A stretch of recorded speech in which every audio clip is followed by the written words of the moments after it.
So I'd like to call the Anaheim City Council meeting to order. Clerk, can you please call roll? And welcome, Susanna. Thank you so much for being here today. And Blake, welcome. Thank you. Councilmember Bayless, Present. Councilmember Leon, Present.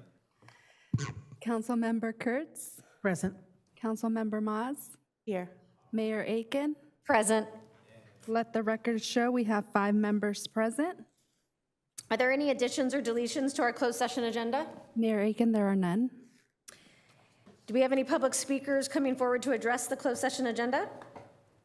We do not have any in-person speakers and no electronic comments on the closed session agenda. So we are going to close the public comment portion of the closed session agenda and we'll recess to closed session.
Test, 1, 2, 3, test.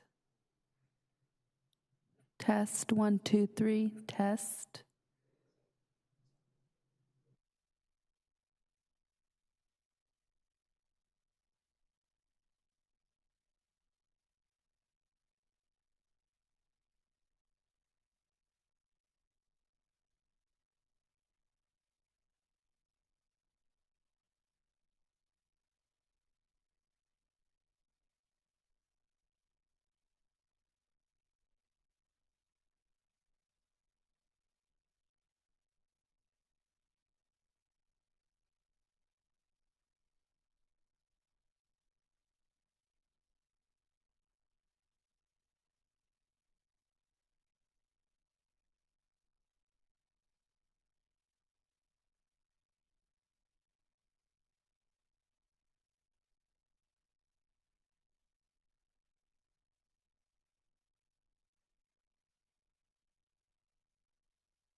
Good evening, everyone.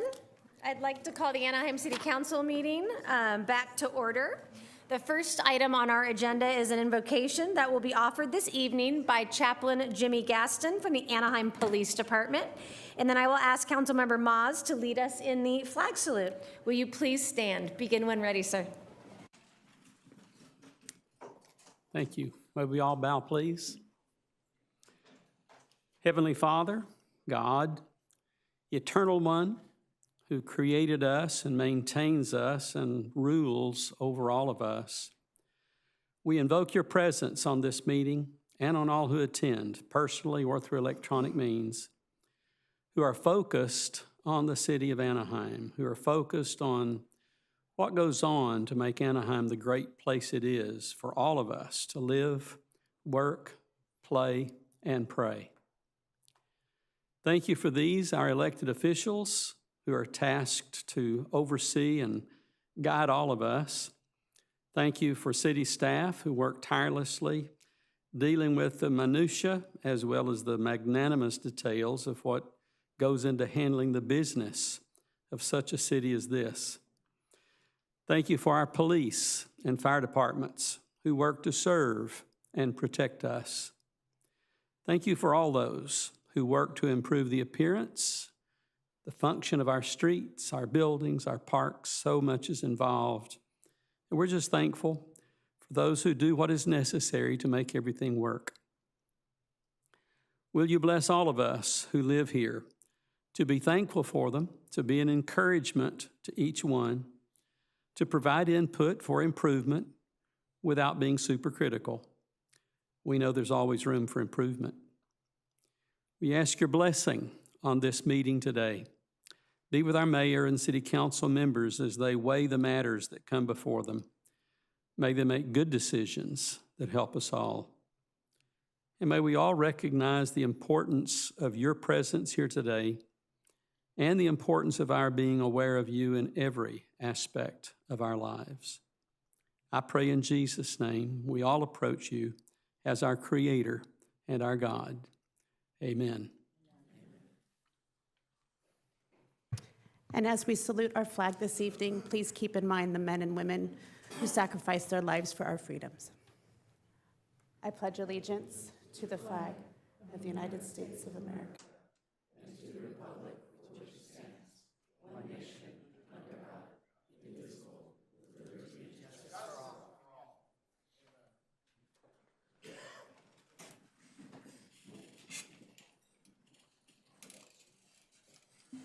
Next on our agenda are recognitions to be presented at a later date. Clerk, can you please announce them?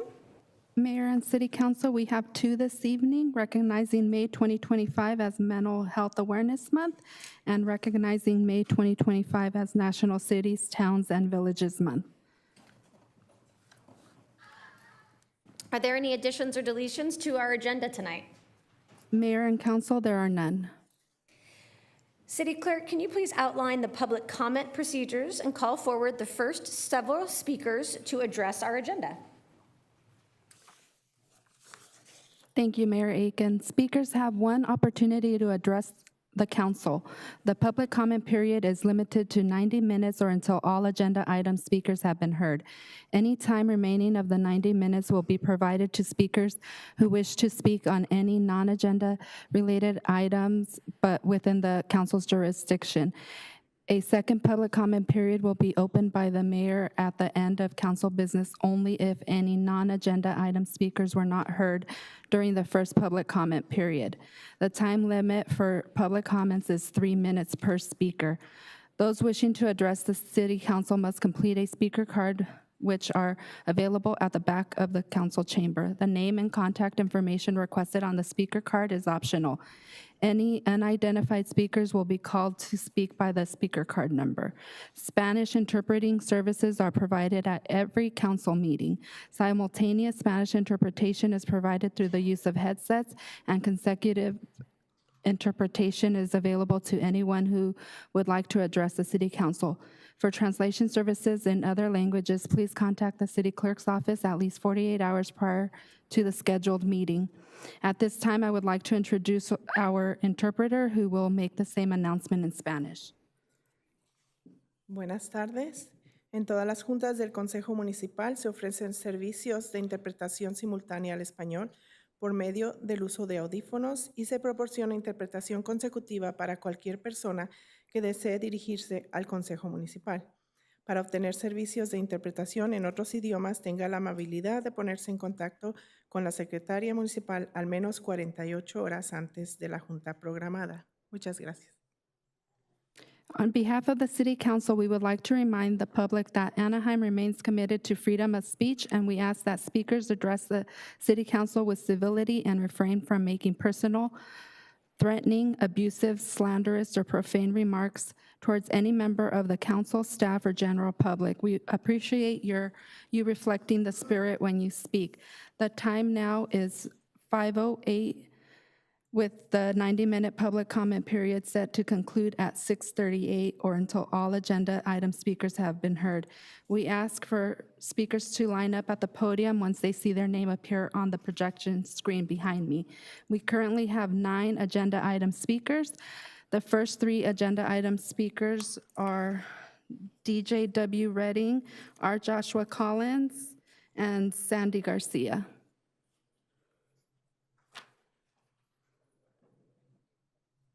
DJ W. Redding.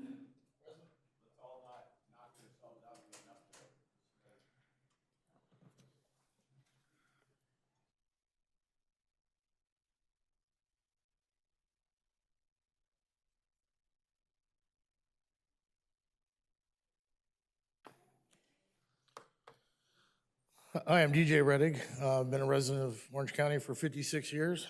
I grew up in Villa Park. I went to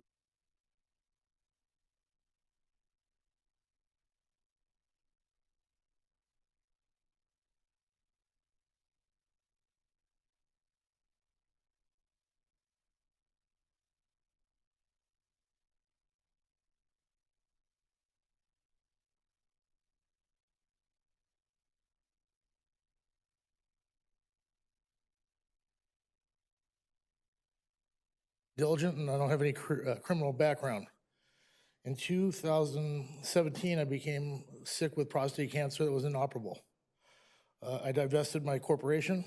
I paid all my employees, set trust funds for my 10 children at the time, and I went to Mercy House Living Center's Bridges, and I was there the first night on March 17th of 2017. I didn't want to die around family. I was very ill. I became better. God cured me. I didn't have the stress of work and a company and people to feed and payroll to make.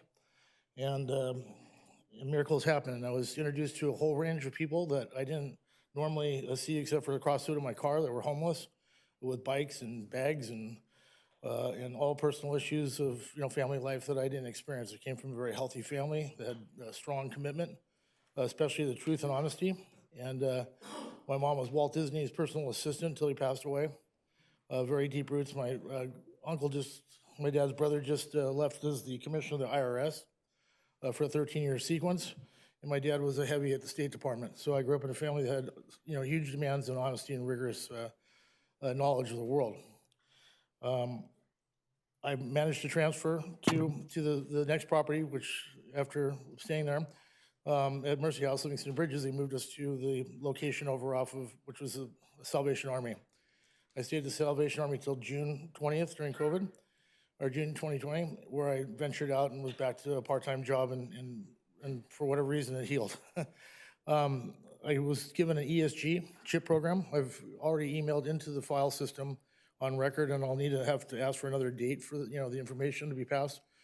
But the problem is that my daughter and all of us suffered lead poisoning and CO2. And if I lifted my arms and my legs almost 2 years later, I'm still bleeding lead out of my body, and the damage is insufferable to my daughter. She's 3 years old now. She's very bright, very apt, knew her ABCs at 15 months, but that was from living in a van.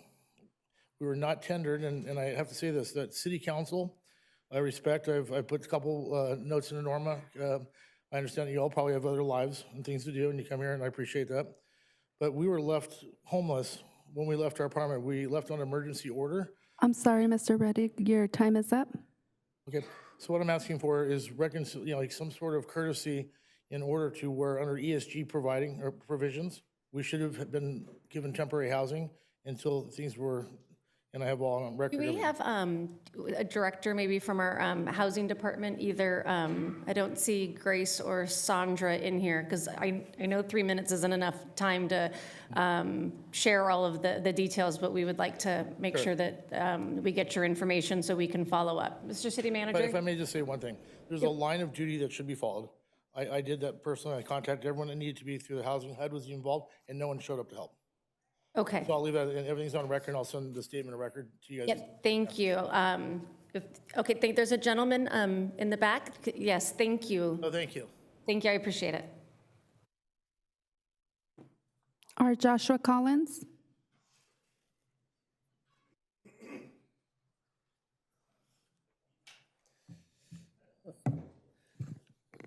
Good afternoon, Council. My name is R. Joshua Collins, founder of Homeless Advocates for Christ. Also educator out here. And first, I just want to encourage everyone to give life to Jesus Christ, who died on the cross for us, to give us everlasting life, forgiveness, salvation from hell, and a higher purpose. Whether you've sinned in different ways, whether it be sexual sin, drunkenness, lying, whatever it is, Jesus gives us forgiveness, deliverance, and purpose far out of ourselves. And we've all sinned. We all need that forgiveness and that deliverance. Only He can save us. I want to talk about the homeless issue. I'm thankful for item number 15. That they're building, looks like more places for people to go. I'm really concerned about specifically a lady that's going to speak after me. She has 4 children living in her vehicle, and recently told me that police harassed her and said they were going to tow her vehicle if she didn't leave where she was at near a park. You know, she's had men approaching her daughters. You know, the police are called to protect and serve, and it makes me question what's happening with the police department. I'm not saying every officer is this way, but what a shameful disgrace, the officer that treated her this way. What a travesty of justice. It's appalling for any officer to treat a homeless mother this way. 4 children, 3, 5, 8, and 16. She's been in contact with CityNet, been waiting 7 months for help. 7 months and still out there. Called 211 as well. Really, it's a tragedy, and it shows you just the desperate need for affordable housing, just basic needs to be met for people.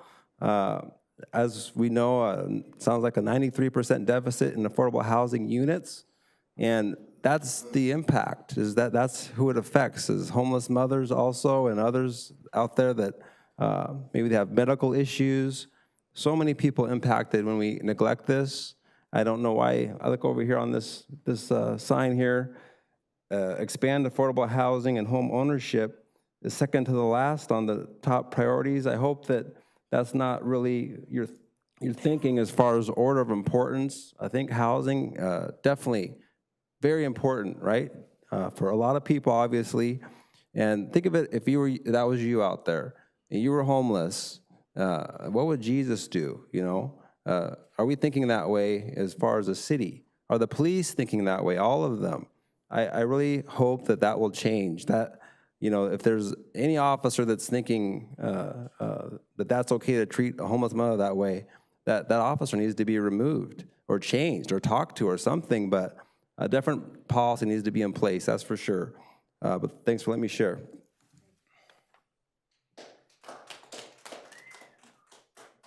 Sandy Garcia? Good evening, everyone. My name is Sandy Garcia, and I'm a single mother of 4 children. We've been homeless for the past 3 years. I have 2 children that attend Tyler Reed Elementary School, and they know our situation, and they haven't done anything to help us. And I've just been through a lot. My daughters were sexually assaulted by my mom's husband, and if I had my family support, I wouldn't be in this situation. But the cases that my mom and my family, they're in denial. And I know me as a mother, I did the right thing.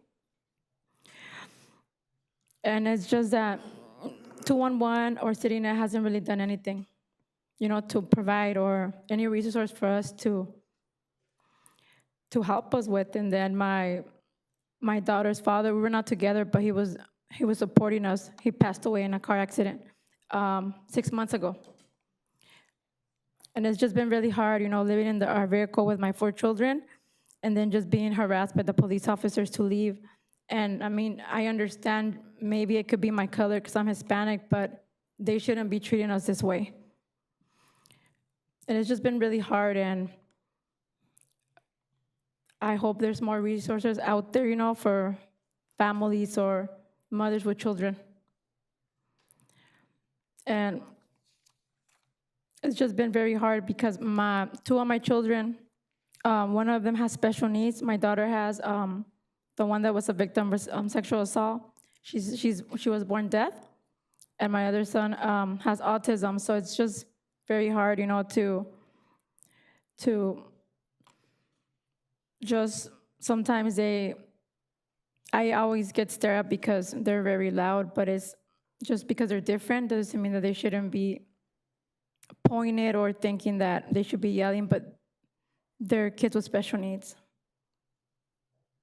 And I hope you guys do something. There should be more resources or more shelters out there because I've been waiting for almost 8 months and nothing. And Pastor Josh has been a very wonderful person, trying to help us, but there's really nothing out there. And it's just been very hard because the school knows as well, and they haven't even done anything. That's it. Thank you, everyone. Thank And- you. Yeah, thank you. And Mr. City Manager, can we make sure that we have her contact information so that we can connect her with our team just to see if there's any resources we can deliver as well as where she potentially is on the list. Thank you so much, ma'am, for coming.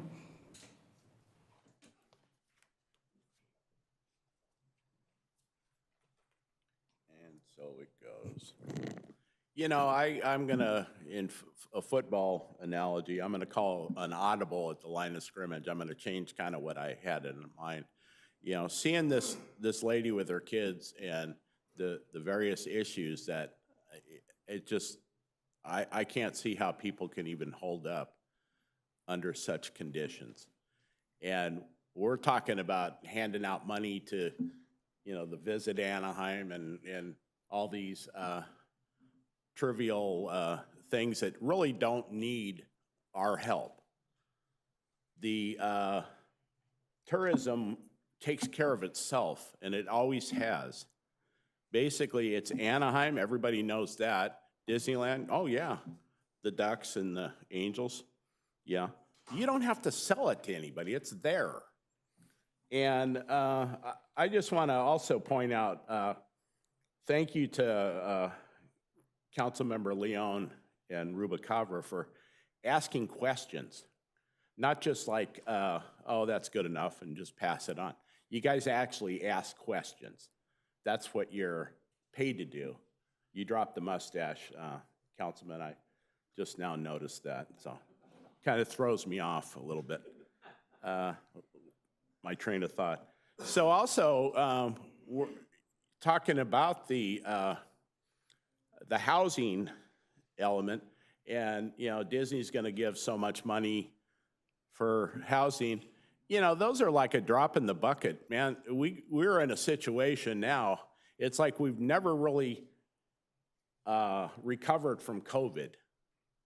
When you think about it, we're just still kind of trying to catch up. It seems like there's still issues there, and even more so with the people on the street and people that are, one paycheck away from, being homeless. And we have to address things that are what we should be addressing, and that's the people, the citizens in this city. And we seem to get all caught up in the, the entertainment people and the big business people, and they'll take care of themselves. We gotta take care of the people in the most need right at this moment. And it doesn't take rocket science to figure out who they are. And we have to address this, and we can't just like, well, we'll do it next year kind of thing, or hope somebody wins the lotto and they'll take care of themselves. No, we got to step up and do it ourselves. We got to, as a community, we have to step up. Thank you very much.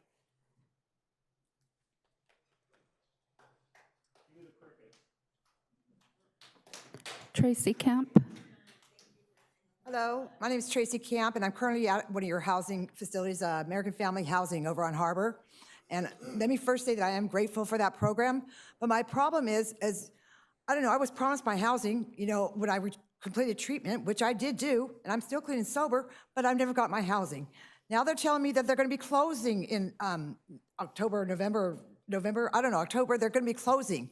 And that they were going to try and house us over at that Studio 6, right there across the street from Fentanyl Park. You know what I'm talking about? La Palma, Fentanyl Park right there. And they're going to house us there. But I don't even know if we're going to get housed there, because they're not saying. They don't even know when they're closing.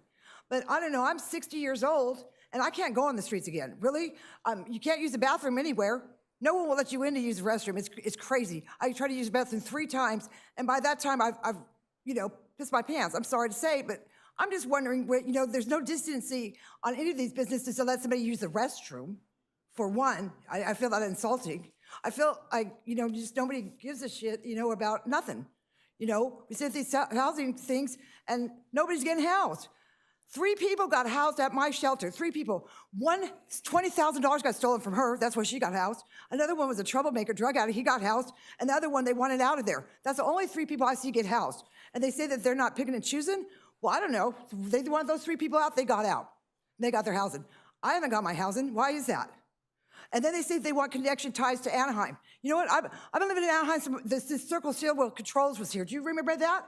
Probably not, because you guys aren't old enough. But it's right there off the 5 freeway in Brookers, a big building, Circle Seal. My dad worked there for 40 years. I lived in those apartments behind Anaheim. They want to show you Anaheim ties. They want to show you, they want proof of homelessness. Wherever I laid my head was home. I don't know what you guys, that's what they're demanding now. They want proof of homelessness. I don't know, I've been at a homeless shelter for a couple of years, but I've been homeless since 2018 when I lost my home because Social Security never checked my medical records. And it took me 7 denials from Social Security, then they took me 4 years to get a court date from Social Security. So that's why I lost my home. So I just want everybody to know, we're all not homeless because we're mentally ill or whatever, but I don't know how Social Security gets away with their stuff legally. How do these people not held accountable? How are they not held accountable for losing people's homes? I don't understand that. I don't understand how they built 112 beds for homeless people or low-income housing, and only 12 of those beds out of 112 were used for homeless people or low-income housing. How many of those beds are used for low-income housing? All these apartments are going up. How many are used for low-income housing? Because that's public knowledge, and I'm going to start checking all that out, but I have checked it out before, and Salvation Army built 112, and only 12 were used for low-income housing. There's a problem with that. Thank you for letting me speak. Justin Hart.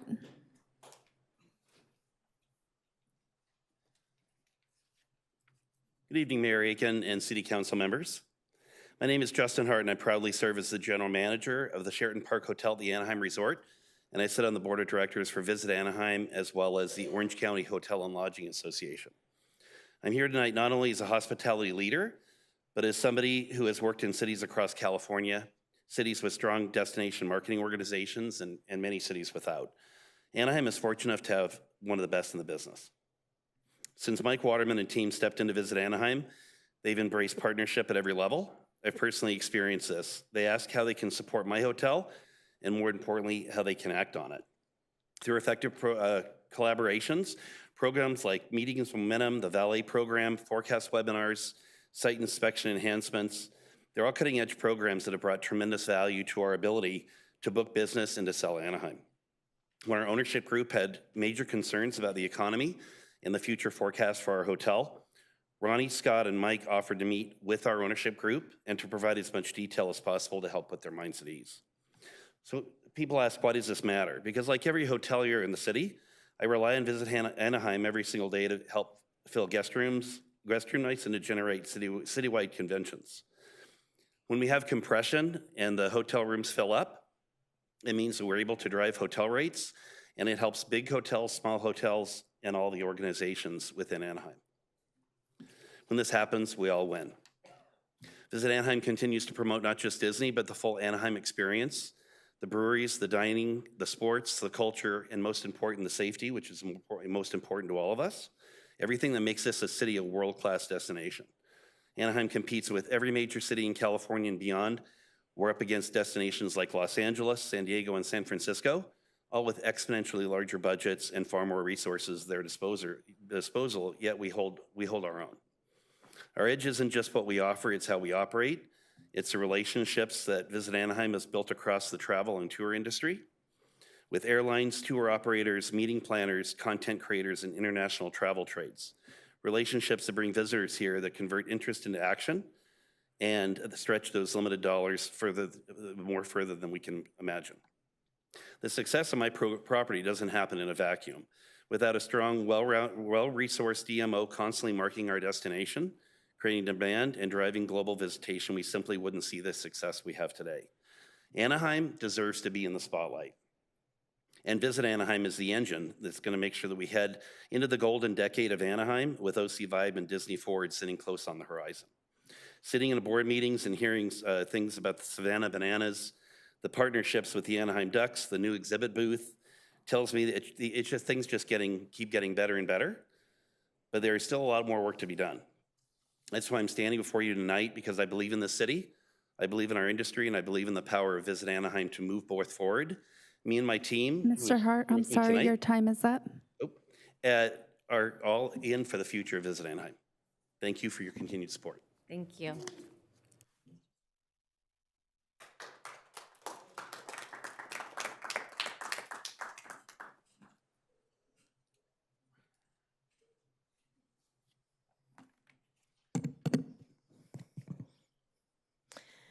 The city of Anaheim was formed in 1867. Disneyland opened in 1955, nearly 100 years later. So the reality is that Anaheim was not built as a company town to support Disneyland. Instead, Anaheim is a host city to Disneyland. Disneyland is a guest in this city. Like any good guest, Disneyland should be treating the residents with respect, honesty, and fairness. However, Disneyland is not a good guest. Instead, they are a blight on the residents and the surrounding neighborhoods. They lie, cheat, and steal to maintain their wealth, all at the expense of the neighboring residents.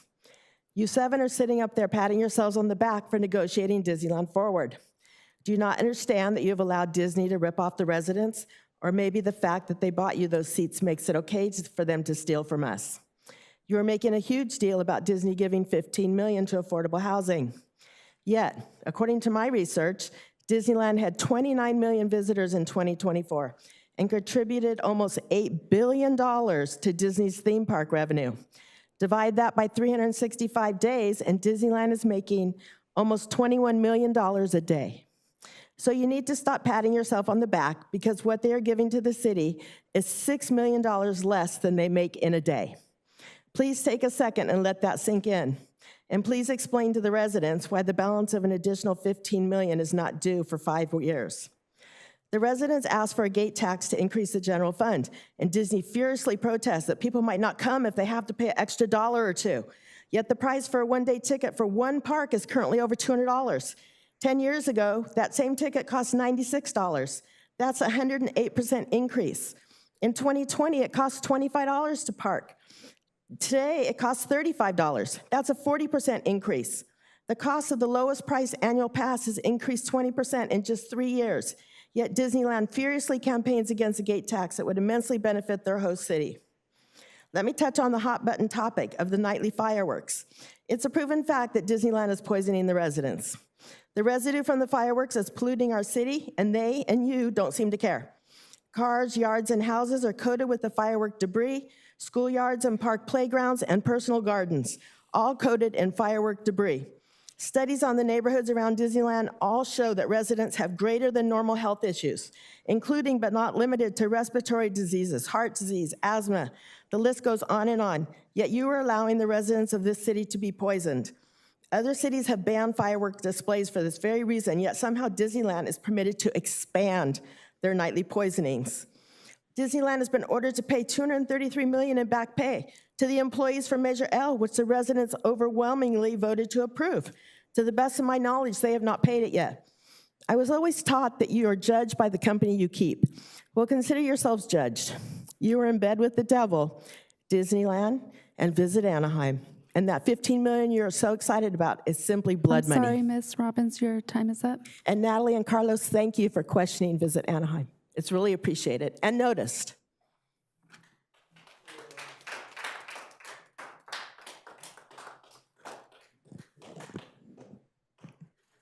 In April, the city passed a resolution to approve the environmental justice element.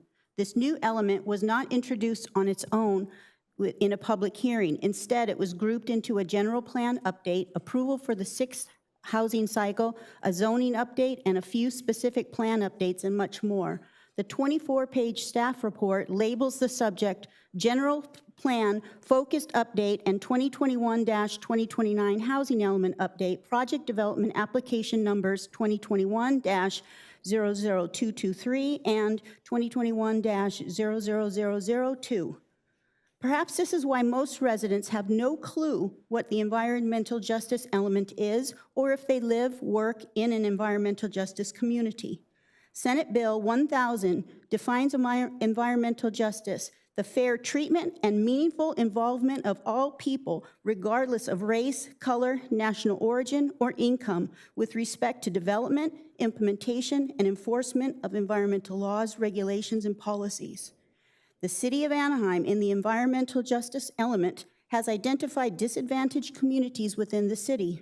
These communities generally include low-income areas disproportionately affected by environmental pollution and other hazards that can lead to negative health effects, exposure, and environmental degradation. The Disneyland Resort is surrounded by disadvantaged communities. These communities have higher rates of asthma, low birth weight, and cardiovascular disease. With millions of resort visitors each year, the residents of these communities are exposed to high levels of fine particulates from cars, construction, and fireworks. The burning of fireworks releases a large amount of air pollutants, particularly sulfur dioxide, SO2, carbon dioxide, CO2, carbon monoxide, CO, and particulate matter, PM, along with several metal salts, for example, aluminum, magnesium, and cadmium. The long-term continuous exposure to these toxins released by fireworks is having negative impact on the health of residents surrounding the resort district. The city and AQMD should actively be working to achieving the goals of the environmental justice element. This should include the immediate elimination of nightly fireworks shows and all pyrotechnics.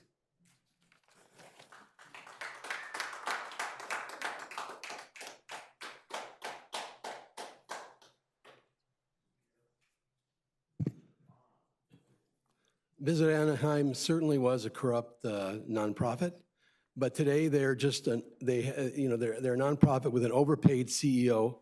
Waterman gets $500,000 a year. How do you pay the city manager here, responsible for $1 billion budget, hundreds of thousands of dollars less than the guy from Visit Anaheim? Vanderpool is charged with juggling billions and including phantom dollars to keep the whole city from bankruptcy, and is paid far less than the CEO of Visit Anaheim. Visit Anaheim is basically an advertising company supported with public dollars that calls itself a nonprofit. Visit Anaheim, a nonprofit, an organization you'd expect to operate with transparency, with humility, and dare I say, a sense of public service. But instead, what we find is a bloated, tax-funded promotional machine doling out ridiculous salaries to its management like it's handing out candy to children. The $500,000 man is there for what exactly? And Mark said it, we sell ourselves as Disneyland. Mickey Mouse doesn't need an overpaid publicist. The convention center is booked out till 2030. They're at capacity. Visit Anaheim, a nonprofit, handed public funds to the Anaheim Chamber of Commerce, which supported the crooked mayor, Harry Sadu. When money was meant for a tourism promotion, ends up propping up political corruption. We have crossed from mere mismanagement into moral bankruptcy. What about the several hundred small hotel owners? Visit Anaheim with all its glitz cuts them out. Why? They're not part of the big hotel's private family. There was a family before the cabal, now there's still a family. They're still part of a family. Family-run hotels don't buy $1 million ad packages or schmooze with lobbyists. They rely on foot traffic, reputation, and honesty, concepts Visit Anaheim seems unfamiliar with. They claim to fill hotel rooms and then give us self-congratulatory metrics cooked up behind closed doors. They claim success with transparency of a magician pulling rabbits from hats. Anaheim existed before Visit Anaheim. Tourists came here, hotels thrived, businesses prospered. If they vanish tomorrow, the Matterhorn isn't going to crumble. The convention center won't close. Obviously, they're booked out for a long time. And the sun will still rise over Sleeping Beauty's castle. So I ask you, why do we need a gilded middleman siphoning public money, enriching executives, backing corrupt politicians, and neglecting local entrepreneurs? We don't, and we shouldn't. We have a couple people who've asked questions. We need 7 who ask questions and bring the money back into the Anaheim budget and not give it away. Thank you very much.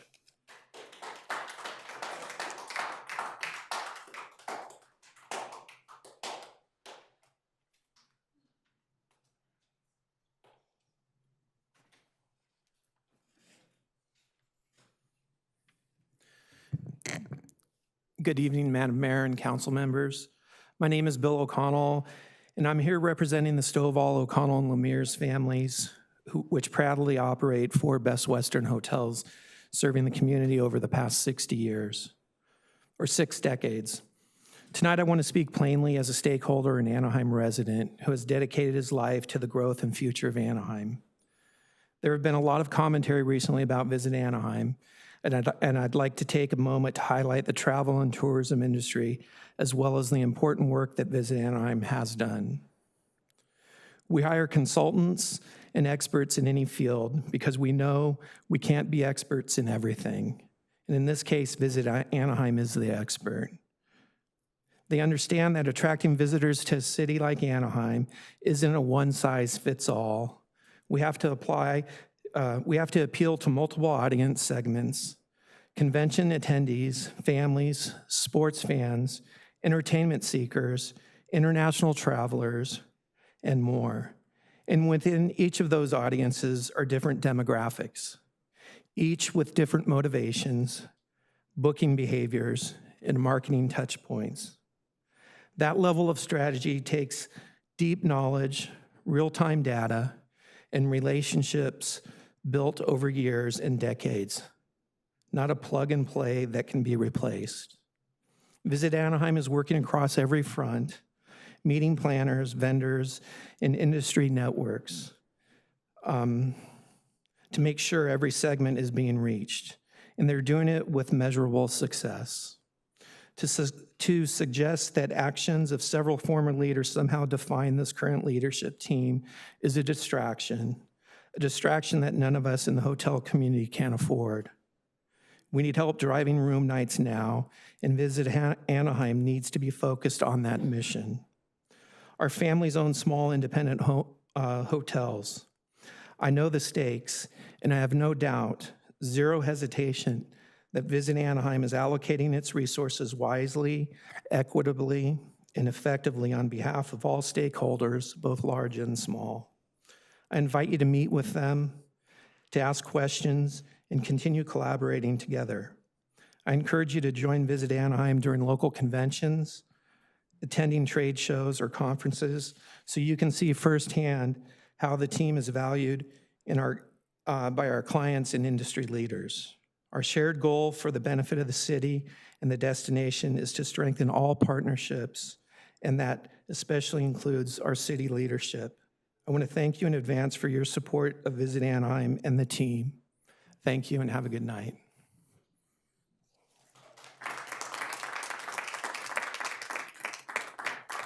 Mayor Aiken, that concludes agenda item speakers. We will now move on to general comments, public comments. There are currently 7 speakers. Good evening, Madam Mayor and honorable City Council members. My name is Susan Bowman, and I'm proud to be the president of the board of Anaheim's resident theater company, Chance Theater. First of all, thank you for declaring April as the Arts, Culture, and Creativity Month. This recognition is deeply appreciated, especially now when the arts are facing serious challenges at every level. Earlier this month, the National Endowment of the Arts abruptly terminated grants for hundreds of organizations across the country. That includes our own $15,000 grant supporting new works. No warning, no appeal. At the same time, our governor has proposed eliminating the Performing Arts Equitable Payroll Fund, which was designed to help small nonprofits comply with the costly requirements of AB 5. Without these funds, organizations like ours are shrinking our casts, cutting rehearsal hours, and losing live musicians, decisions that weaken both the quality of our work and the economic impact of what we do.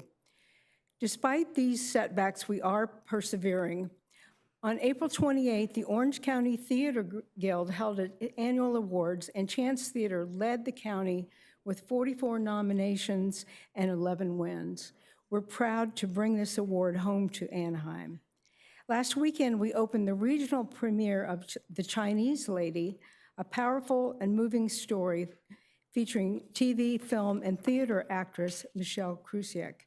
It runs through June the 8th, and we'd love to have you come and join us to see the play. And next week, June 4, we'll participate in Impact Anaheim Day, raising funds for our Speak Up Youth program, which provides full scholarships for teens to take part in 6-week creative workshops. Thanks to a $4,000 matching gift from Orange County's Asperger's support group, every dollar that's donated will be matched twice as far. Chance Theater is doing the work, providing jobs, engaging young minds, creating art that reflects and uplifts our community, but we cannot do it alone. We ask that you use your collective voice to urge your state representatives to oppose the cuts to the Performing Arts Equitable Payroll Fund and encourage your federal legislators to restore and protect the NEA funding. The arts are not a luxury, they're essential. Your advocacy can help ensure that creativity, access, and cultural connection continue to thrive in Anaheim and beyond. Thank you for your time, your leadership, and your continued support of the arts.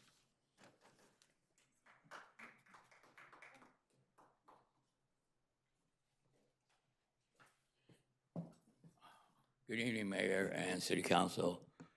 I got arrested again, I lost all my stuff, took my car again. Over some rings, they say were deadly weapons. I'll warn them in here. I'll warn them in North Court Justice Fullerton. And the sheriff don't stop me. I warn them in Riverside City Council meeting. Your cops just don't like me, but screw them anyway. And let me tell you, because I stand against these religious people. Search John 5:39, search the scriptures for scriptures that point to me.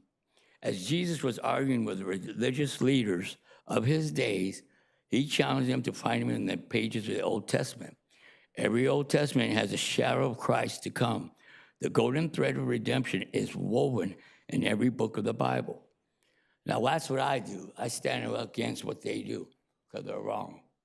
Now, they arrested me, took my car. I got no car. They quit my bank account. Arthur Grove knows everything what's going on because I call them every time, leaving messages, emails to everybody. Louis Correa, congressman, he's helping me a little. I call him every day. Young Kim, all kinds. President Trump I hooked up with. I leave him messages. He sends me messages. I send them out to what people are doing, especially about the illegals. Now they throw me in jail, and the gangsters know I'm an informant. They know it. They even say, you're an informant. I go, yeah. They don't touch me. They all got tattoos. I don't have no tattoos, but they look up to me. Now, I told the judge I wanted an OR. He said, no, be strong, public defenders in Fulton. They don't like me either. But anyway, so they threw me in jail. They tried to give me some stupid deal. I said, no, Matt Remnick. So they took me to Central. I didn't even know I was going there. So they gave me a deal so I can get out because I told them I can't be in there. And the sheriffs, the Hoodas, did 3 raids every time I went to court and they brought me back. They nodded their head and smiled like, come out here and tell these guys they're trying to screw my sobriety up. So that's what's going on. And you know, I'm sick of these guys. Just because ladies like what I do, because I fight for you, not to be a piece of meat for these idiots that just want to, you know what I mean? I'm not like that. I went through a divorce, a bad one, and I lost everything when it's 50-50 California state law. They took my dog away because I was drinking and drugging. Everybody does. So why are you picking on me? And these men, I don't give a hell. I don't help no brother. They should be man enough like me and take it like a man. And these cops right here, I'm shaming them all over the world what they really are. And I don't care. You know why? They're scum. And that's not being mean. That's the truth. Just because I fight for ladies and little girls not to do drugs and drink like their daddy for generations. I blame my mom and dad and bring them around their trashy family doing what they did. I just took it another level and did drugs. I'm sorry, Mr. Soto, your time is up. Thank you. Greg Alvarado? Hello. Do I really sound like that? Jesus Christ. I'm with in a shelter, the American Family Housing, and I just that whole program to me has been, I don't know, it's been crazy. I got my voucher. They didn't do their job. They didn't help me look for they didn't help me look for apartments. I gave them lists, and my voucher expired. And I had to find out on my own. They didn't help me, so I was just wondering who's accountable for they have to be held accountable for, they're telling me I'm not gonna get my voucher again, that I might not get it, so that's concerning to me because I did everything that they wanted me to do. All the paperwork was in there before I even went into the program. I've been in there for 2.5 years now, and I just don't know who's responsible because now I'm afraid that I'm not gonna get my voucher again. And it was not my fault because I did everything they told me to do, and they're just lazy, really. And I'm like lost. I don't know who to go to because they're obviously not helping. I went to the housing authority, they didn't help me. And they're like, oh, well, they don't handle that, it's the program. So I'm just lost. Like homeless, it's scary out there, trust me. Like I'm from Mission Viejo originally, so coming down here and experiencing this is just, it's hard. So I'm just wondering who's responsible. Like they treat us like criminals there, first of all. And it's really bad on your mental health. Like we can't have visitors in our rooms. We can't even visit each other. And it's just 2.5 years of this is just, it's too much. And I don't know what to do. Like I want to get off the streets. I'm done with this chapter of my life. And I just want to know, like, who do I go to, to make sure I get it? Because it was not my fault. I did everything they wanted me to do, and now I'm lost. So that's really all I have to say. Thank you. Mr. City Manager, can we have Mr. Alvarado speak with someone on our team just to get, Ms. Malandowski's in the back. If you could please just connect with her. Yeah, I will. Thank you. Yeah, thank you. Robert Esparza?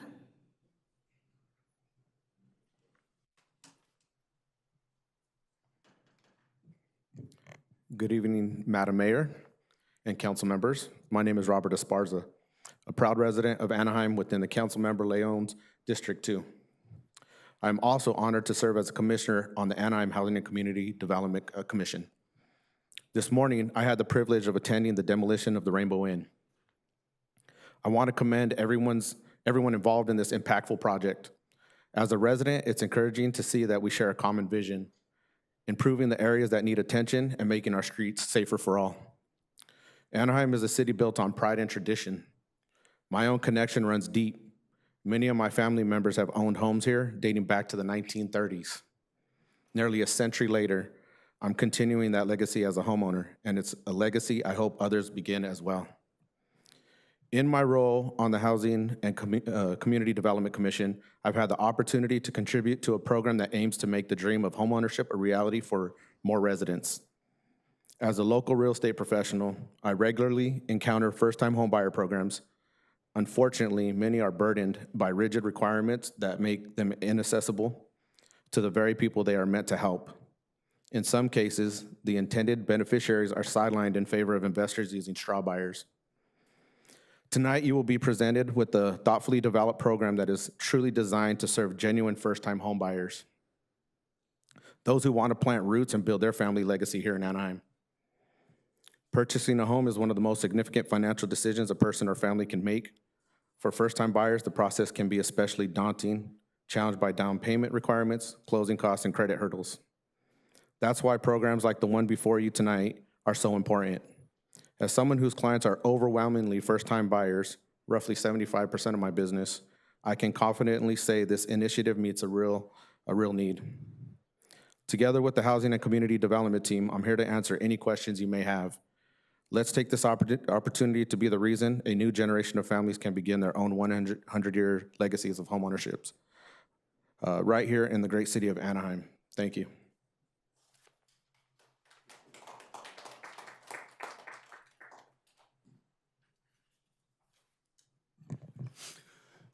Matthew Duncan for the Song Dogs. I'd like to quickly give you an update on what's going on in Sacramento regarding California's coyotes. First, you may be aware that coyotes are classified as, quote, non-game mammals, which means they can be killed 24 hours a day. No bag limit. They don't have a lot of rights on that issue.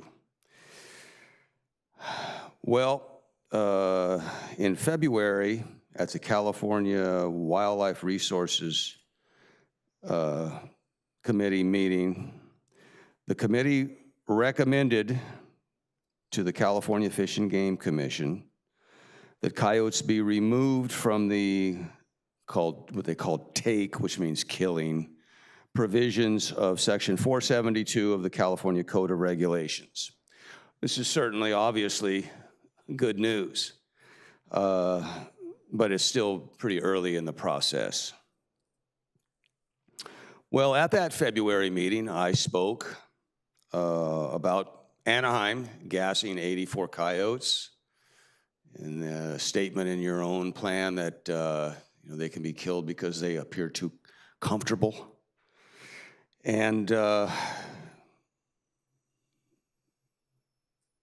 the chair of the Modoc County Board of Supervisors, who's a rancher, I don't know him,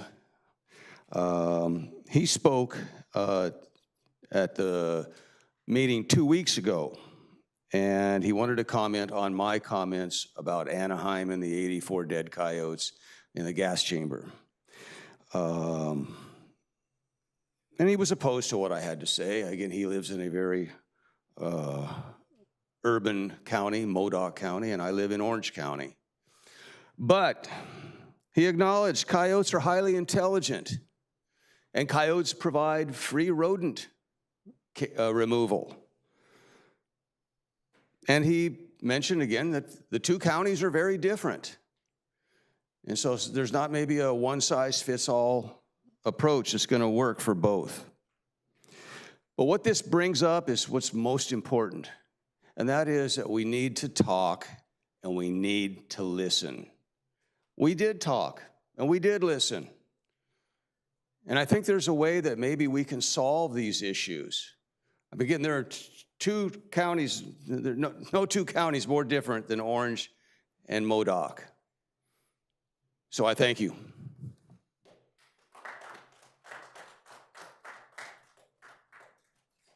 Brian Kay.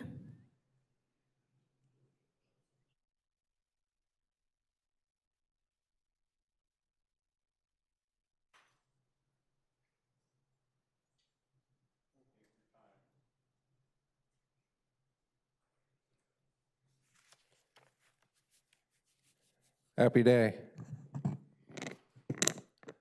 So while the city attorney did agree and did meet with me, a little disconcerting. All of you know that Michael Kuna turned off his recorder, threatened to kill me the way, and attempted to have me killed by other police officers, lied to them, the way that Kelly Thomas was killed. So he's escalating. He's trying to kill innocent people in the city of Anaheim. And when a report was filed and with Internal Affairs gives the information to the police officer who violated the law. And that officer sent me a text message saying that he believes Polish people and Jewish people are niggers. And he targeted a Garden Grove police captain in that statement. And the city attorney basically said, that's what you want. He said, oh yeah, the plea agreements are fraud, they're forgeries, they're not valid. But you don't care about the law, you don't care about the Constitution, you don't care about the officers, you don't care about the city attorney, and you certainly won't tell any of us what you care about. But you do want to have Michael Kuna, who calls Polish people and Jewish people niggers. You want him on your police force. It's amazing because your internal affairs department, you all were bragging about it. You've had at least 6 officers go through that department and then leave because whatever they were told to do was so bad, they never wanted to have anything to do with Anaheim again. I thought you would never want to do those things.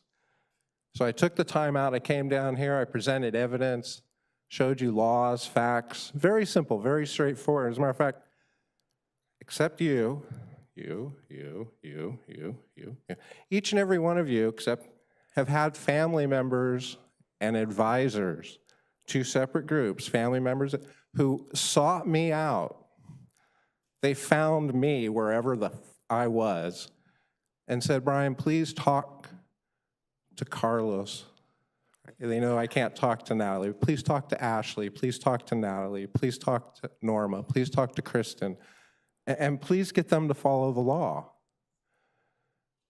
Because it's not safe for them to do what they're doing. It's not healthy. It's not good for their families. It's not good for the city employees.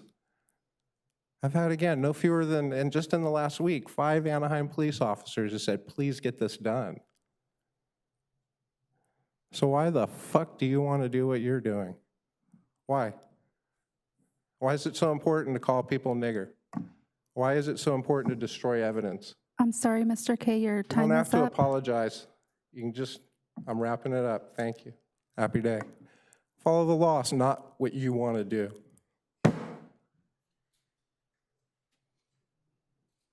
Mark Herbert.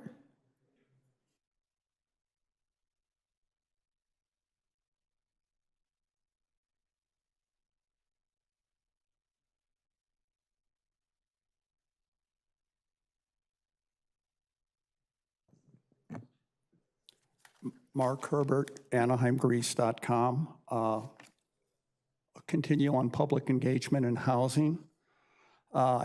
After going to Sacramento last week and dropping off our paperwork, I continued the rounds this week, and I've hit the 3 of the media outlets in Orange County, the LA Times, the Register, and the Voice of OC. I also made a stop by the FBI office to drop it off. And I was pleasantly surprised that he was not only aware of public participation, but he practiced it. And we had a nice 30-minute talk. Moving on, Visit Anaheim. I didn't want to speak about it, but it keeps popping up. I'd look at page 136 of their annual budget, and it appears roughly they have $28 million outgoing, I'm sorry, $26.7 million in expenses and 26.7 in revenue and 28.5 in expenses for 2025. No mention of the $28 million surplus as far as I could tell. I don't know how that's being allocated. Interesting. That $28 million, let's put it in housing numbers. At $500,000 an affordable unit, that's 56 units. Now that might not seem like much, but in the first 4 years of the 6-cycle housing element, the city has permitted 498. And the target, let's not forget the target, 9,100 homes. We need revenue. Have a minute. Let's look at the staff report for the Housing Trust. Page 2. I only have a minute. It looks like there's going to be $16 million in it. That is, let's see now, 16 times, that's 32 units if we put it all to affordable housing. Moving down, they claim there's been 5,742 affordable units in Anaheim. They don't mention how many years that was. In the past 10 years, in the last 2 housing cycles, it's been about 1,000. 30 seconds. They're claiming you can take the 30 million from Disney and produce up to 500 units. Well, what are we waiting for? Let's take the ATID, let's take the housing, the resort district money and do 500 units. Florida's been able, with Disney's help, to do about 800 units. Well, live it up.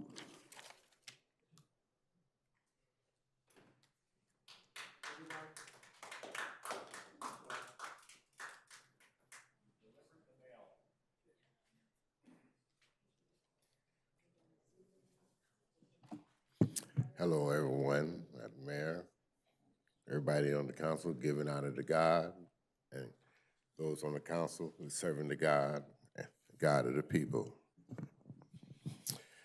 First thing I want to start with is Visit Anaheim. Visit Anaheim was synonymous with the Chamber of Commerce when they conspired to go ahead and embezzle $7.5 million of COVID funds. As we said, this money should have been used for the residents to keep families and children in their home. This led to an FBI investigation that led the former mayor in prison after cooperating for 2 months. I don't even want to talk about that because I know some people in my neighborhood stole hubcaps and did more than 2 months.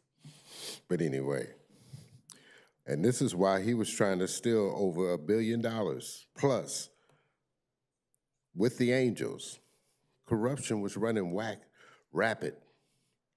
Anaheim Police Union president received a package of $1.2 million for 3 years. A non-Anaheim city employee, $1.2 million. And he used it to contribute back $900,000 into elections. Corruption running rapid. This is just part of it. There was a man here of ethics, city manager. He lost his job for doing the right thing, doing what was best in the interest of the residents. You have to remember, when they got this money, it was at the beginning of COVID. Everything was shutting down. There was no reason to give them that money. But we know why they did it. It was all a sham. It was corruption running rapid. Let me ask you a question. I got 47 seconds. If you had a company and you dealt with a company that embezzled $7.5 million away from you, would you deal with them again? I don't think so. We need to cut ties. But you know what? It's so much money in here. And I'm gonna close with this, because politics is such a vicious animal. Everybody, I believe truly we have good people who start out for good and they wanna do good. But they get into this political game and they go ahead and they just get molded and grolded and then everything for the right and wrong reasons. Let's stop Sorry, playing the Mr. political Batiste, your time game. is up. Let's do what's right. If we're gonna do it, let's do it right. God bless. Y'all be safe. Thank you. Victoria Michaels.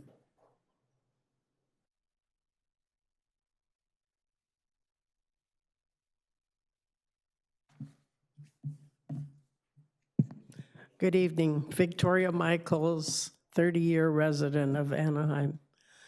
I was at the Memorial Day service, and there was one person that really stood out for me, and that was Ms. Rubalcaba. You did an exceptional job of pointing out veterans from Anaheim that are no longer with us and telling their brief stories.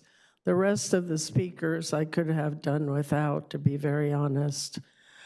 I'm here to speak about Visit Anaheim. I watched the last meeting, and only two people on this council were smart, Mr. Leon and Ms. Rubalcaba, asking questions and really knowing that Visit Anaheim was very involved in a corruption, a major Anaheim corruption, where the mayor is now going to prison. Todd Ament is waiting to be sentenced.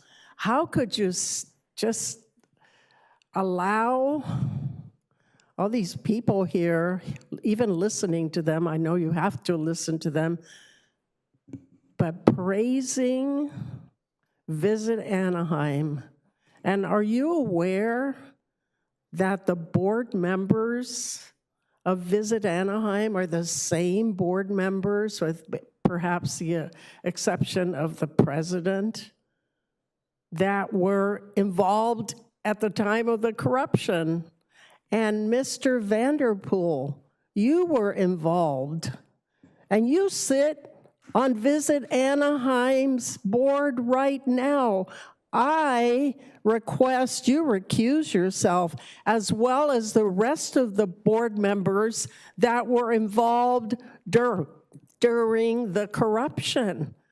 Please do not let this happen again in Anaheim. Be aware of all these praises. Even an economist, I don't even know if the man was an economist, but it sounds really nice when you hear tourism economy and when you hear Oxford economy, and the man doesn't even live in this state. Come on. Do not be blindsided by these people praising Visit Anaheim. That is not a good organization. They did some really bad things. Oh yeah, they gave us $3 million back, but do not be blindsided.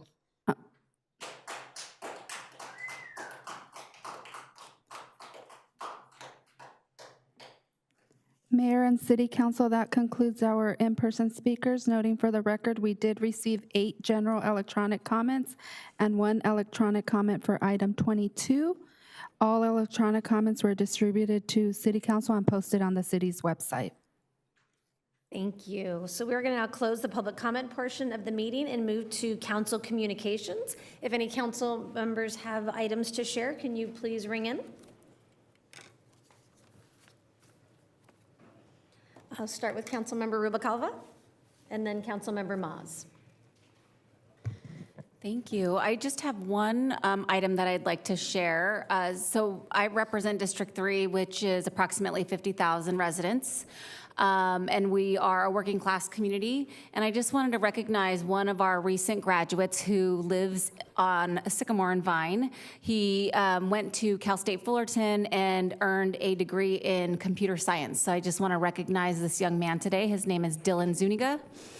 Who also happens to be a family member of mine, but so shamelessly I am promoting the fact that he got a degree that is a very smart degree and not just a political science one like mine.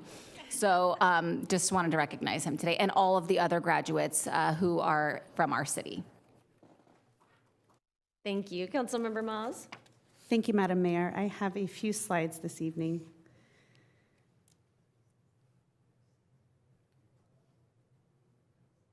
Starting with the Memorial Day ceremony. That was this past Monday, May 26th at the Anaheim Cemetery.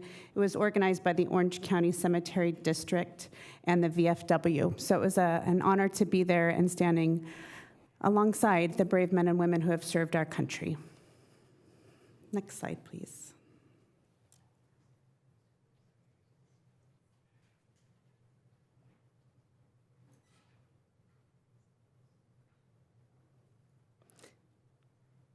On May 24th, this past Saturday, District 5 resident Yesenia Rojas in partnership with Wincom Hospitality and the Howard Johnson Hotel, and the Mexican consulate was there to provide information. Anyhow, we were able to provide gently used mattresses to Anaheim families who were in need. So there was a lot, I think there was 60 mattresses donated to Anaheim families. So I wanted to thank Yesenia as well as Wincom Hospitality and the Howard Johnson Hotel. On May 22nd, here in front of City Hall, we proudly raised the Pride flag in honor of Harvey Milk Day and in celebration of Pride Month coming up in June. I would like to thank my City Council colleague, Norma Campos-Kurtz, State Senator Tom Ungberg, and members of the LGBTQ Center and the Anaheim Community Foundation who joined to welcome all here in Anaheim. We raise the flag every May 22nd in honor of Harvey Milk, an icon of courage and hope for so many in the fight for equality, justice, and ensuring everyone matters. It will continue to fly through the month of June, and I want to acknowledge the council that came before me to solidify that we do fly this flag. Last week, I attended the Kiwanis Club meeting of Greater Anaheim. The Anaheim Library kindly hosts this group, and I want to acknowledge this small but mighty service group. They recently provided $20,000 in scholarships to 20 students at Gilbert High School. So this is a dedicated, committed group of folks, and this group needs more members. So if anybody is interested in being part of a group that does great work, I encourage you to check out Kiwanis Club of Greater Anaheim. On May 19th, several of us attended the Anaheim Union High School District's esports tournament. I have not played video games since Super Mario Brothers, but I was thoroughly impressed by the innovation of these students who not only competed competitively, but they took part in an initiative called Reinventing Communities, utilizing Minecraft education.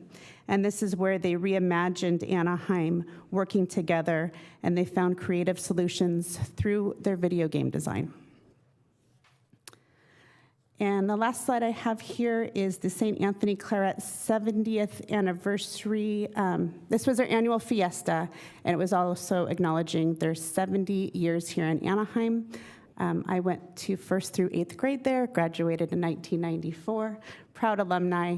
I want to give a shout out to Father Bill and Edgar there, who do a great job at outreach in District 5, not only with the services at the church, not only with things like food and resources, but also Father Bill has a concentrated effort in helping our mental wellness in Anaheim. I guess I do have one more slide. This is the Furnishing Hope, a local nonprofit that recently moved to Anaheim from Tustin. Furnishing Hope provides furniture and essential supplies to individuals and families overcoming homelessness or hardship. This creates a dignified living space, and it fosters stability and self-sufficiency. And my last comment tonight is that I would like to please close this evening's City Council meeting in remembrance of Robert Thill. Robert Thill recently passed away. He was Honorable Steve Fessel's best man and one of his best friends. He was an Anaheim kid, educated at St. Boniface, Mater Dei, Fullerton College, and Cal State University, Fullerton. So I would like to again close in honor of his memory. Thank you. Thank you, Councilmember. Councilmember Bayless, and then Councilmember Leon. Thank you very much. I just wanted to say this morning, we started the day off I started the day off on Beach Boulevard. We were able to start the removal process for the Rainbow Inn on Beach Boulevard, so I was very happy to see that. I want to say thank you to staff, thank you to the residents, the business owners that have truly backed this project to get to where we are today, so thank you for that. Next weekend, I believe over at Pearson Park, we'll be celebrating Flag Day, Sunday, June 8th. I understand that the United States Marine Corps 1st Division Band, as well as the Los Angeles Fifes and Drums, will be making an appearance. There will be food for purchase will be provided by K&A Catering. And then I believe we're also going to see Anaheim's own country music rising star Sean Olu, with some of his hits will be out there. So hope to see you there. Thank you. Thank you, Madam Mayor. I am recognizing our May restaurant and businesses of the month, starting with El Cielo Shades as our May 2025 business of the month. They are an immigrant-founded company located off of Lincoln and Brookhurst, based in District 2. They are a go-to for high-quality window treatments, primarily serving other businesses through a B2B model, but also open to residents as well. And I think I've reached that age now where some of these shades were actually pretty cool and it's pretty exciting. They provide style, function, and community all go hand in hand here. So I just want to congratulate the entire team for their continued work in District 2 and for really being innovators in this field. So we really appreciate them. For our restaurant of the month, this is a classic, especially if you went to Magnolia High School or Loera High School, Zanku Chicken. With roots dating back to 1962, Zanku has become an iconic family-owned restaurant that's known for bold Mediterranean flavors, legendary garlic sauce, and flame-grilled perfections. Especially if you're counting macros, they also offer white chicken options so that you can focus on the protein for your meals. But in West Anaheim, the local Zanku is only one of 2 Orange County Zanku chicken restaurants, and it's really, like I said, become a staple for a reason. What really sets the Anaheim location apart, though, is the staff. They are very friendly, very open, and their energy, their positivity, and top-tier customer service really help keep people coming back just as much as the food does. So if you haven't checked them out, they're located on Ball Road, right next to Magnolia High School. So go ahead and check them out. Congratulations again to Zanku Chicken, our May 2025 restaurant of the month. And then finally, just want to congratulate the class of 2025, all of the graduates from Savannah High School, Gilbert High School, Servite High School, Loera High School, and of course, last but certainly not least, Magnolia High School. Had an opportunity to attend some band banquets, award ceremonies for Servite as well. So all of the District 2 high schools and their graduates, just want to congratulate them and their parents and all their families for this great accomplishment. And we're looking forward to seeing what they do in their future and hopefully give back to their community here in Anaheim. Thank you, Madam Mayor. Thank you, Councilmember. It's a great day when you move from the Home Depot paper shades to real shades. Councilmember Kurtz. Thank you, Madam Mayor. I just wanted to take a moment to congratulate all of the graduates in the entire city, especially Catella High School and Anaheim High School. While not in District 4, they are where most of the students in District 4 go. Congratulations to them. They're entering new phases of their lives, and hope they all do well and, again, come back and serve Anaheim, stay in Anaheim, and enjoy their lives in Anaheim. I also want to say thank you to our own Anaheim employees. This week has been an Employee Appreciation Week here in Anaheim. Yesterday we had a celebration and recognized the VIP employees in each of the departments. I want to say congratulations to you. Thank you very much for your service to our residents, our businesses. It wouldn't be a city without you. Thank you. Thank you, and thank you for bringing that up. I should have mentioned at the beginning, today as part of our Employee Appreciation Week is Sports Day, so if you're wondering why we are all dressed a bit more casually than we usually do, we are championing our favorite sports teams. So if I could just bring up, I know this had been mentioned by some of my colleagues, but just wanted to thank our veterans community, especially Bobby McDonald, an Anaheim Hills resident and very active member of the VFW, for putting on this annual celebration in our own Anaheim cemetery. It's one of my favorite things that we do every year, and we couldn't do it without the wonderful support of our veteran community that really brings together all aspects of our city to remember those who gave all to make sure that we enjoy the freedoms that we have today. Also mentioned by Councilmember Bayless this morning, with the help of Congressman Lou Correa, we were able to take down the third motel in my tenure, the fourth property in Beach Boulevard. This represents a new day in Beach Boulevard with so many good things to come. It's been a commitment that we have as a city made to the residents of West Anaheim.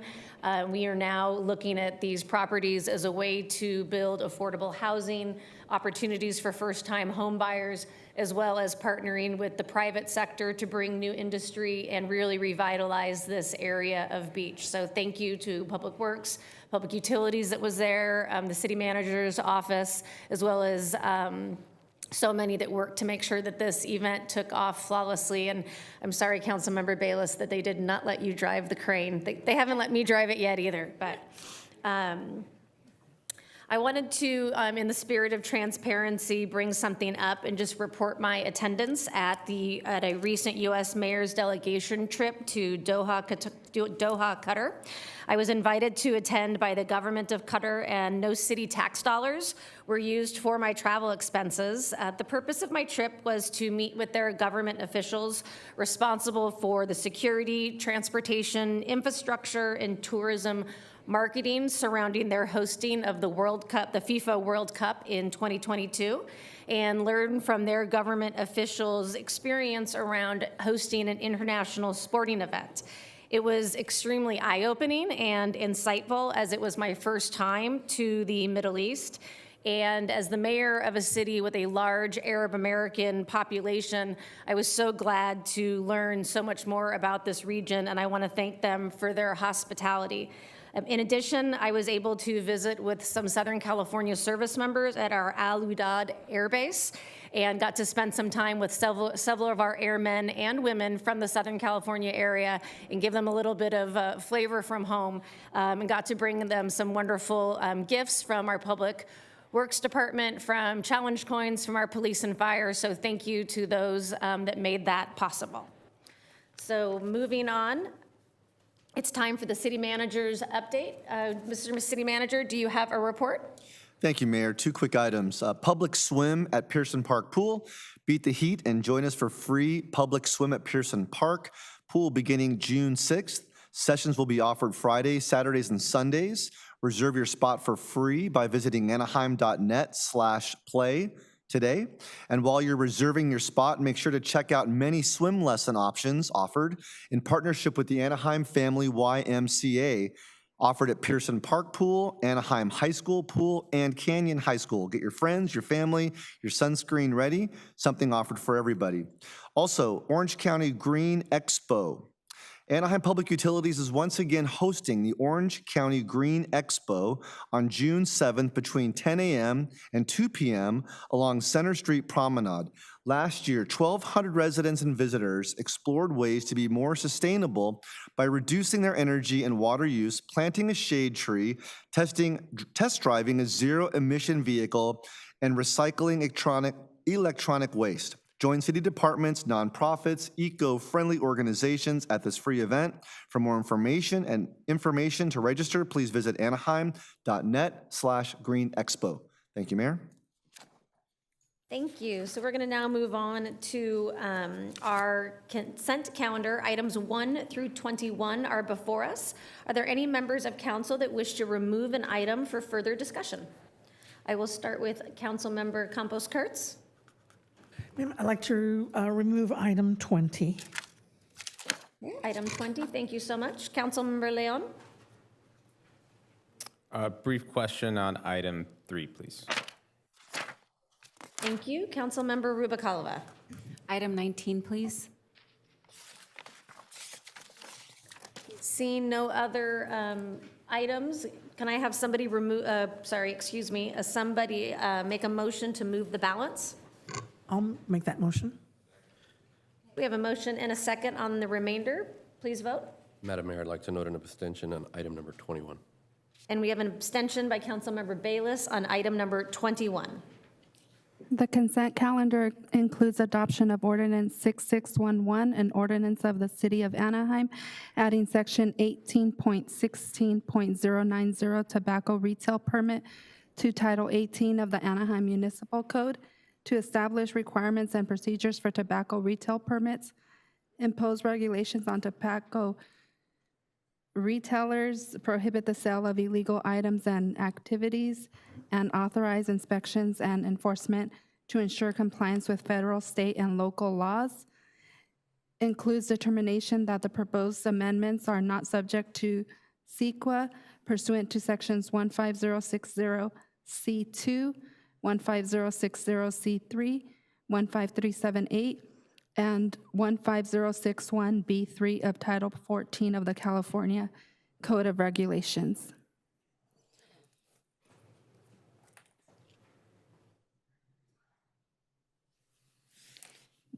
The vote is 7 ayes, 0 nays, with a recorded abstention by Councilmember Bayless on item 21. Motion carries. Thank you. So the first item pulled was by Councilmember Leon. Item number 3, would you like a staff report? No, Madam Mayor, I just had a brief question. I see Visit Anaheim is here. So I'm going to direct my question to Christine, if that's okay. Sure thing. Yes. Awesome. Great. I just wanted to know if you could, let me start that over. Can you provide additional details and information on one of the contracts here, which is for Yum Restaurant Services Group, which operates as the Collider Lab? Can you talk a little bit more about what that contract entails? Yes, I can. I'm going to call up, if you don't mind, our Chief Marketing Officer, because I have the same explanation as you do that we placed on the subcontractor agreement. But Scott Oakland, our CMO, can speak to it a little bit in more detail.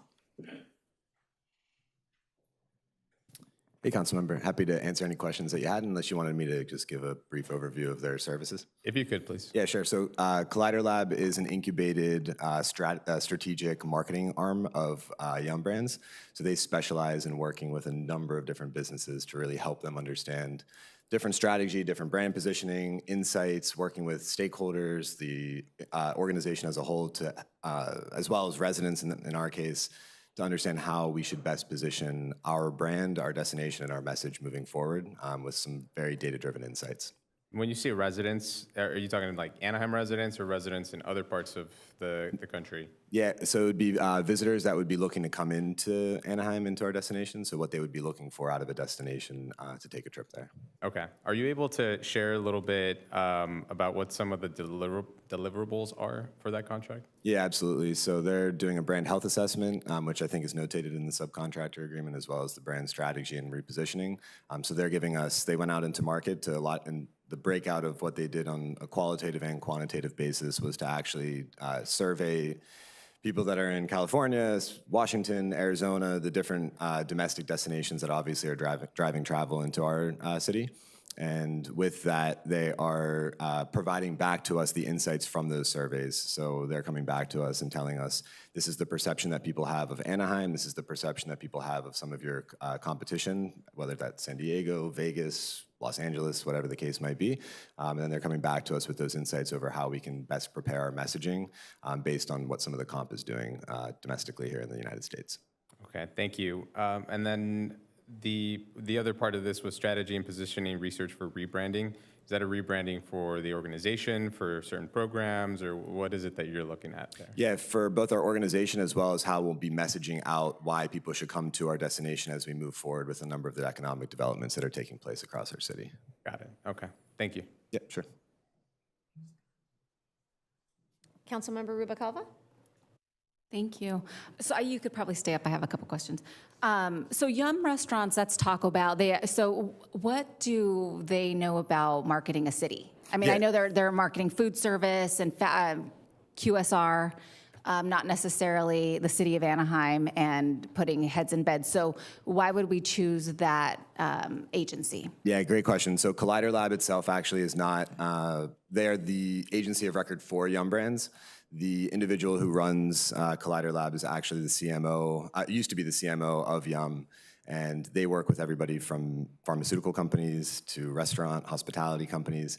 And for us, it's really a matter of, we want to position the city as something that all of us, I think, believe in, the passion, the connectivity, the hospitality that we want to bring to visit to our visitors. And they bring a very data-driven approach, which is something when Mike brought me on board here that is in my wheelhouse.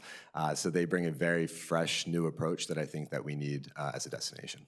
Because the contract says Yum Restaurant Services, which operates, so is it not Yum, she's just from Yum? No, so to clarify again, Collider Lab, like I mentioned to Councilmember Leon, is incubated by Yum, so they are the agency of record for Yum itself, and they're able to take on outside projects as long as it does not conflict with Yum's What other business. agencies did you guys look into for this service? Yeah, so we actually went out to RFP for 19 different agencies, and yeah, happy to share those insights if that's helpful. Yeah, I'd love to see those if we can get a memo to council. Absolutely. I'd like to see the list of the 19 and then what they came in at. 154,000 for an incubator is pretty significant. Will we also be able to go ahead and see the results of the survey? Absolutely. Yeah, more than happy to share whatever you'd like to see. What's your timeline for getting results back? Yep, so they're right in the midst right now of finishing up the brand health assessment. We just had our first workshop yesterday. They're going through some stakeholder interviews next. And then so we expect for that to wrap up really around like the first week of July or so. And I know Councilmember Leon asked about the stakeholders, but can you clarify how they're getting in touch with some of these stakeholders? And I appreciate the fact that many of the stakeholders are members of your board, but I'd like to see us go beyond the board members, or who are you exactly surveying for the stakeholders? Yeah, absolutely. So it's not just board members by any stretch of the imagination. It's local businesses, it's restaurants. Yeah, very much so. I think that one of the core messages that we're looking to convey moving forward into the future is that we are a city beyond Disneyland, which I think is a very important distinction for us that we want to make as to why people should come here. There's other cities around the country that kind of have that crown jewel, if you will. And for us, we certainly have that, and we're privileged as a city to have that. But we all know that those stories go well beyond that as well. Yeah, no, and I agree that it's good to make sure that people are aware of the fact that Anaheim is more than just a theme park. However, will this also give you insight into what types of conventions? Because I really think that's where we're missing the mark in terms of generating more revenue for TOT. Sure. Is our convention business, which directly impacts some of the smaller. If we get a convention of the right size, 10,000, for example, we generate more revenue for TOT because all of our hotels benefit. Will this lead to some of that insight as well? Very much so, and we would love to share, and I think Christina will be covering later today on a number of the initiatives that we've been really focused on generating for some of those smaller and independent hotels. Okay, thank you. Yeah, of course. Thank you. I think that's it. So if we have no other questions or comments, may I have a motion on item number 3? We have a motion by Councilmember Leon and a second by Councilmember Bayless. Please vote.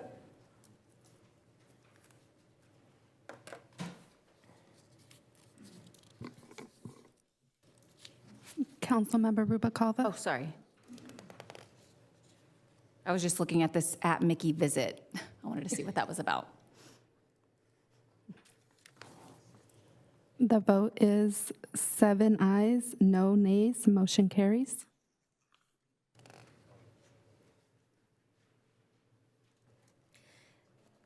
The next item that was pulled is item number 19 by Councilmember Rubicalva. Would you like a staff report? Oh, yes. Yes, please. Mr. City Manager, may we have a staff report? I ask for a staff report from the Deputy Chief.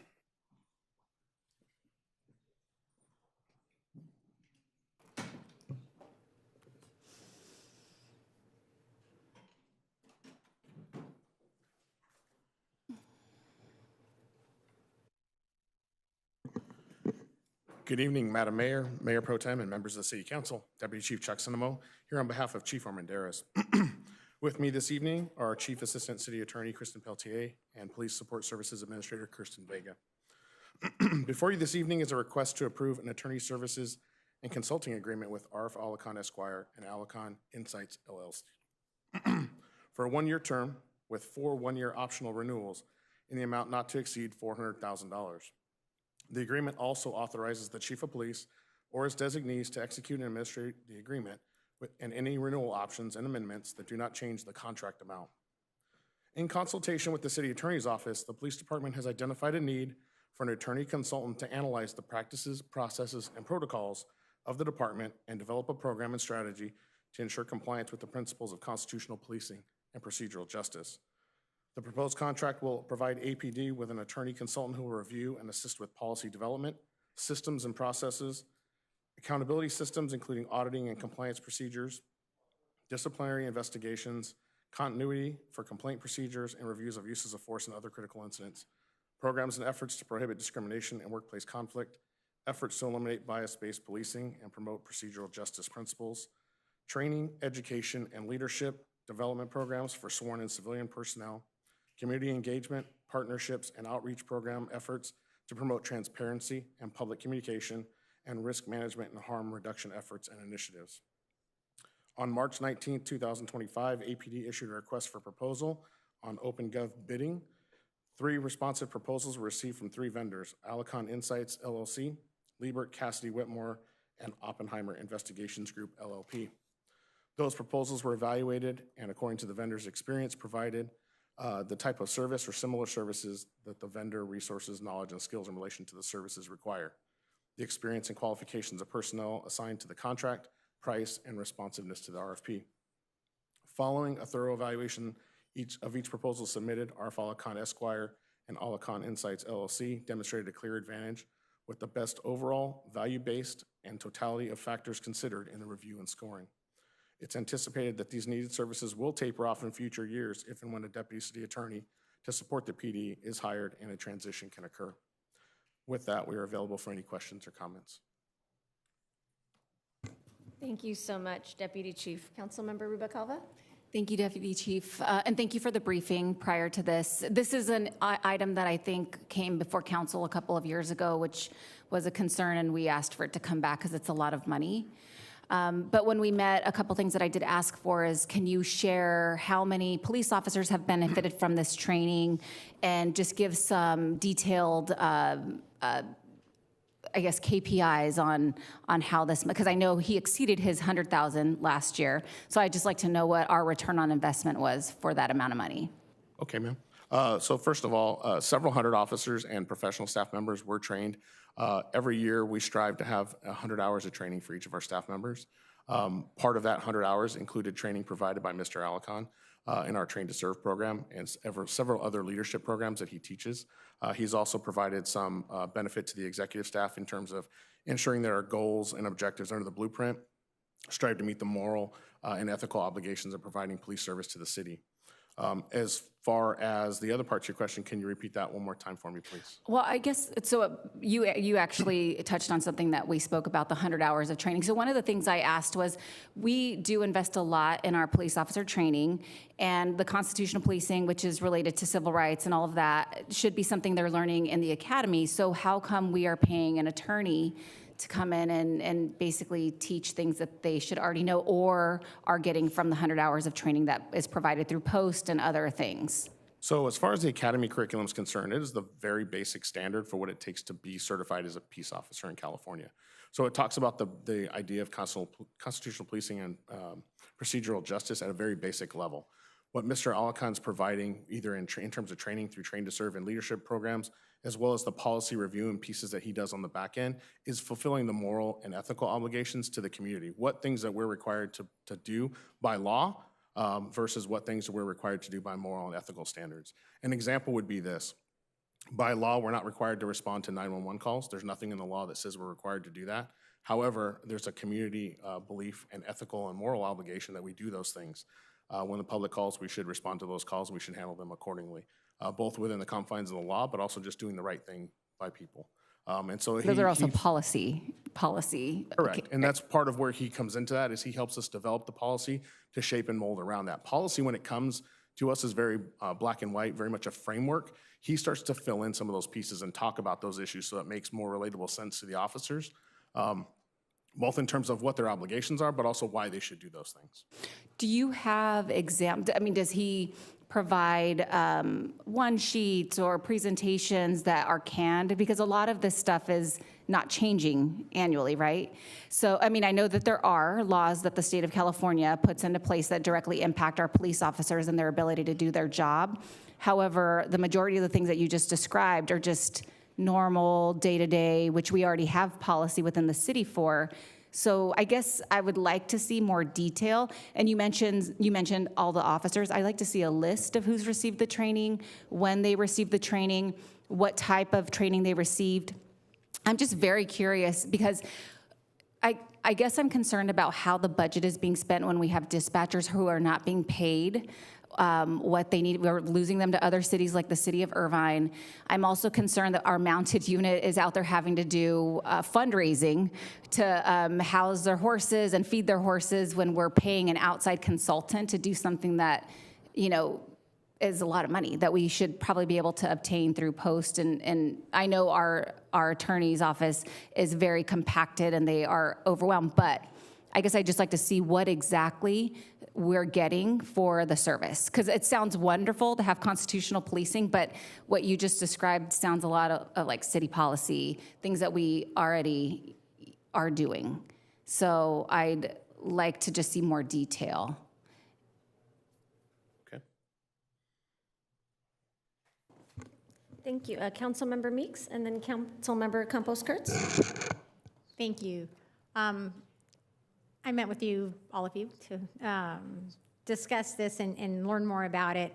And I will say that one of the things that influences me on it is the support from the city attorney's office. And for them to be able to help, this consultant to be able to help train our officers that hopefully will keep us out of trouble down the road, because I think policing is changing.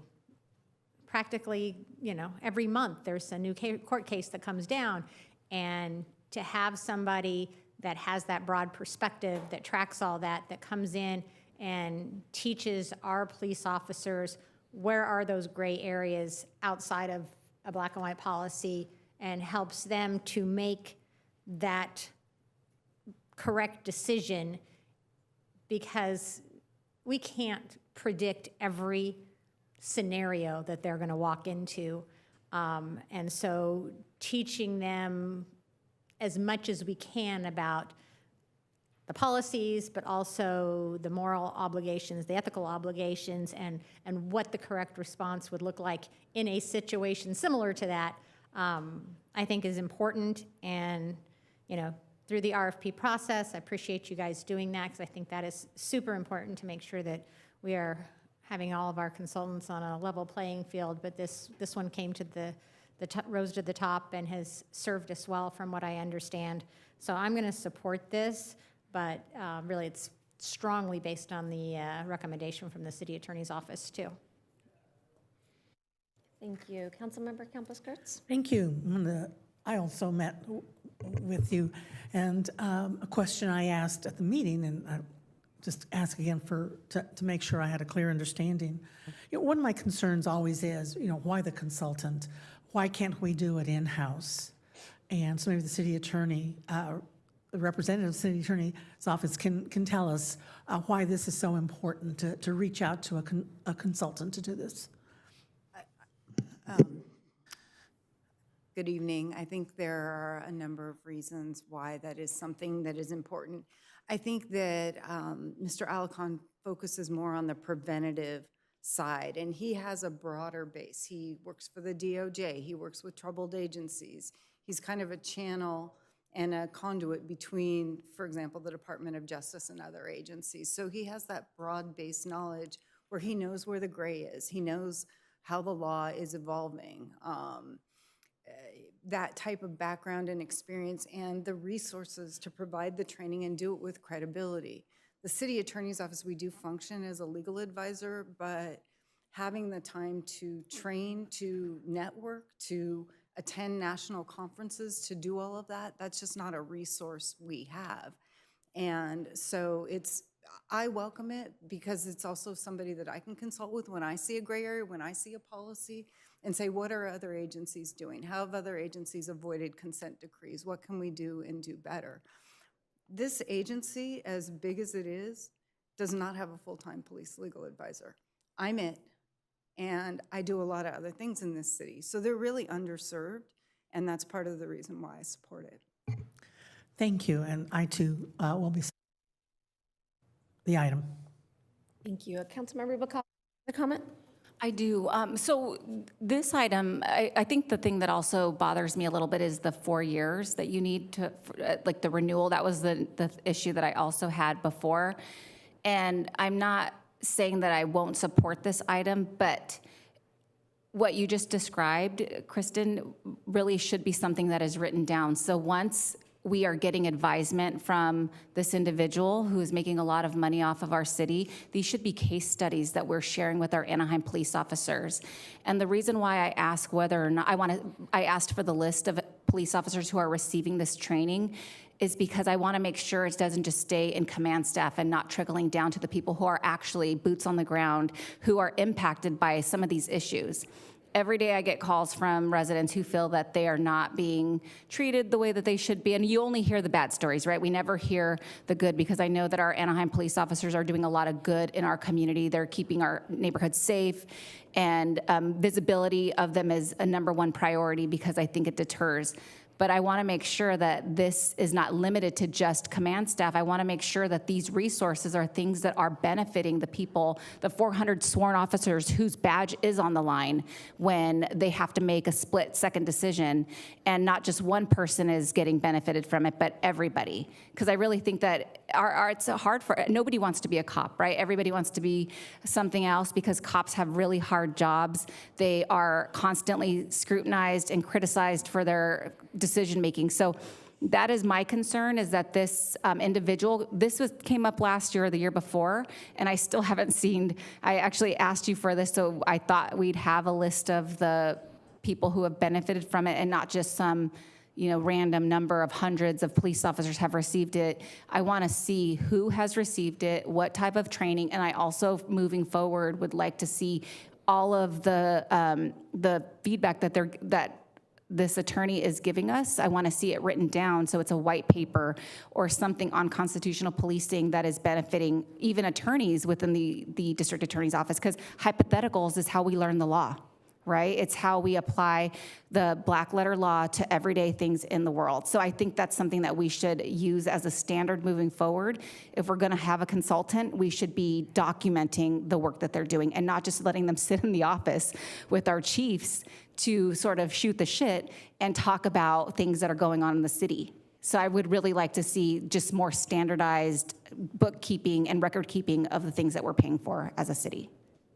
Thank you. Thank you. Thank you so much to the city attorney's office for your insight onto why this is different. And I think sometimes when somebody is an attorney, there is a little bit of a blurred line between whether they are giving personal legal advice to a specific department versus consulting and giving overall. Can you touch on just what's the difference between his role as an attorney versus a consultant? I do think, Madam Mayor, that he performs both functions. A lot of what he is a licensed attorney, but I am there to provide legal advice. So a lot of what he is doing is figuring out the culture in the department, figuring out where there could be issues coming down the pike because there's going to be a change in the law, identifying where we have, through the major incident response team reviews we do, where we have repetitive patterns. And one of the things he has done and taken the lead on is we do have a major incident review team, and we review everything that is a critical incident. And that process has gone back and forth with different chiefs in terms of how we handle it, what it looks like. Does it look like an administrative investigation? And I think using RF, in consultation with me, we've been able to figure out what we think is the best way to do it. We've met with the unions over that. One of the things that was provided was a presentation that was made to the APA on changes to the MERT process. So it's things like that that are in the gray. And I think the more we train our officers, the more comfortable they are with what the law is, the more we reiterate it and reinforce it, the better able they are to make good judgment, good decisions in the heat of the moment, which does save us money on the back end if we don't end up with litigation. So that's kind of some of what is different. And when you say he is learning the culture of our police department, can you just touch on how does that happen? I think I'm going to send that over to the deputy chief. I can tell you that I have seen him with officers, with sergeants. He's training them as well, and I think he's meeting with them. He's meeting with the union to try to get their input. He spends a lot of his own personal time, non-billable time, at the station trying to learn the culture of Anaheim PD. He came from a different agency. He's been exposed to different agencies, and he understands the importance of culture and how culture and policy mesh together, that if they don't mesh together, that you have problems that crop up, policies that are ignored, policies that are not necessarily followed to the detail, which creates problems for an agency and an organization, for the employees that work there and for the unions that represent them. So he spends a lot of time there talking to the officers. He talks to them during breaks when he's teaching class. He also spends time speaking to the mid-management level, which sometimes is the most important piece, because those are the folks that have to transition the message from the executive command staff to the troops on the bottom and the folks that are carrying that out every day. So it's important that that message doesn't become diluted, that the message is consistent throughout the organization and everybody understands why we're doing what we're doing. And so how much would you say of his, when you get him, I guess, his time by billable hours? And of his billable hours, how much of his time is spent by himself rendering or writing legal opinions versus with our officers and our management? In terms of what he bills for that, he spends a lot of that time on his own, as far as meeting with staff and trying to find out the culture pieces. In terms of producing work product, discussing with executive, mid-management, and line staff about how we implement policy, how policy is affected by discuss changes, legal changes, that's 80 to 90% of what he does. He does produce some written product for us outside of the office, but that's very minimal. Okay, thank you. Well, he just, in my experience, just looking at his qualifications, the different agencies that he has worked on, and just the product that we have seen, I think he is an invaluable member of the team. And I agree with our city attorney's office that having that type of insight, I think, is important. And it is something that we can't ask. It seems less expensive to have this person as a consultant on an annual basis than trying to go out and find somebody of this caliber to be a full-time member of our city attorney's office. I don't believe Mr. Alakan is here tonight, correct? That's correct. He's not here tonight. Okay, thank you. I'd like to reach out to him if you could get me his contact information. I don't want him to feel that his reputation or his experience was attacked tonight, because that is obviously not the intention of this council, and he comes very well recommended, and that would be wonderful. Thank you. Councilmember Rubicalva? Thank you. I also would like to mention the fact that nobody's attacking this attorney's character. It's really the taxpayer dollars that we're spending on outside resources is my question. So I just wanted to clarify that concern. I also would like to make a motion to approve, but only for 1 year, so that we can come back and bring some of the KPIs that were requested, because I believe this was requested last year as well, but we didn't really receive any of that information this year.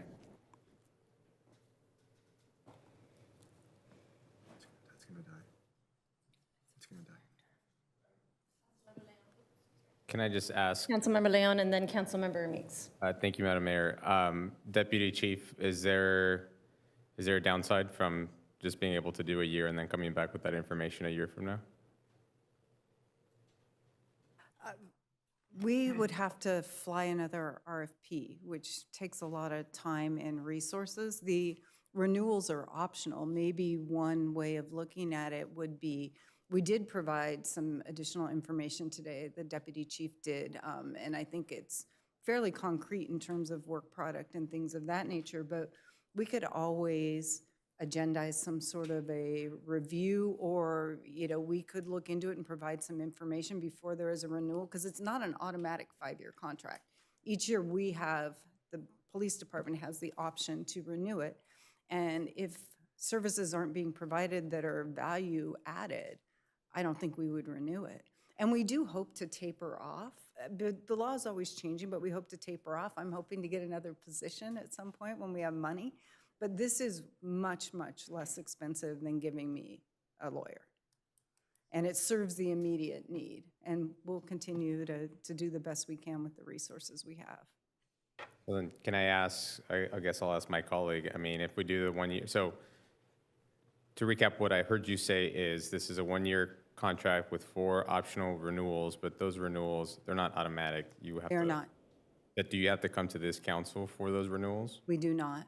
Okay. But I think if the council direction is make sure you're getting value added, and we would like some additional information before it's renewed, I think that that's something we could provide. And I'm willing to amend my motion if we can at least have it come back to council with a review instead of, because I didn't realize that it would affect the RFP process for the optional renewals.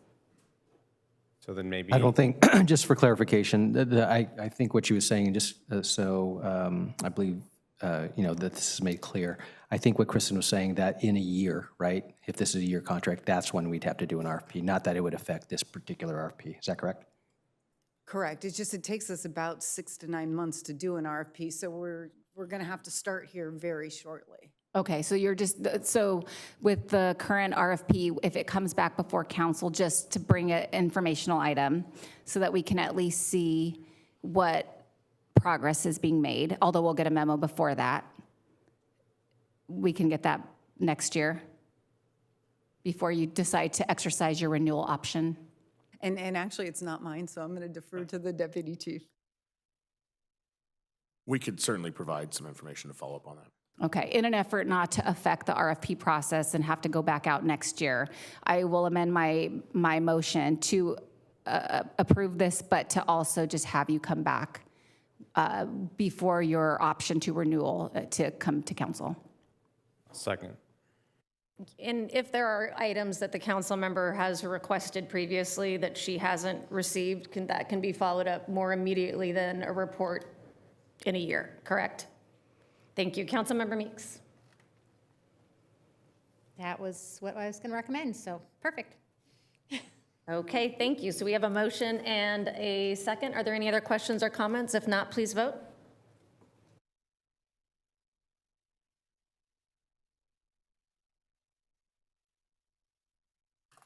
The vote is 7 ayes, no nays, motion carries.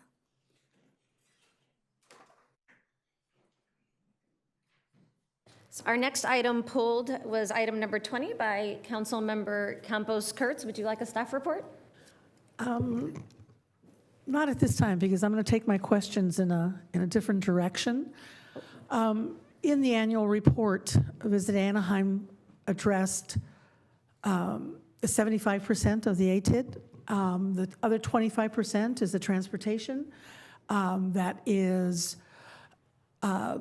dealt with by another, a different board. And so I want to address some questions to the 25%.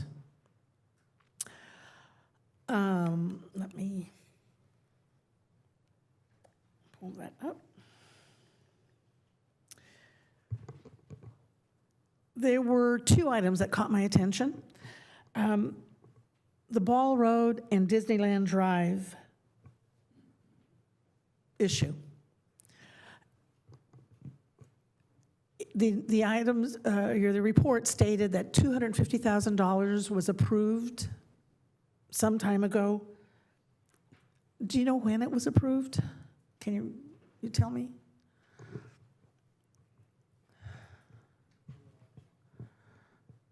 And while waiting, along with that, you mentioned that construction's going to begin soon.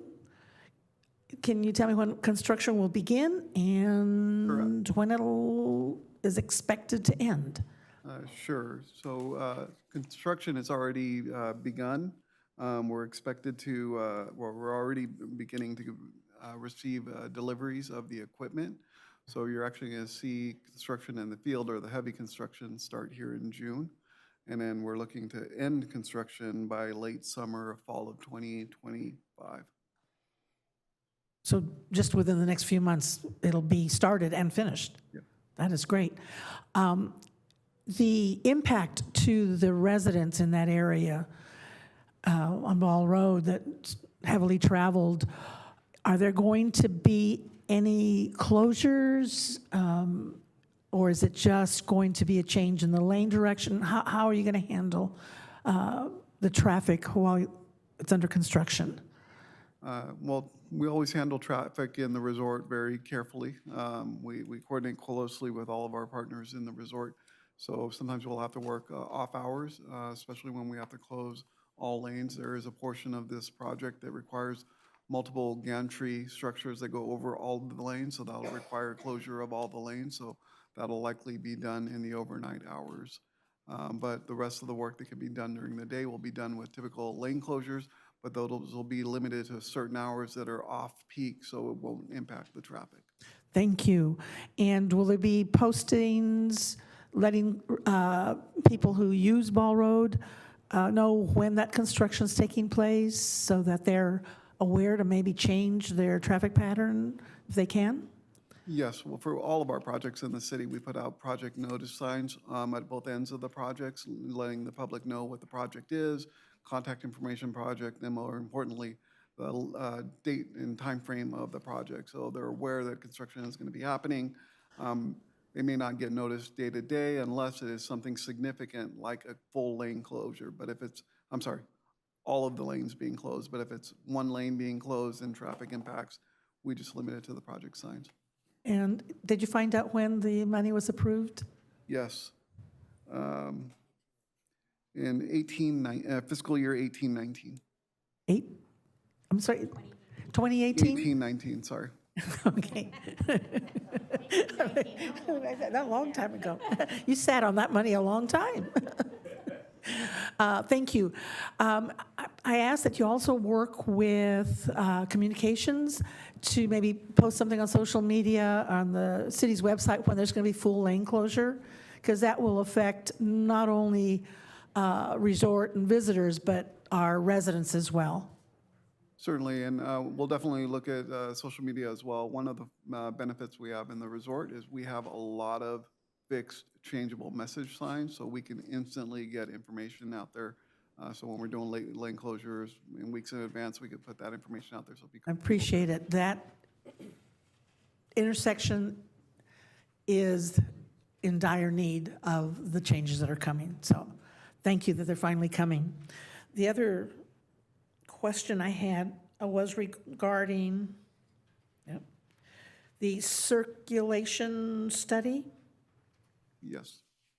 I've not seen it. I've not heard of it actually, other than rumor.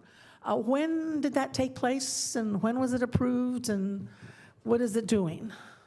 All right, so that one is actually, we're getting ready to go into the public outreach phase, and so that's probably why you haven't heard of it, but you will, and that's where the public will actually have the opportunity to weigh in, and we're going to be able to get a lot of feedback from all of our stakeholders and the public to incorporate into that study.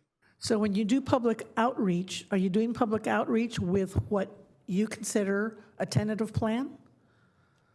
Well, right or are now, you just talking about different ideas, different ways to solve this problem, getting ideas?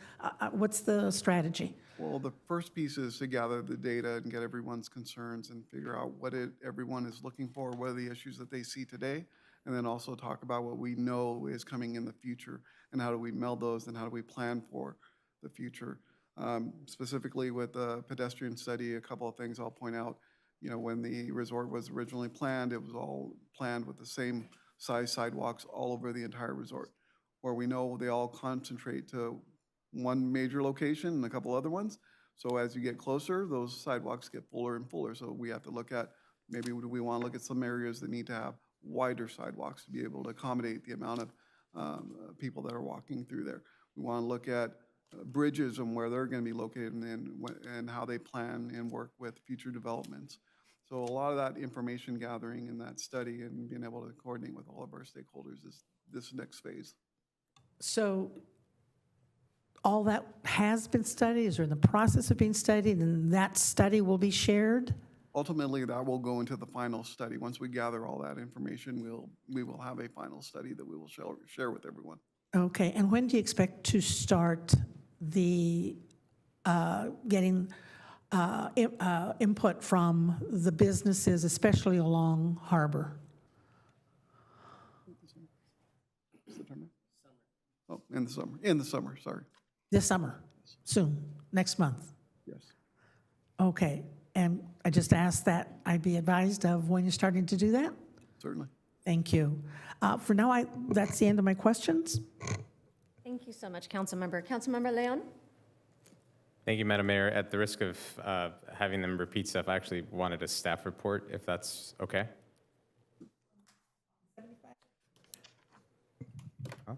On the item?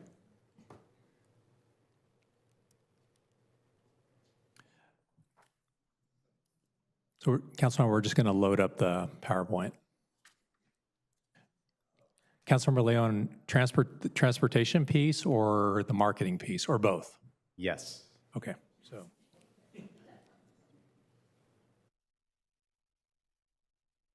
Give us a quick second. Christina, not yet.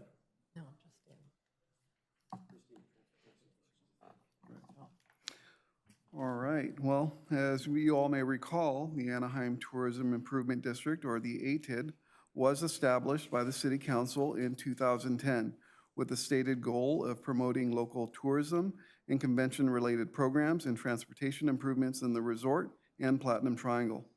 ATID operates under the general oversight and supervision of the City Council via a council-approved management plan.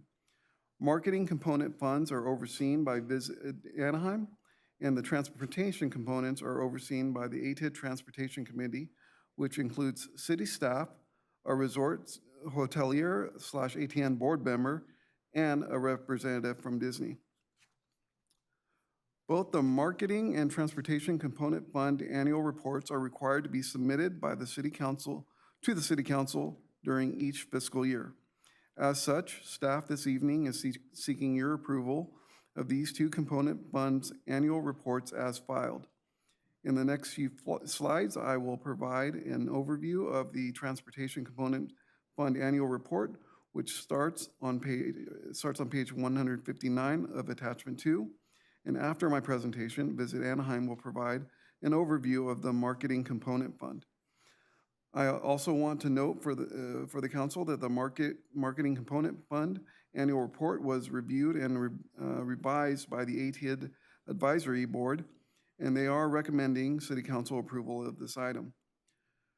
For the Transportation Component Fund, the ATID Transportation Committee reviewed the annual report and is recommending City Council approval of the item.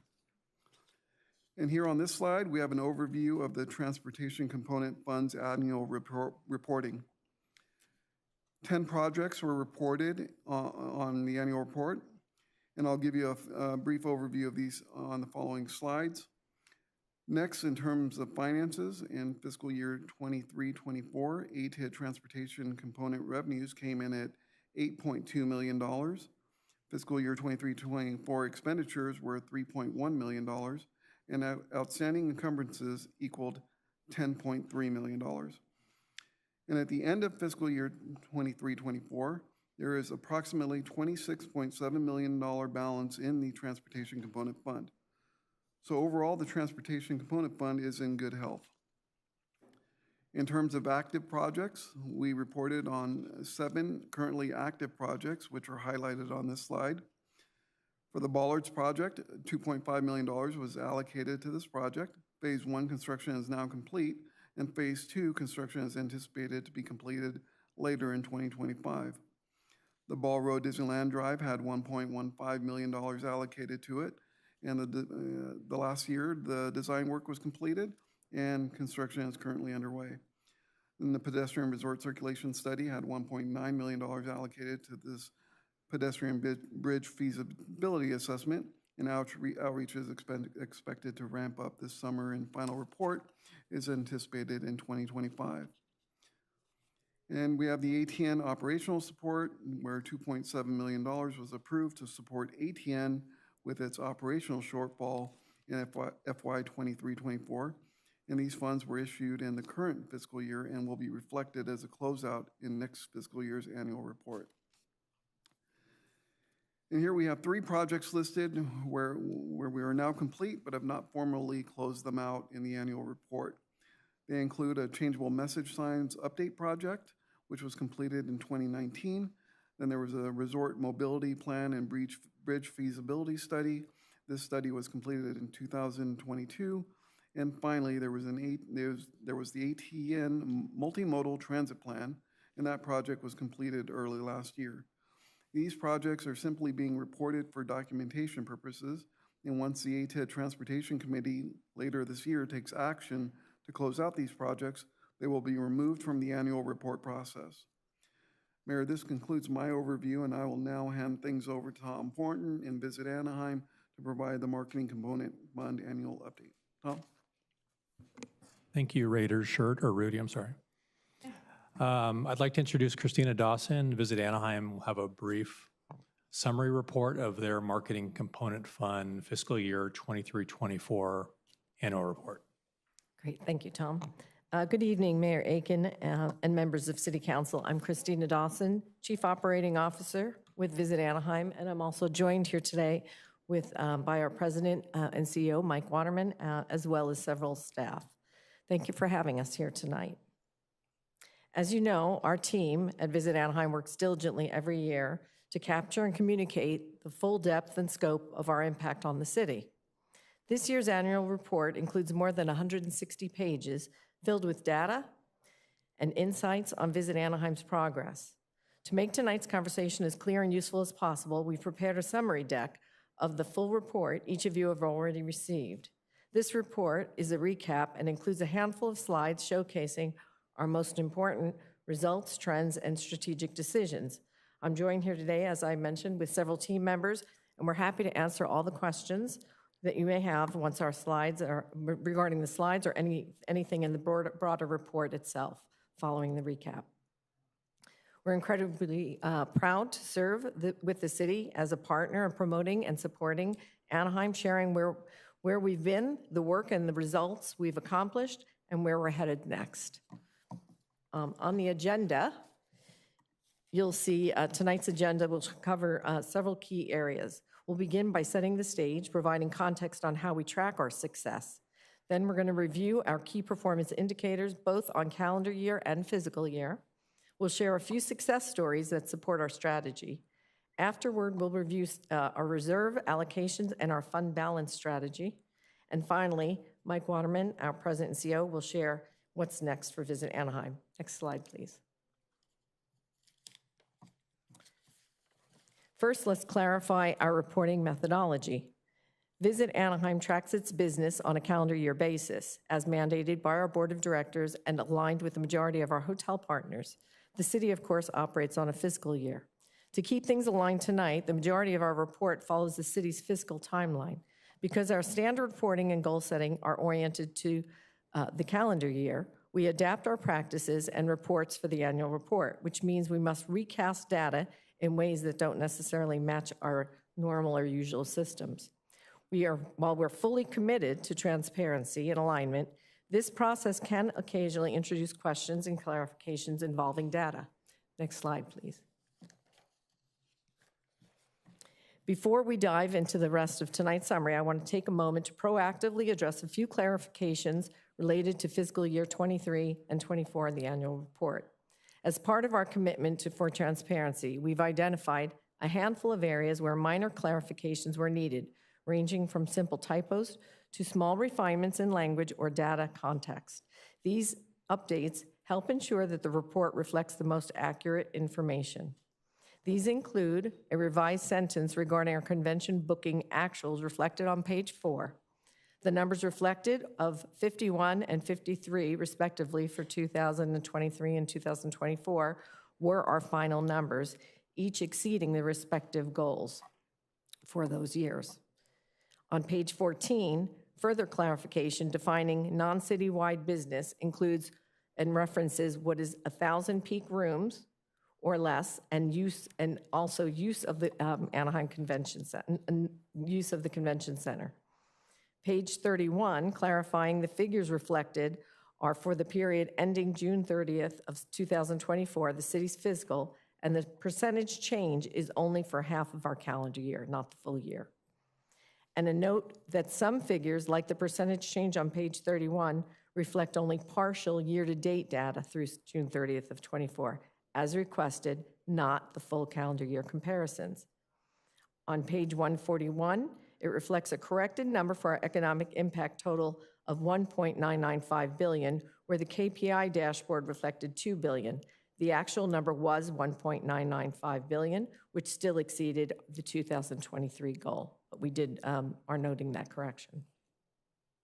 None of these updates affect the integrity of the report's overall findings, but we wanted to address them up front, openly and proactively before moving into the rest of the recap. Next slide, please. Moving forward, let's start by reviewing our performance for the 2023 calendar year. It's important that you see the strength of our back-to-back banner years, beginning with 2003, which was one of our best. We achieved 106% of our annual convention sales goals, booking 51 conventions versus our target goal, which was 48. Our definite economic impact goal for those events was $1.3 billion, and we finished at more than $1.9 billion. For marketing, we set a goal of 1.6 billion impressions and surpassed 2.2 billion, increasing Anaheim's reach. Our partnership revenue was just over $1 million, reaching 98% to goal and reflecting strong business engagement. And total visitation hit a new record of 25.8 million visitors, 107% recovery compared to 2019. Next slide. For 2024, we continued that strong momentum and set new records. We booked 53 conventions, again exceeding our target goal. Economic impact remained strong, reflecting ongoing interest in Anaheim as a leading meeting and convention destination. Our marketing and outreach initiatives expanded further upon 2023's growth. And most importantly, 2024 marked another record year of visitation with 26.1 million visitors, 1.2% more than the prior year of 2023. These results highlight our consistency, adaptability, and growth. Next slide. Now turning to the 2023-24 fiscal year as requested by the city. While our KPIs are set on a calendar year by our board, we've extrapolated our results for the fiscal year in alignment with the city's reporting. What you see here is a snapshot of some of the most relevant and high-impact outcomes across our core departments. On the meetings and convention side, we secured 57 citywide events totaling nearly 750,000 room nights, generating $1.6 billion in economic impact and delivering $29 million in TOT to the city. On the tourism and marketing front, we drove 1.7 billion media impressions, booked more than 221,000 tourism room nights, and engaged nearly 5,000 travel trade professionals, expanding Anaheim's reach both domestically and internationally. Our digital efforts also saw continued growth with over 1.1 million users on our website and more than 820,000 subscribers to our newsletters, a major driver of direct engagement with that audience. These results reflect our team's ability to stay focused, adapt, and execute, all while maintaining upward momentum in a complex and competitive travel environment. Next slide, please. Behind these year-over-year increases are individual strategies that drive measurable success. Let me share 3 examples. In spring of 2024, we launched a targeted digital campaign with Epsilon, reaching high-potential visitors in key markets. From March through June of 2024, this campaign brought over 76,000 visitors to Anaheim, generating $17 million in direct spend, 30% of it in accommodations. The campaign itself delivered a remarkable 165 return on investment in destination spend for every dollar that Visit Anaheim invested, 165 to 1. In June 2024, we launched our Luxury Focus campaign, the greatest luxury of all, powered by Epsilon. Since this campaign began at the end of the fiscal year, results for this will be provided in next year's annual report. Next slide, please. Our co-op campaigns with Expedia also produced excellent results. Domestically, with our Here We Go creative, we highlighted partner hotels on Expedia's landing page, leading to more than 54,000 room nights and $13.6 million in hotel gross bookings. Internationally, through Brand USA and Visit California, we delivered more than 37,000 room nights and over $9 million in bookings across Australia, Canada, and Mexico. These co-op campaigns demonstrate Anaheim's strong performance in both domestic and international markets, benefiting hotels, large and small, and the entire community. Next slide, please. Now I'd like to explain our new approach to our fund balance methodology as directed by the state audit. The fund balance allocation supports the future proofing for our organization and for the destination. We began by establishing fund balances as of January 1 of 2017 in agreement with the city audit staff. The agreed upon reserve fund total as of January 1 of 2017 was $7.1 million, with the breakdowns that are noted there. We then assigned starting balances for the three funds, the Anaheim TID Public Fund, the Garden Grove TID Public Fund, and the Private Fund, based on the original balances as shown at the bottom right of the slide. The structure supports ongoing transparency, accountability, and ensures that each component is managed to meet its specific obligations. Next slide, please. As of December 31 of 2023, our fund balances have grown considerably as reflected on the table to the right. In addition to the ATID, Garden Grove TID, and private funds, there is just over $5.7 million of board-designated restricted net assets reflected, providing a total of $25.5 million as of December 31 of 2023. To reach these balances, we examined each expense account by department to determine what was allowable under the TID agreements. Allowable expenses were allocated between ATID and GGTID by revenue share, while non-allowable expenses were applied to the private fund. Each year, the fund balances were adjusted according to annual revenues and expenditures and reconciled with our audit reports. This rigor in financial management provides us and our stakeholders with confidence and clarity around our reserves and ongoing fiscal discipline. Again, the city's auditors were involved in this entire process. Next slide, please. As we look to the future, we have established necessary reserve allocations following industry standards to ensure the sustainability of the organization and the continued support for our destination. We have $7 million set aside as general reserve, roughly representing 6 months of operating expenses. Again, this is an industry standard. An additional $7 million of the reserve funds are allocated to convention center bookings. These are client incentives or subsidies used to help offset rental costs of the Anaheim Convention Center. These are legally binding agreements between the client and the Anaheim Convention Center. It is customary for clients to request rental assistance to be competitive with other destinations.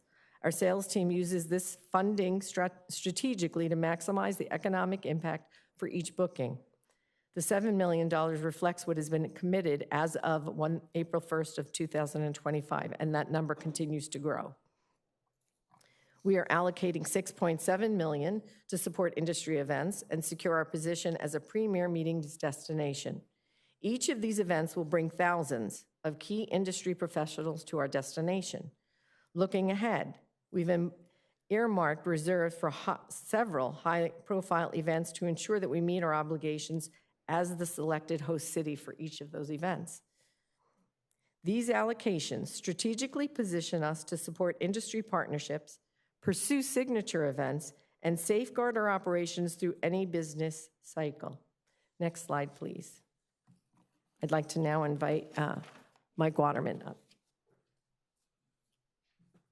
Thank you, Christina. Mayor Aiken, City Council. 3 quick slides, and then we'll open up to any questions you may have. We just want to reiterate the fact that we're using data, as Scott Oakland so appropriately said, to make the most informed decision moving forward.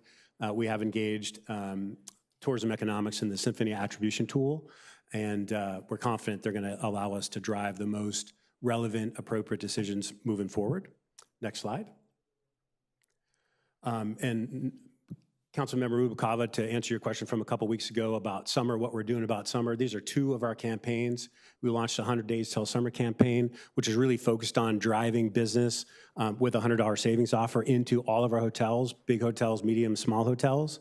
We've also engaged Tia Mowry to do our new Imagine Agency campaign. She was actually on the Tamara Hall show today, telling millions of people around the United States why you should come to Anaheim and listen to your kids when they plan your vacation. Next slide. And then finally, Christina mentioned in our reserves, all of those events, there's 6 of them. Over the next 5 years, from 26 to 2030, we're gonna host 20,000 meeting planners, meeting professionals through Anaheim during our most important, impressionable years when Disney Forward is moving forward, OC Vive is starting to open, and we're gonna literally showcase all the amazing things happening in Anaheim to these professional meeting planners to make sure they go back and convince their companies to come and bring their conference or convention to Anaheim. We also mentioned sports.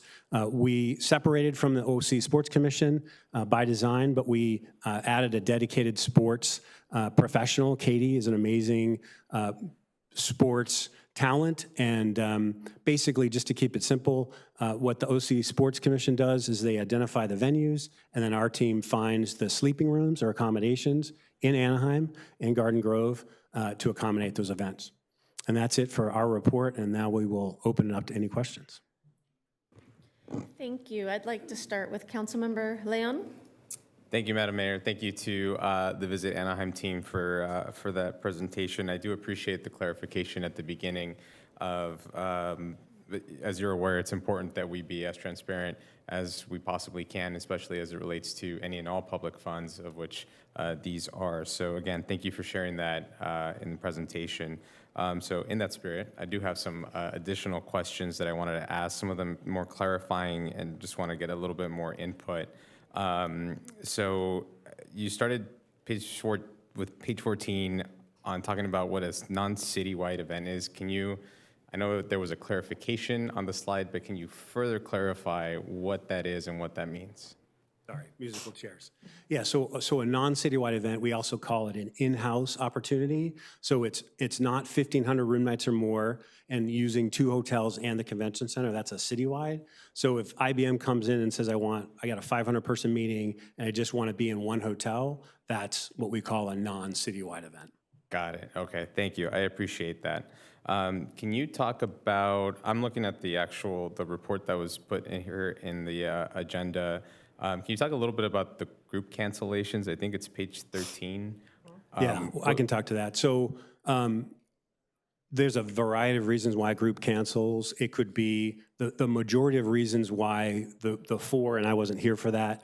A couple were corporations that were purchased by other corporations. It was an acquisition, and the leadership at that group decided they didn't want to move forward with the annual meeting in Anaheim. They canceled. We since booked a new meeting into future years, but that's typically why, coming from Florida, we got cancellations because of hurricanes, other things. Luckily, we didn't have to worry about that here. And in terms of like an industry average, 4 seems low. Is that? Yeah, it's higher than we'd like. We'd like to have 0. I think a little bit had to do with with the economy at the time. So 4's higher than we'd want, but it's probably close to industry average. Okay, thank you. On page 21, so you booked about $16 million in Q1, or your sales team did, and then 22.9 in Q2. Can you share again what the economic impact entails? It says that that's the total was the economic impact. Are we talking rooms booked, sales tax, all of it, or is it a specific? Economic impact is a calculator we use that typically calculates direct spend relative to hotel rooms, to rental, to anything associated with the meeting. And then there's indirect spend, which is not in the EIC, which is, if they went to, if they went and bought stuff at Walgreens or bought gas at the gas station. So there's direct and indirect. And so that is all from those new leads that are listed on there? Correct. Okay. You talked a little bit about the OC Sports Commission. Can you clarify, because I know it was in the report, and so but then you said that you separated it away. Can you clarify what that is and what that relationship looked like? Sure, yeah. The also happened before my time, but was a board-directed decision. The OC Sports Commission, run by Anthony Brenneman, was actually part of Visit Anaheim at the time, and the board felt because he represents all of Orange County, not just Anaheim, it was a bit of a conflict. So they separated. Anthony is now his own separate 501c3 and has a mighty team of 2 and is doing a great job. And he works very closely with Katie on our team to make sure we're securing these sports-related events. Okay, thank you. Page, I think it's 108. I don't know if you're able to pull it up. So when we're talking about meetings and conventions for fall 2023, so in the fall you had 16 million impressions with a 0.24% click-through rate. In the spring you had 5.4 million impressions with a 0.56% click-through rate. Can you, number one, clarify, I'm trying to look for the slide, but it basically said that there's a brand lift as part of that slide. Can you clarify? Yeah, look, I think, and maybe Scott can talk to the click-throughs. Neither of us were here at that point, but ultimately, we put these campaigns out there and really try to target the right groups and the right opportunities. And some do really, really well because the message is right on point and we've hit the right audience. Some aren't quite as good, so we learn, and we didn't have the data analytics tools then that we have now that are much more specific. It was a little bit 50% art and 50% science back in 23. I'm sorry, one more time, I apologize. So the brand lift and likelihood to consider Anaheim for the next meeting or event. Clarify again for me, I apologize. The brand lift, what does that mean? Is it we have more name recognition? Yeah. So that particular number means that our intent to come and visit Anaheim by that group of planners was up 18%. Got it. Okay. And then do you have any data or information, and I apologize if I missed it on here, of what was the expenses of these impressions and of the click-through rates? How much of that resulted in bookings? Yeah, I don't have that. I'm not sure we have that tonight, but we can get that to you. Okay. Yeah, I'd appreciate that. And then final question for now. I know my colleagues probably have other questions. I know you've done this in the past, and I believe your chief marketing officer mentioned that that your approach is that we want to market the city as a whole. And so can you talk a little bit about any current or future strategic initiatives in terms of looping in other small businesses or restaurants or areas that are in other parts of the city that could be beneficial to people that visit here? Yeah, look, I think we do it a couple different ways. We do it through our quarterly meetings. We do it through a bunch of stuff. Marketing, reaches out for we have close to 500 partners, and that's restaurants, florists, transportation companies, and we regularly meet with those groups to try to figure out how we can best work with them. And then Scott and his team work with marketing agencies and the team to identify what's the right strategy, whether it's a co-op or a out-of-home, promotion, or if it's Tia Mowry, doing her Imagination campaign. Okay, but then Scott, can I ask you, just in terms of just the local restaurants, local businesses, what is that? Yeah, I can give you a great example. So last week, for example, the owners of Alvarez Coffee, they came into our office so I could learn more about what they were looking to accomplish with their business. They're actually they're branding, we're distributing coffee at IPW, and they came up with an actual original coffee flavor that is specific to Anaheim. So we were chatting about the design of that, and then they also shared with us that they were looking to actually open up a flagship location. That led to a conversation about how they actually take their compost and give it to the owners of Poppy and Seed, who are a partner of Visit Anaheim. So we start to find these synergies that exist between these local businesses to be able to tell these stories more organically about how Alvarez Coffee actually would feed literally into the Poppy and Seed menu, and then being able to tell those authentic stories on a localized basis is the most recent example, if you will, of how these conversations happen organically, and then our team really runs with it.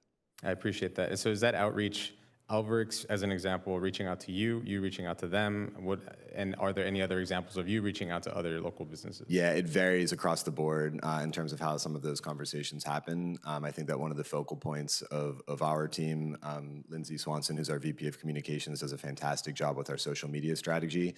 A number of the influencers and celebrities, Tia Mowry is no different. They are from Orange County. Tia Mowry actually shared with us that her dreams started in Anaheim because her family moved to Anaheim. They couldn't afford to live in Los Angeles, so they actually moved to Anaheim instead, and she remembers driving up into Anaheim to go, or into Los Angeles to go for auditions. So it's stories like that that are authentic to us that we're really looking to amplify. I appreciate that. And then in terms of just our local youth, as an example, are there any opportunities or anything that you're looking at to maybe loop them into some of the opportunities that we're seeing, especially as we start seeing, the World Cup coming on, the Olympics obviously coming to town, which I know is not an agendized item, but would love to have a further conversation on what we're doing to plan around that. But are there any initiatives in terms of from the Visit Anaheim side or specifically the marketing side, any opportunities to loop in some of our students? Yeah, absolutely. So Pepe Avila does a great job in establishing a partnership with the YMCA.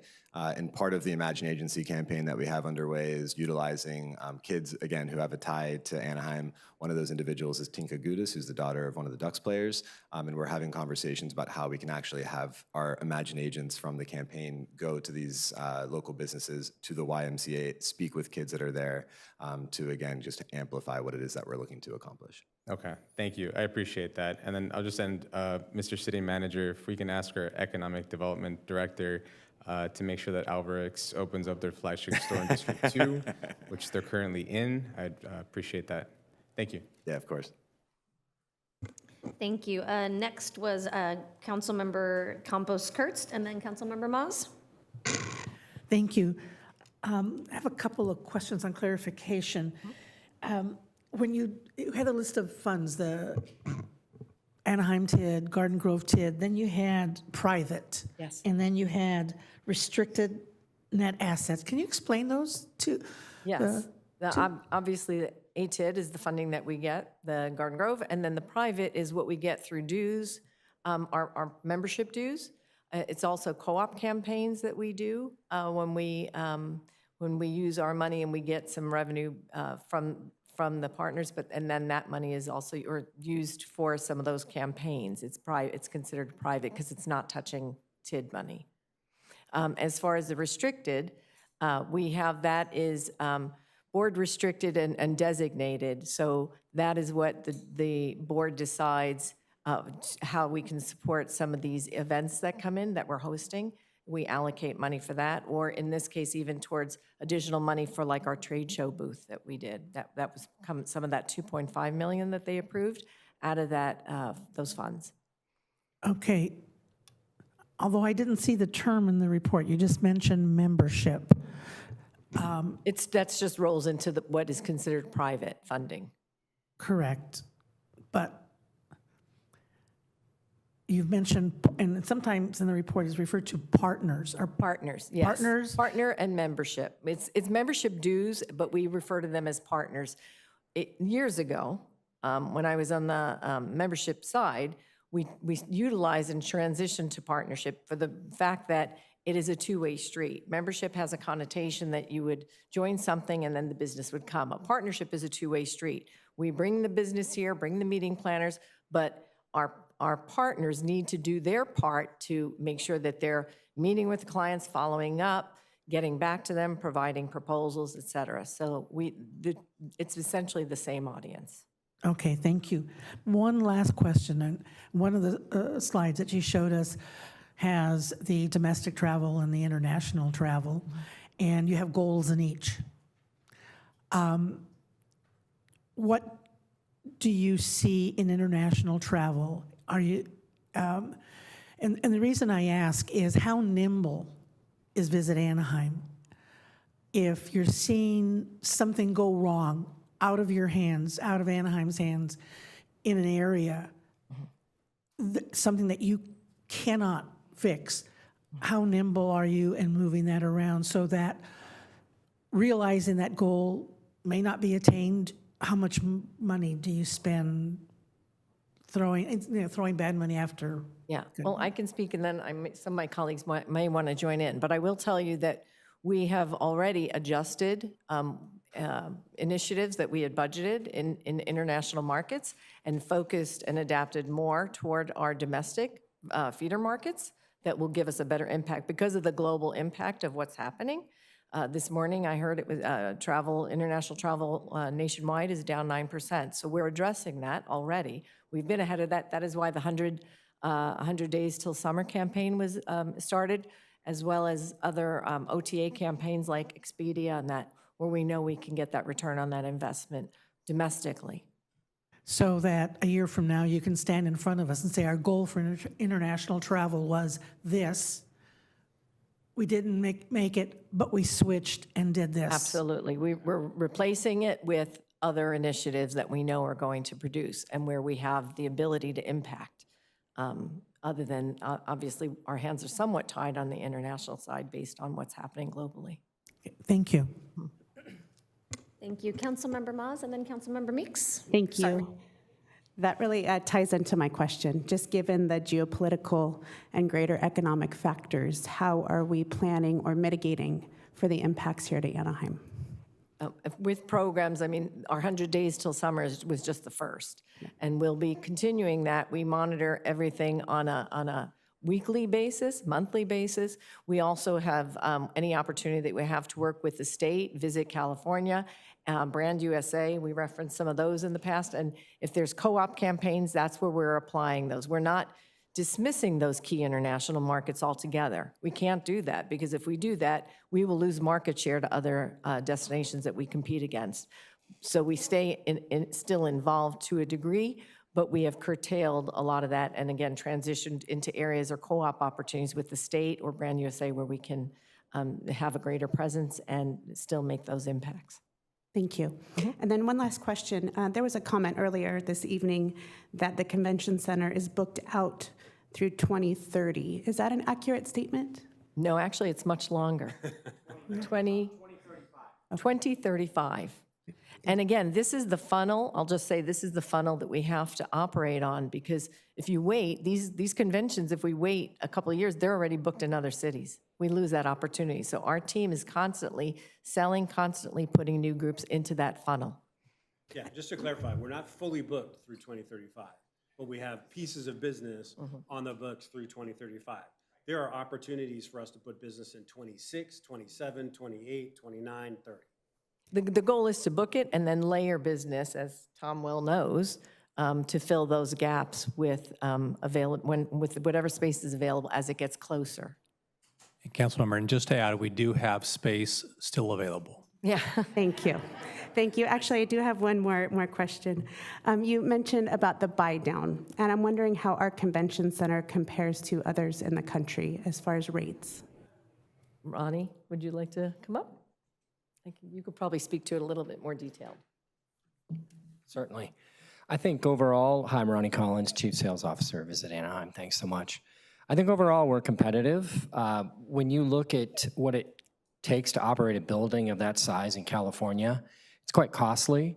But as we compare ourselves to our other California gateway cities, Los Angeles, San Diego, San Francisco, I think we compare quite favorably. Now, when you leave the state of California and you're shopping other markets such as Salt Lake City, Phoenix, the Texas cities, certainly their pricing is less, but that's where the TID assistance comes in to level that playing field. So we really truly have a mantra of we're not going to lose a piece of business over, rent pricing. So we come in and level the playing field with the TID support. But I think to answer your question overall, as you look at the California landscape, I think the building is priced very competitively. Thank you. And Councilmember, just to add, yeah, we are not the cheapest, we're not the most expensive, and we believe the value that we have with the destination, what the city has invested into that asset, is well worth the money. Thank you. No further questions. Thank you. Mayor Pro Tem? Thank you. First, I just want to note the ATID Transportation Fund. It has a significant fund balance, but I like that. I think it's really important. I think one of the things that we need to be aware of and plan for is how do we accommodate more visitors? And that's our goal with OC Vibe and Disneyland Forward and all that. And that is a key piece of that puzzle as we go from 25 million people a year to hopefully like 40 million visitors a year and really capitalize on that. So, I've heard people question why it has such a significant fund balance. We're going to need that, and we're going to spend that as these studies get done. I did have a question on the fund balance for the other part, the 75% of the ATID.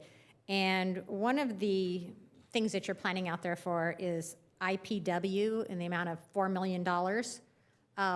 What is that for? So IPW is International Powwow. That is the largest international travel show that's held in the United States. We actually hosted it in 2007, 2019, and now again in 2030. From that piece of business, as a host city, there's an obligation. There's opening night, usually closing night parties, and while Disney and I believe OC Vibe have already committed to that, there's transportation, there's a lot of events and activities that are surrounding that. So as a host city, it will probably cost us somewhere between $5 and $7 million to host it. However, the impact, and U.S. Travel has all these statistics that we can absolutely share with all of you. The impact after we hosted it in 2007 was received and acknowledged by the destination. Of course, in 2019, we hosted it, and then the pandemic ensued. So unfortunately, the impact still was good, but it was curtailed because of the pandemic. And again, when we host it in 2030, the impact will carry for many years after in terms of new business, new bookings. Okay, and I mean, I can appreciate that. We put on a good show, and I want us to, and that makes a difference. And I would like to add for the record, this is Pepe Avila. I'm Senior VP of Community Relations and Partnership, and I was in charge of doing all the fundraising for 2019. So IPW is the Olympics of the travel industry. IPW is the Olympics of the travel industry, and what this means is not only brings over 2,000 or 2,500 tour operators, airlines, wholesalers, and companies that are booking in the hotels and packaging the attractions and combining the transportation companies and selling those. It's about 70 different countries.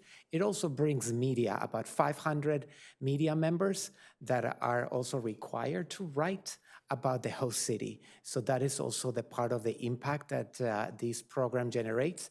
And when we bid for this program, we were strategic. We were not bidding for 28, 29. We only bid for 2030. Why? Because OC Vibe will be open. Disneyland will be 75th anniversary. And the last time we hosted in 2019, Disney closed Star Wars Land after being open for 2 days to host the opening night for this event. Okay, thank you.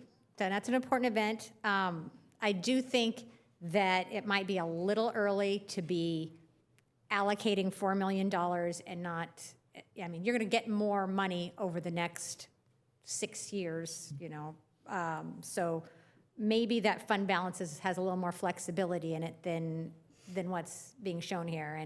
And I will say that my purpose in that is because I want the ATID to really figure out how to provide some funding for housing in our city. And we've talked about it for over a year now.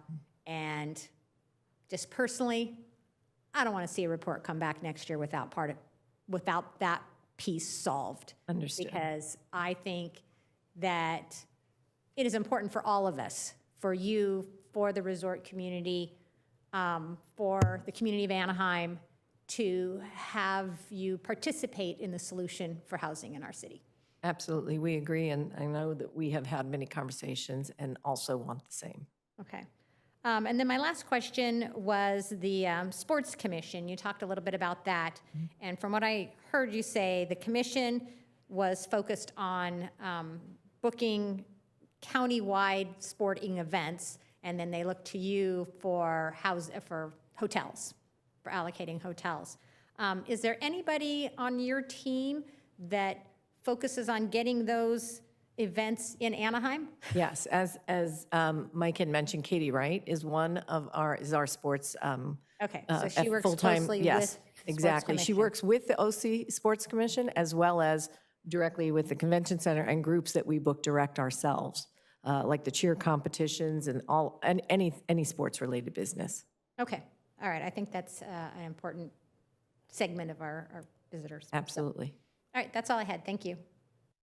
Thank you. Councilmember Bayless and then Councilmember Rubacava.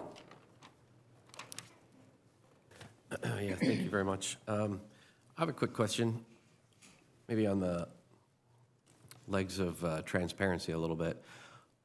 One of the, I don't want to say issues, but when I would try to go through and compare different numbers, I always had to look either the top or the bottom of the report to figure out if it was calendar year or fiscal year. So I'm just curious, is there a reason why you don't report in one and or the other?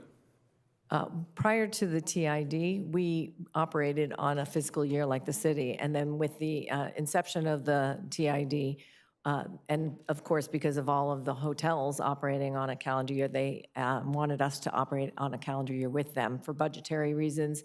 The events and activities that we do, it was easier. However, that being said, I don't believe the agreement that we have stipulates that we have to mirror a report on the city's fiscal. All of our KPIs are based on our calendar year, so we are accountable to the city still for those same KPIs and our board and our stakeholders. If there was an opportunity at some point to consider us reporting on just a calendar year, it would be much easier for us. We have all the data and that we capture based on a calendar year, but we do extrapolate that information to mirror the city's fiscal year as needed. Seems to me it would be easier read in one and or the other. It would be. All right, now if you thought that question was tough, here comes a really tough one. And you're probably gonna ask Tom over here to say, hey, can you move the board around and figure it out? But my question is this: I saw 54 bookings made 2024.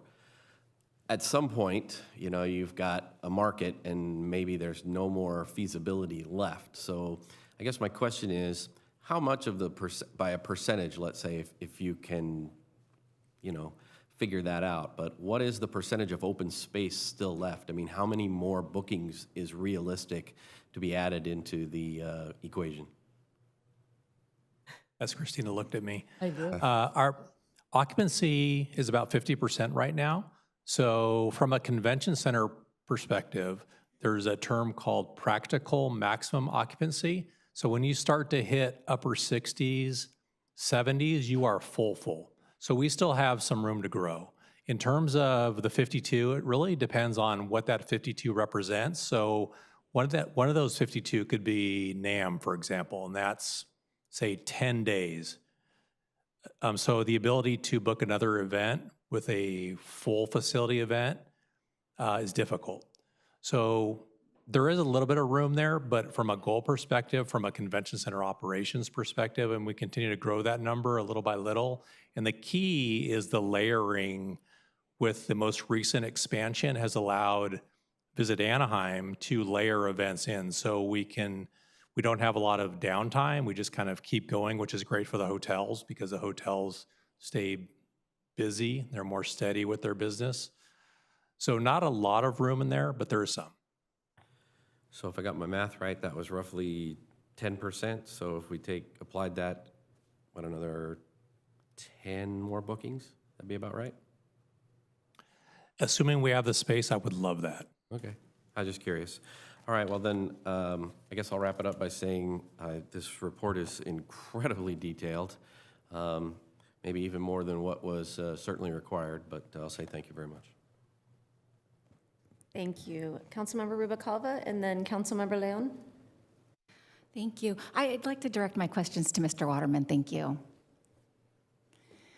Mr. Waterman, I'll start my remarks by first, I just want to acknowledge that I had somebody from one of your commissions or advisory boards or however we want to say it, ask me if my intention with you is to see you gone. I just want to clarify, it's not really my opinion or objective to have you fired. I just want to see Appreciate results. that. Yes. Appreciate I mean, I don't have the power to do that anyways, but I think my objective is really just to see results. So for the person who asked that question, I wanted to be very transparent about my intentions. Fair enough. So with that said, we did talk a little bit about the occupancy rate being at 50%. And what I'm hearing from a lot of our smaller hotels is they are really struggling right now. So I saw the detail that you guys provided. What are some of the objectives that you have to fill some of those rooms for the 2025-26 budget year? Yeah, so as we mentioned, a lot of our marketing campaigns are geared towards driving short-term summer demand, the two that we're doing right now. We also have a business development team. And while a lot of the smaller hotels don't necessarily have meeting space, when we build compression, when we drive, and just to back up, you know, a citywide window is typically 18 to 24 to 36 months out. So we're not going to book a citywide in 2025 or 2026. So our team is hyper-focused on trying to drive as much leisure and group demand into the market as possible. And so I agree with my council colleague when she mentioned that we might be putting too much in reserve for the future. I would like to see us, I can see earmarking, and so projecting out, but not necessarily putting that money into reserves, but utilizing it in the near future to make sure that we're helping to offset some of these losses that we're seeing to our budget. And also to expand on what Councilmember Meeks mentioned on the housing front. Personally, I don't really think we need to increase the TID. I know that's been a discussion, but I think just having that allocation come from there is something that I would love for you guys to consider. Having an additional amount burden some of our hoteliers, I think, would be debilitating, and it would impact our competitiveness in the market. Understood. So that's something to consider when you're talking to your board members. The other question I had is, in your budget, it talks about the members versus, so wouldn't all payees be considered a member if they're technically, it just seems to me like to have members is such a small percentage of your revenue. Why would we give some people a benefit and not everybody who's paying into the TID? Yeah, it's a great question. And honestly, there are quite a few destination marketing organizations who have abandoned the partnership or membership model because it's a lot of work for, you know, a pretty minimal return relative to the overall piece. We have an amazing relationship. Anaheim, as you know, is an amazing city. Our partners love us. And the reality is when we do programs that benefit and, you know, it costs us money to run these programs, whether it's a co-op or the Meetings Momentum program, it costs us money. And our desire is to create such a value, whether you're an independent limited service hotel, a mid-level hotel, or one of our largest hotels, we want to provide value, and that's why we charge a membership due. Historically, we haven't really done a great job to be transparent with the smaller hotels. We're changing that. I've met with about 50 GMs over the last 3 months, and we're listening to them, and we're actively working on campaigns, that co-op campaigns that will benefit. Co-op's another word for, you know, assistant. So if it's a $2,000 co-op, we would pay $1,000, they would pay $1,000, or $500 and $500, and amplify their message through Expedia, Travelocity, TripAdvisor, et cetera. Perfect. Hi, Councilmember Rubalcaba. Also, to explaining the meetings that we had with the small hotels and listening to them, especially when we're talking about hotels from the Castle Inn and Suites to the Howard Johnson. There's small hotels all over in this area. One of the commitments that we have done and we have fulfilled already in this month after we met with them and we listened to them is that we have added all the 94 hotels that are part of the ATID in our website. What it means that all the investment that we're doing on our marketing team and our CMO was here explaining all that from our communications funnels into our website.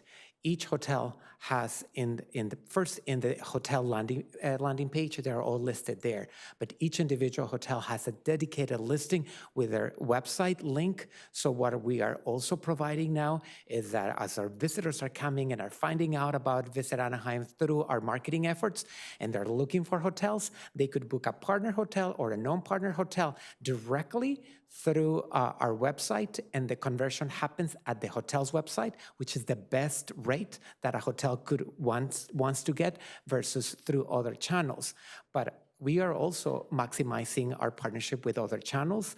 And as we are implementing these changes, for example, with Expedia, which is a partner that we do domestic and international campaigns, we have now any campaign that we develop with Expedia will be able to include all the TID hotels, regardless of partnership. And we are also able to show that because Expedia provides us on a very granular level, the reporting to the hotel level, that even before we did this change, non-partners hotels are already seeing the benefits from those campaigns that we're investing. And in the future, one of the campaigns that we wanted to develop with them is to, as Mike mentioned, is those matching funds. So, and that is a program that we are right now in the process of putting together.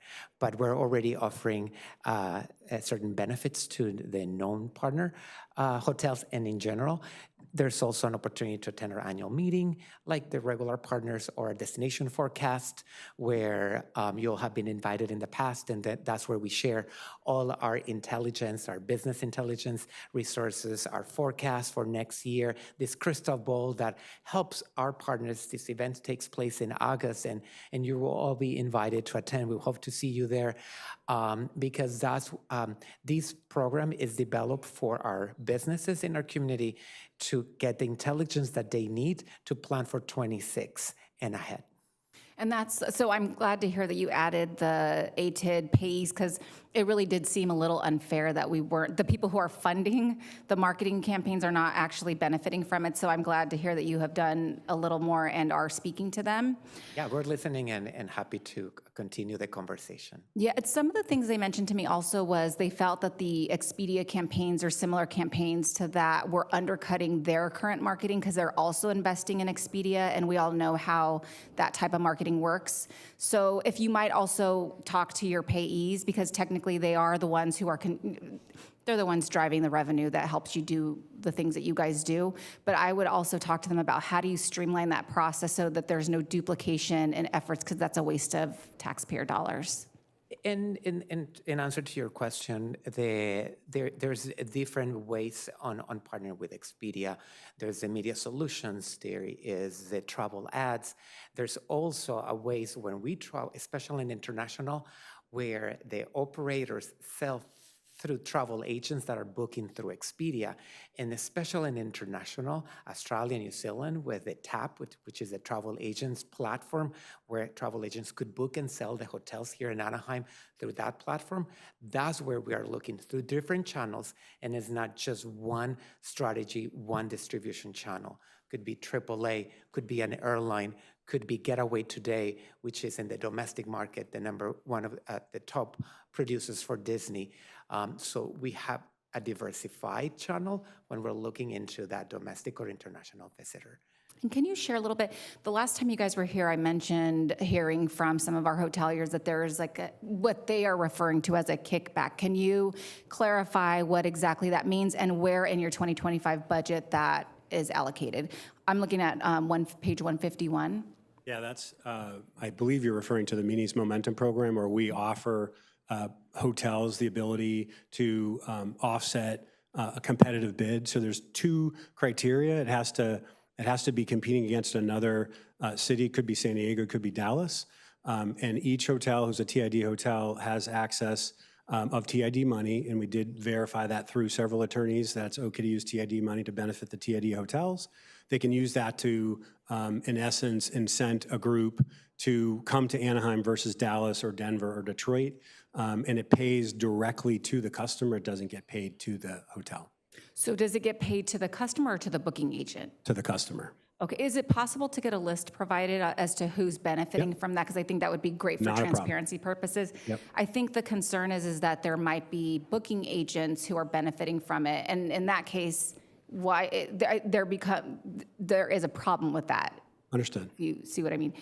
And then to page 151, I'm glad to hear that you guys are now focusing on sports marketing, because that's something that was a big, I think, opportunity for us.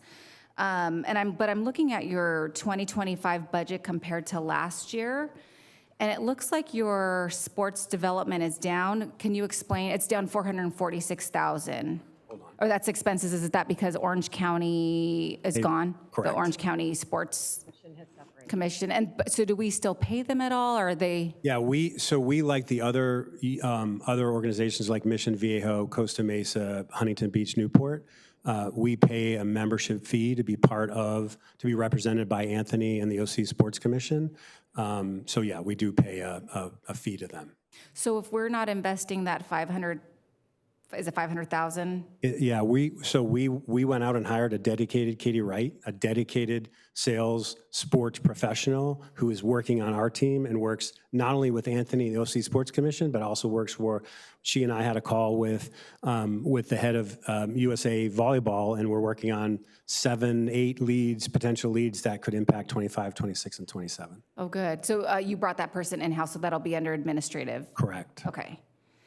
Okay, and then I noticed that Garden Grove is not part of the budget for 2025. Is that, No, they're did I still. miss that? Okay. They're still in there. They're on the top. Okay, because I'm looking at it, it says 2.8 from, unless I'm reading this wrong, revenue components, or 2 million from them, and then it says approved budget year-over-year forecast. At the very top, the Anaheim TID that, you know, 2 we were given million. is 24/7, which was the approved budget, and then the 2 million is from Garden Grove. And then what's so there's just no change, it didn't grow, but ours is growing? No, they did not. So out of curiosity, how is ours growing, but our TOT revenue's down? It's actually going to be much less, and I actually came back to the city, as Tom can attest, and Jim, when we presented our budget in December, our board said, well, we've only anticipated a 3% increase, and here we were given the number from the cities back in, I want to say in July, which reflected a 12% increase. However, I went back to the city to see if they were going to make an adjustment, and they said no. So our board, of course, said you need to manage your budget, which is what we are doing, to make sure we're watching the funding come in monthly and making sure that we're making adjustments and holding off on things that we know we can wait, and executing those plans that we need to. Perfect. And also to Councilmember Meek's point about the reserves, if you're, stockpiling. And I know the discussion, somebody had issue with my comment about the Olympics. And I do truly believe that it's not a good investment for us to save for the Olympics when other cities have done that. And it's just, there is not a return on the investment as it would be if we just invested in our city now. So I just wanted to make sure that was also expressed. Yes. So thank you. Okay, thank you. Thank you. I wanted to ask, and Mayor Pro Tem Meeks brought up the ATID. When we closed the Disneyland Forward deal, one of the kind of last remaining points, and I know we've discussed this in our meeting, was putting this ATID contribution to the housing fund to bed. I know we have some meetings coming up in the next couple of weeks, and you made the commitment to me that you are going to work with us to make sure that we start 26 with this being taken care of. I know there's a lot of crossover between large stakeholders that vote on this, as well as members of your board and other associations. And I think we are really at the end of the race. So I would just really hope that as an organization, even if it is a formula that is not something that you're getting 100% of what you want, if you're getting 80%, that you're gonna back what the overall goal is, which is housing for Anaheim Resort employees, because I think it is a really positive marketing tool to go out to, when you're looking at Dallas or you're looking at Anaheim or you're looking at Texas, to say when you come to Anaheim, you're not only promising your conventions a positive experience and a world-class experiences, you're doing something morally right for the community and giving back. And I think that's a really great selling point that I would like you to have as a win. One of the things I wanted to just ask is, And I know we touched on this at the last destination forecast, which was the focus on luxury markets and making sure that luxury markets, that seems to be where the travel dollars are, that seems to be high-end travelers or the ones that are traveling, that's the ones we're really marketing to. Is that still a trend that you are seeing? And are there any other emerging markets or trends that you are focusing on at this point? Yeah, it's a great question, Mayor Aiken. And just to your earlier point, you have my commitment to make sure we get this done by the end of this year, the ATID Affordable Housing Program. But as it relates to what we're doing to focus on, what we were talking about, we know, Canada's not a market we're focused on. Luxury is by far performing the best from a segment perspective across the U.S. It's not just an Anaheim trend. So we know that luxury traveler has a lot of discretionary income, and we continue to expand on our luxury campaign. We hope we're going to get a couple more new luxury products. We think the market could easily absorb 2 or 3 additional high-end 4 or 5-star products. We are in conversations with a couple of developers that want to do that. And we're also, I'll give you another example, while we're dialing back our efforts in Canada for all the right reasons and deploying most of those resources domestically, Mexico is a market that continues to be very, very strong for us. It's up 13%, and we're going to continue to put resources into that market. We also see states like Texas that were typically a 5th or 6th location to come to California kind of rise when we put some dedicated marketing dollars towards those markets. So we're using the data, like I said earlier, to identify the right source markets. Ironically, right now, one of our strongest source markets is Palm Springs. And we're going to continue to work those markets and capitalize on the folks who want to come and visit Anaheim. Thank you for that. I wanted to just compliment you on this report, only because I remember when I first was elected, the ATID report was about 4 or 5 pages of pie charts with not a lot of information. So while this was very lengthy and detailed, I think erring on this side of detail and transparency is much more helpful. And so, I know your team spent a lot of time working with us on what we need.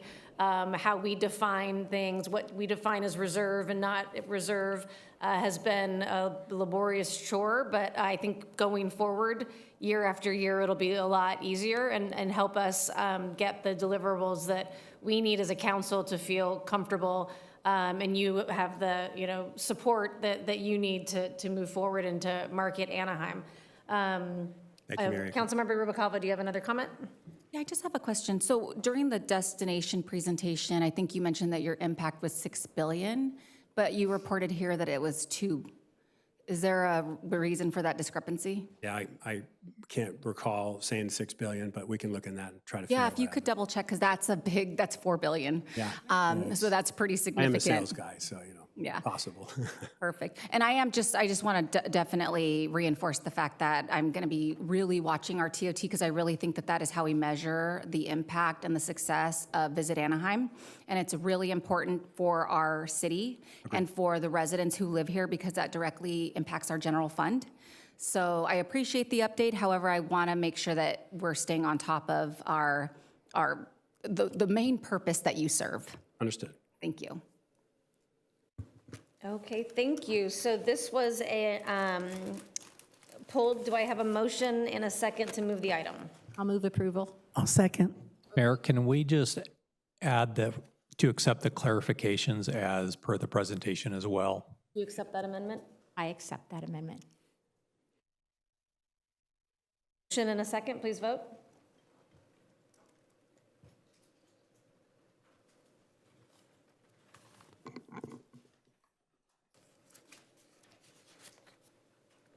The vote is 7 ayes, no nays, motion carries. So item 22 is consideration of approval of the program guidelines and allocation plan for the Anaheim Local Housing Trust Fund. Mr. City Manager, may we have a staff report? I'd ask for a staff report from Authority Director Stepter, please.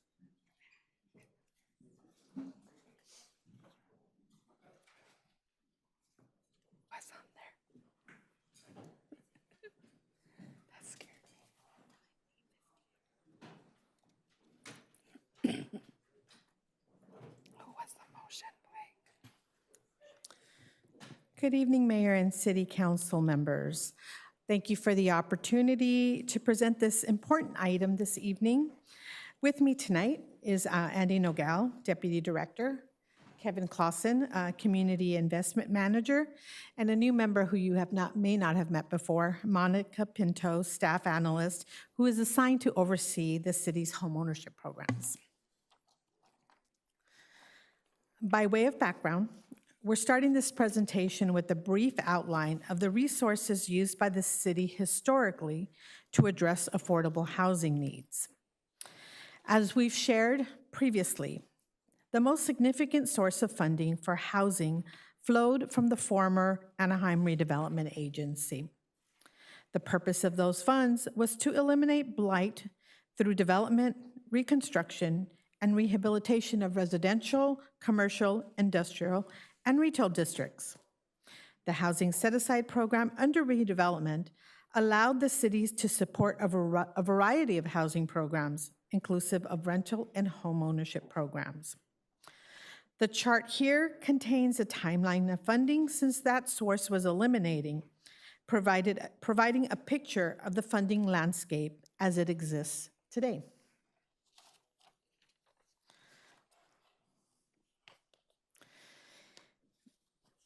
In acknowledgement of the limitations on current funding for housing programs, the City Council commissioned a study in late 2023, and the results were provided in a public meeting in February 2024. The study addressed land use, zoning, and regulatory reforms, as well as funding and financing tools. The study found that the city was already using many suggested strategies effectively, but did make some important recommendations, including suggesting the formation of a local housing trust as a potential for bringing funds into the city. In May 2024, the Anaheim City Council unanimously approved Disneyland Forward, a multi-decade expansion plan for the Disneyland Resort. Included in the development agreement was a commitment by the Walt Disney Company for $30 million to advance housing goals. The committed funds are to be provided in two parts, $15 million in 2025 and another $15 million in 5 years. I am happy to report that the first part of the commitment, the $15 million due in 2025, had been fully remitted to the city and available for deposit into the trust fund as of this week. Under the leadership of the City Council, the Anaheim Local Housing Trust Fund was adopted in August 2024. In addition to the Disney commitment, the trust fund has also received $1 million from the U.S. Department of Housing and Urban Development, which has already been put to use on Beach Boulevard.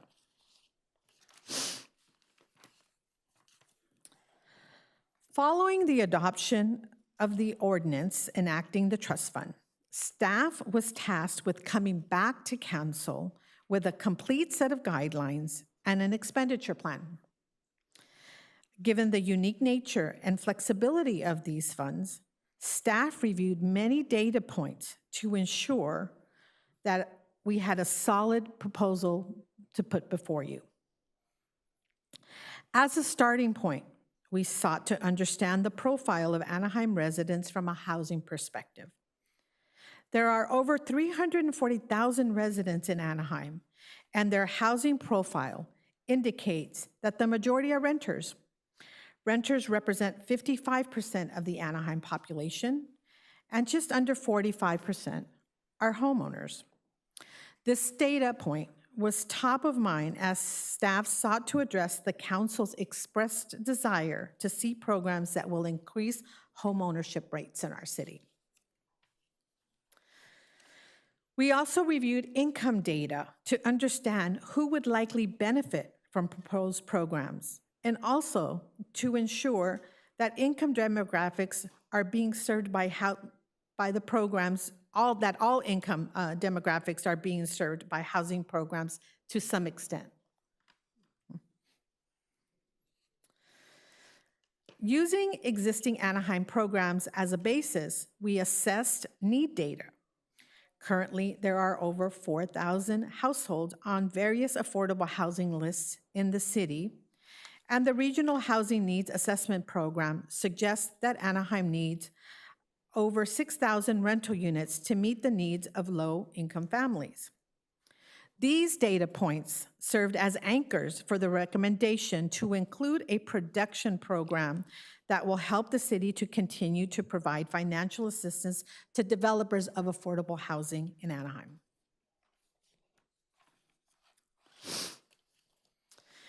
Before diving into the recommended housing plans, we want to highlight that the guidelines presented tonight also address the governance of the trust fund and other important implementation procedures. The guidelines clearly specify that the Anaheim City Council is the governing body of the trust fund, and that funds can only be spent pursuant to an approved spending plan, such as the one being presented for your consideration tonight. Following approval, funds will then be administered by the staff of the Housing and Community Development Department. Our ATID staff has extensive experience in administering state and local funds on behalf of the city, and we will utilize the same monitoring and audit controls in place for use of these funds. An annual report to the City Council will include information on available funds, balances, and expenditures. The purpose of the report is to ensure full transparency on how funds are being deployed. Any significant changes to programs or budget allocations will be brought to the council for discussion and for approval. Moving on to the heart of the presentation tonight. Here are the 3 investment areas being recommended by staff. I will note that we looked at many potential activities and had some grand ideas for what we would put forth before you tonight. But given funding availability and guided by the data points shared in our prior slides, these are the investment buckets that staff believes represent the most effective and efficient use of available funds. The 3 recommended programs are Build More Homes. This is an affordable housing production bucket that will build income-restricted multifamily rental units. The First Time Homeowners Program is a down payment assistance program that can be used citywide and expands both income eligibility brackets and the product type so that both existing and new homes can be considered. Lastly, the Housing Stability Program is an eviction prevention and rapid rehousing program to address the needs of those who quickly need to be rehoused or remain stably housed in their current housing opportunity. Along with the programs, we developed an allocation plan for your consideration. This chart depicts our proposed allocation plan. That is staff's recommendation on how to allocate funds to each proposed program. As part of the proposal, we calculated an estimated number of individuals or households that could potentially benefit from each program. The allocation plan is largely informed by the data reviewed under the demographics and needs section of our presentation. We can take a minute here, maybe just to look at that and really understand that we are attempting to affect each area. However, the largest contribution we are recommended at just under 60% is in the Build More Homes initiative, followed by the home ownership production bucket. The proposed funding allocation seeks to invest a larger share of funds. I'm sorry, I think I lost my place in the presentation. Where are we? Right here. Okay. While the proposed program has while each proposed program has unique outcomes, there are some universal baseline criteria for all programs. With all of our programs, Individuals and their households benefiting from trust fund programs must live or work in Anaheim. For the production program, units must be developed in the city of Anaheim. All programs will be offered citywide. It is our goal to achieve a good balance of distribution of these funds throughout all districts, and we will undertake significant outreach efforts to ensure programs are broadly advertised. However, we realize that need and demand will likely be the main drivers of how funds are actually spent. Lastly, to the greatest extent possible, trust fund dollars will be used in combination with other sources so that we can leverage these funds for a broader impact. Okay, now we're here. Returning to the discussion of programs, the proposed funding allocation seeks to invest a larger share of funds in the production bucket. This proposal is based on data that reflects an affordability gap throughout our city. As this slide depicts, 33% of city residents pay more than 50% of their annual income towards rent.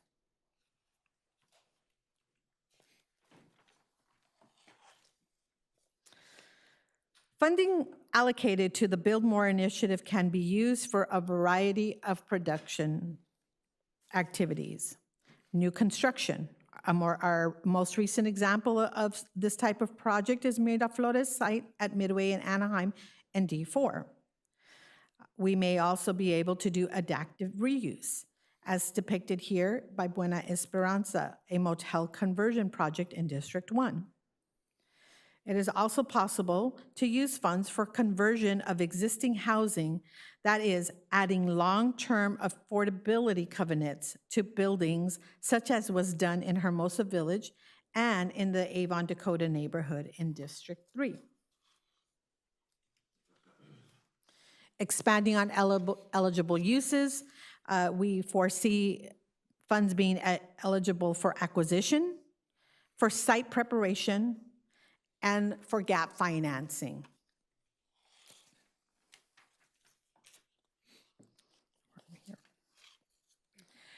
As you consider the staff recommendation, we want to briefly highlight that funds in the Build More bucket will largely be used to leverage other sources of funds, and that funds are awarded as a loan. In some of our recent affordable housing agreements, city gap financing has represented roughly 10% of the total amount needed for the production of affordable housing. This slide depicts a typical financial stack for an affordable housing development in our city. In the allocation plan, we include an anticipated impact figure. That is the number of units that can benefit from an infusion of resources as last mile funding from the trust fund. For any development project considered by the trust fund, it will be expected that our development partners will continue to seek state and federal funding. Additionally, staff is optimistic that current sources such as the federal home funds and the state permanent local housing allocation program will serve as continued gap financing tools that can be combined with funding from the trust fund to complete the city's commitment for any given housing deal, such that last mile gap financing, which is often very hard to find, is the true use of the trust fund dollars. Okay, I'll pause there for 1 minute to observe the Build More. We're going to be moving on now to our second program. The second program we recommend for discussion tonight is a new down payment assistance program. The city currently offers limited prescribed down payment programs that set limits on who qualifies and largely are limited to new construction projects. The state's density bonus program has made units available at a few new development sites, such as the towns at Orange. And our department has used recycled funds from the state's Begin program to offer down payment assistance also at new construction locations, such as that development at 100 West. Following the council's guidance for this new program, staff set out to develop a more flexible program that could be used citywide and open to existing as well as new inventory. To understand what type of assistance might be most useful for potential homebuyers, staff met with a number of stakeholders, including local realtors, homebuyers, counseling agencies, other cities, a credit union, and lending institutions. Staff would like to express our appreciation to local realtors, Paul Cotton family, and our housing commissioner, Robert Esparza, whom you heard from this evening, for their time and guidance. Their feedback was incredibly helpful to us in understanding the profile of potential homebuyers and in determining the amount of assistance that could be meaningful. The first-time home buyers program was developed guided by stakeholder input.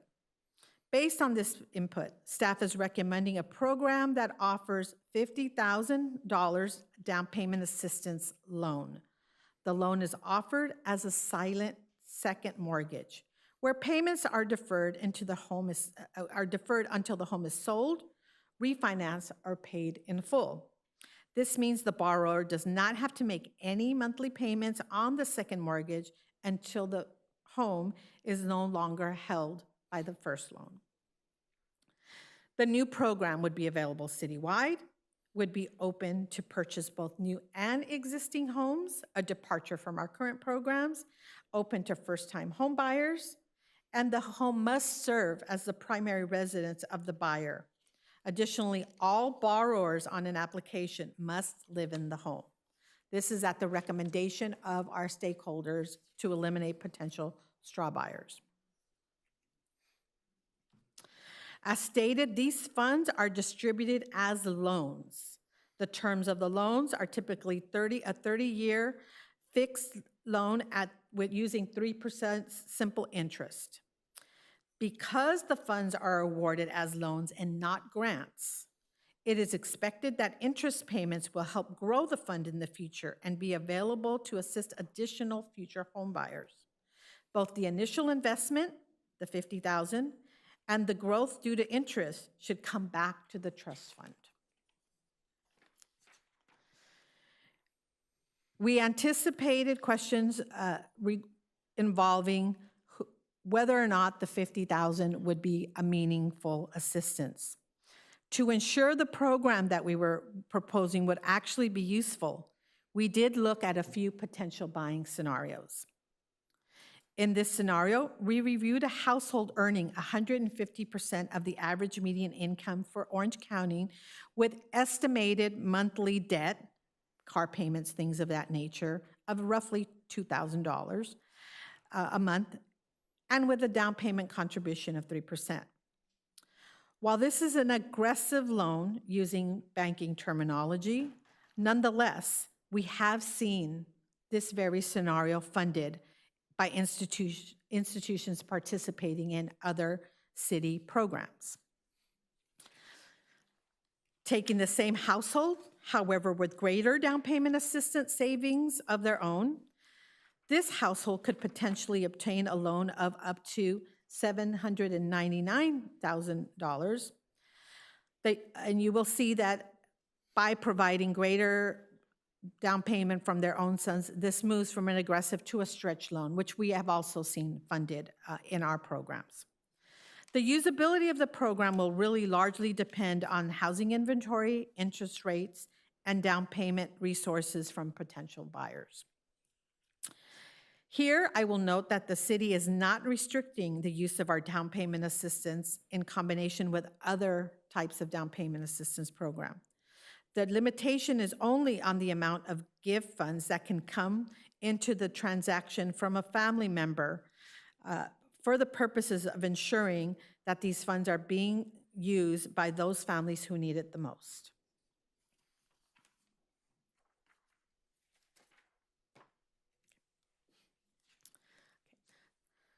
The last investment bucket proposed by the staff is an eviction prevention or rapid rehousing category. the department successfully administered over $40 million in eviction prevention funds using state and federal funds to address impacts of the COVID-19 crisis. All COVID-era eviction prevention programs are now closed. However, the department continues to receive direct calls and referrals for eviction prevention assistance. As a result, staff is recommending a small investment pool of $1 million to help address emergency situations. If approved, the program would be open to lower-income tenants with a documented need. Assistance would be limited to $5,000, and all assistance would be paid directly to landlord or the property owner. Eviction prevention programs demonstrate long-term cost savings by reducing homelessness and associated costs such as emergency shelter, healthcare, and social services. A recent statewide study in California of persons experiencing homelessness highlighted that a lump sum of $5,000 to $10,000 would be meaningful. Data from the city's own COVID-19 eviction prevention program confirms this data point as well. As we close, I want to highlight that staff attempted to be thoughtful in developing this proposal. We looked at the need at all income levels in the city. The investment strategies presented seek to have something to help all income levels and to set the framework for continued investment in Anaheim families. We know that we've covered a lot in this presentation tonight, so I want to bring you back to the allocation plan one more time before moving on to council discussion and questions. And we will leave this here for your consideration. Thank you. We are now open for questions. Thank you so much for that really informative presentation. I think that we're going to look back on the creation of this housing trust and what we're going to do with it. And I think it's going to be one of the more transformative programs that any council has done in Anaheim to really move the needle on housing. And the fact that we're doing it so unified is just really something that I am so proud of. But that being said, you know, sometimes when you're doing something unique and you're doing something visionary, it can be, you know, fraught with bumps along the road because there is not a pattern or a, you know, cookie cut pattern or a program that we can look at and just, you know, copy. So I had a couple of questions when we are talking about the allocation, just as an overall umbrella. You know, we're not trying tonight to have really, really firm and hard set rules and allocations, but more of a framework, right? Well, to the extent that you could actually let us know.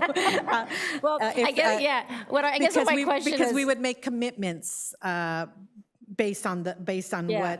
what's approved. I guess what my question was is, you know, when we're looking at it now and we have the, the $16 million that we have now, what is your, I guess, advice, or is it something that we would like to try to allocate most of it now, or would we try to then set 10%, 25% away so that it can grow with interest, maybe other types of investments, so that it will last, you know, more years? Because I feel like sometimes, you know, we could spend $16 million next year. Certainly, and I appreciate the question. On the $16 million, $1 million is already spent. We got that money from the U.S. Department of Housing and Urban Development, and it came to you for the Beach Boulevard development, and it's committed there. Of the $15 million, that is all really the Disney contribution, and the funds you're right, they would not be going out the door all at once. For all, with the production bucket, we're really looking forward and forecasting what's in our development pipeline and which of these developments do we think would be going next? They would are really positioned to compete well for tax credits in the next year, 2 years, 3 years, and therefore need gap financing. So on the production bucket, certainly, an optimistic timeframe would be that would be spent prior to the next tranche of $15 million coming from Disney, just because development does take some time. So, but we often do what we call a preliminary award letter, and that precedes, that comes first.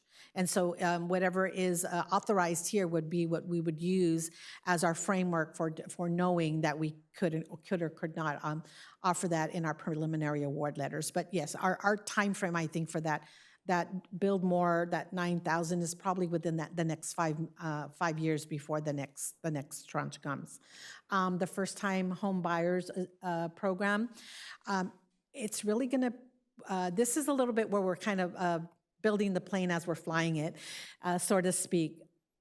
We, informed by our stakeholder group, the realtors, we do believe that there is demand.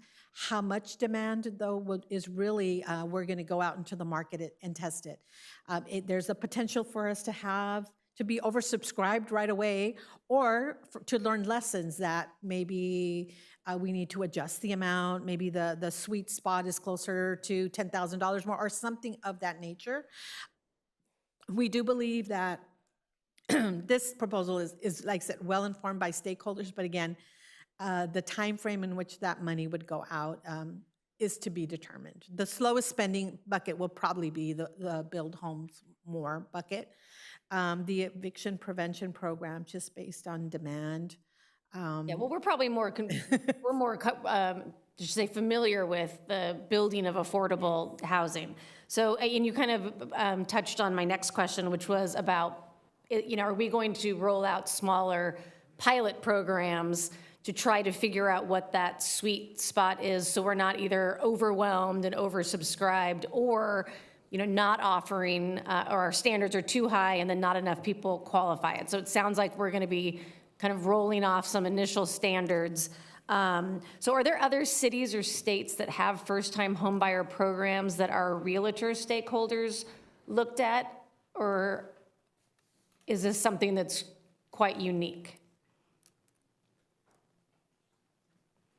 So our staff, actually, Monica did a lot of the homework for us in terms of reaching out to other cities, and just phoned a friend, and she rattled off Santa Ana, Garden Grove, Long Beach, because there are a number of cities that offer some form of down payment assistance, and a good number of them are in about this range.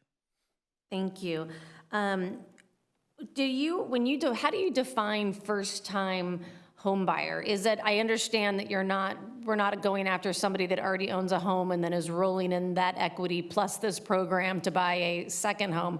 But if you are a previous homeowner, and let's say you lost your home in 2008 during the mortgage crisis, you do not currently own a home, would you be eligible for this time program? Or is it true, never had a home or a mortgage on your credit history? As currently proposed, we would use the guidelines of lending institutions, and they define it as somebody who hasn't owned a home in the last 3 years. 3 years. Oh, okay, thank you. And can you just explain a little bit more about the different payback mechanisms? For the for the first-time home buyer program, how does it get replenished when the first-time home buyer then sells? And, yes. If they sell the property, then our $50,000 loan is due upon sale plus any accrued interest. The same thing is true with refinancing, where they're pulling out cash. If it's simply a refinance to reduce interest rates, like interest rates are currently high, and if that landscape gets better, then they're not required to pay it back. But if you are pulling out cash, then then our traditional loaning documents require that we get paid as well, with plus any interest accrued at the time of the refinancing.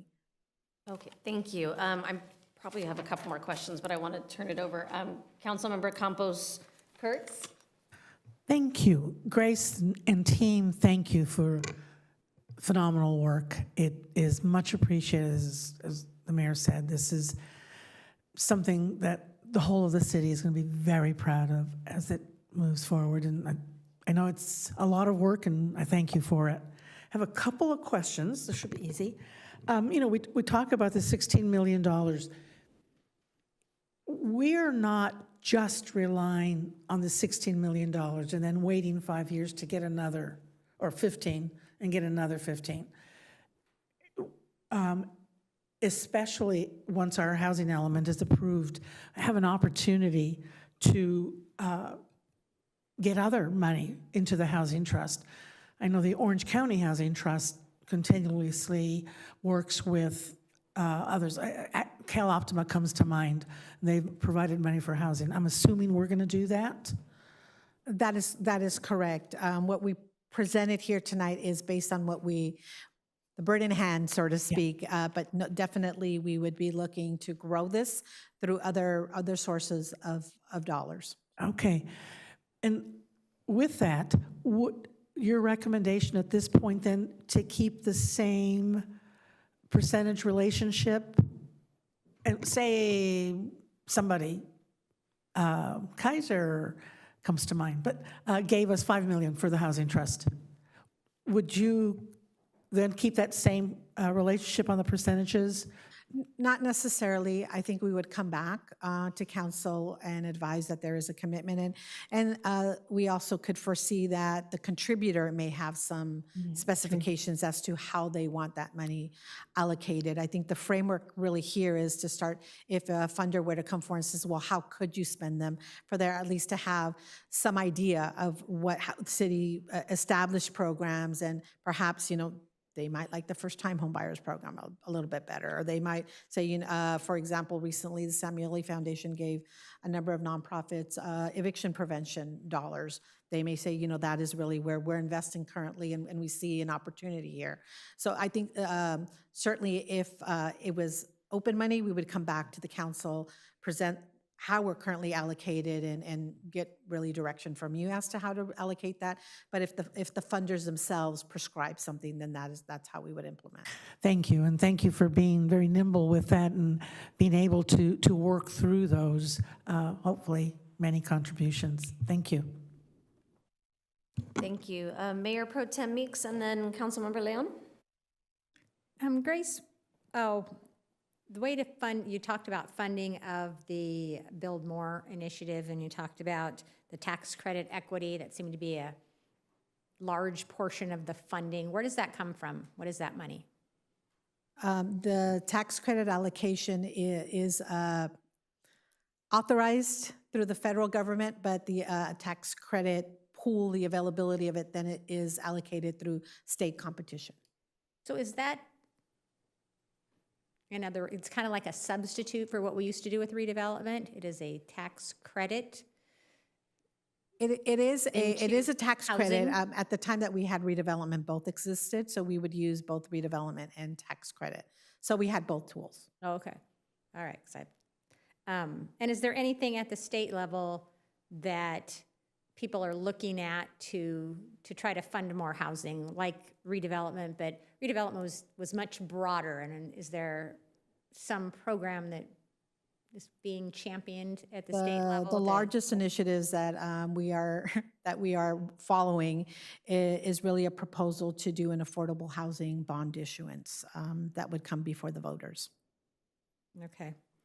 Well, I appreciate building more affordable housing, but I'm not sure that I necessarily support more money going into the Build More than going into the first-time homeowners program. I think that we've focused on building more rental units for many years, and as you noted in your pie chart of rental, people that rent versus people that own their own homes, there's more people renting. And so I don't know that it's achieving the results that we want or that will serve our city long term. And so I want to make sure that we have a really robust home ownership program.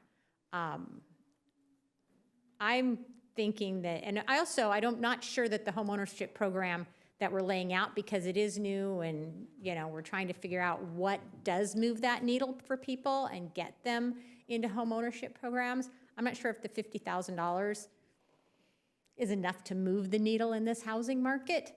So I'm kind of thinking that maybe we allocate $5 million to build more and $5 million to first-time homeowners and put away another $4.5 million for, 6 months or a year or something, and figure out if that's the right program for us, if we want to make modifications, what the demand is for this homeownership, and whether or not we want to allocate more money towards it. And as you noted, the build more takes more time anyways, so if we left that into to be determined bucket, then we can make better decisions on what that homeownership program looks like. And I think that's all I had. Thank you. Councilmember Leon? Thank you, Madam Mayor, and I also echo my colleagues. Thank you, Grace, and the entire team. You just the amount of work that you put in on this and really everything that you do. We really appreciate it. I think it's important to note that 15 million or 16 million, I mean, depends on how you're looking at it, right? If you're looking at it next to the city budget, maybe not a lot. But it's certainly not nothing, and it's definitely an opportunity to help families here in the city of Anaheim. And I would assume that it's also, I mean, any other city would be envious of being in this position where we're able to have the conversation and discussion of how are we gonna spend these funds to help families in the city. So again, I really appreciate everything you do. I think it's important that we continue planning for the long term, but I do think with these funds, it's really important that we have a direct impact for as many people as possible in the short term. Because, and I don't disagree with my colleague, the building more, it's gonna take some time, right? Maybe 4 years, 5 years down the line. By the time those homes come online, I would much rather be able to point to something that's more making a difference and a bigger impact sooner versus later. Not to say we shouldn't build more, because we absolutely should, but I don't disagree with allocating more funds to a first-time homeowners program, especially since we're building a lot of different townhomes all across the city of Anaheim, including District 2. So being able to have that opportunity for folks, I think, is important. I did want to clarify, or ask you to clarify, though. So the Build More Homes initiative, I think, to me, it makes me think we're constructing new homes. But I think one of your slides also mentioned that some of those funds could also be used to purchasing existing apartment buildings and converting those to affordable. Can you clarify that? So the Build More initiative, it really follows our current affordable housing model, which is to gap finance to help to provide the financial incentive for affordable housing to build. It's our ability to use the funds to purchase the land. That's how we've advanced affordable housing here, is to have resources to purchase land for future construction. And it has also been, in some cases, for neighborhood revitalization, where we have purchased sites that are non-restricted right now and place covenants on them, making them affordable for a long-term, generally 55 years. That's been our traditional model. Okay, thank you for that. And then can I ask you, because you brought up the density bonus, which is a state law that a lot of developers in our city use. And again, it's being able to, if you're allocating a certain percentage or number of units of your development project, then you don't have to worry, you can worry less about parking and those requirements. Is that correct? Well, parking is not the only incentive under density bonus. Certainly, it's a popular one, but there's a number of other concessions that developers can avail themselves in exchange for providing affordable housing, either for sale or rental opportunities. And a lot of times that density bonus is used for, let's say, a townhome project, for example. From what I remember, one of the latest ones that we were considering here, it was maybe a handful of units, but it wasn't really low or very low affordable. It was more of the moderate affordable. Is that correct? Staff did review a couple of the developments that are currently in the pipeline. And yes, generally they have been for moderate, but there are a handful of sites that do propose very low and low here in the next upcoming years. But yes, you're correct. They're primarily for moderate. If I could also add to that, there's a sliding scale. So depending on the amount of affordability you provide, you have options to do either the very low, or moderate. So it's based on affordability and what you provide that gives you the option of going either deeper or low or higher. Okay.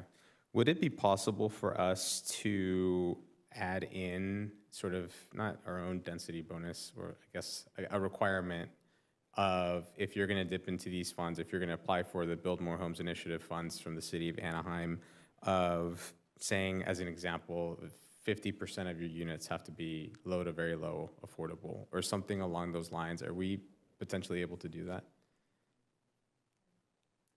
As we propose it, under the Build More Housing, these would be 100% affordable housing developments. We didn't propose it as assistance to builders of for sale product. Okay. Yeah. Okay. No, I appreciate that clarification. And then for the first-time homeowners program, you mentioned, I don't want to put words in your mouth, that there's an Anaheim connection that we would require. Can you repeat that for me, please? In all of our programs, and certainly in this one, we do require an Anaheim tie-in. That is either you live in Anaheim or you work in Anaheim. Okay, thank you.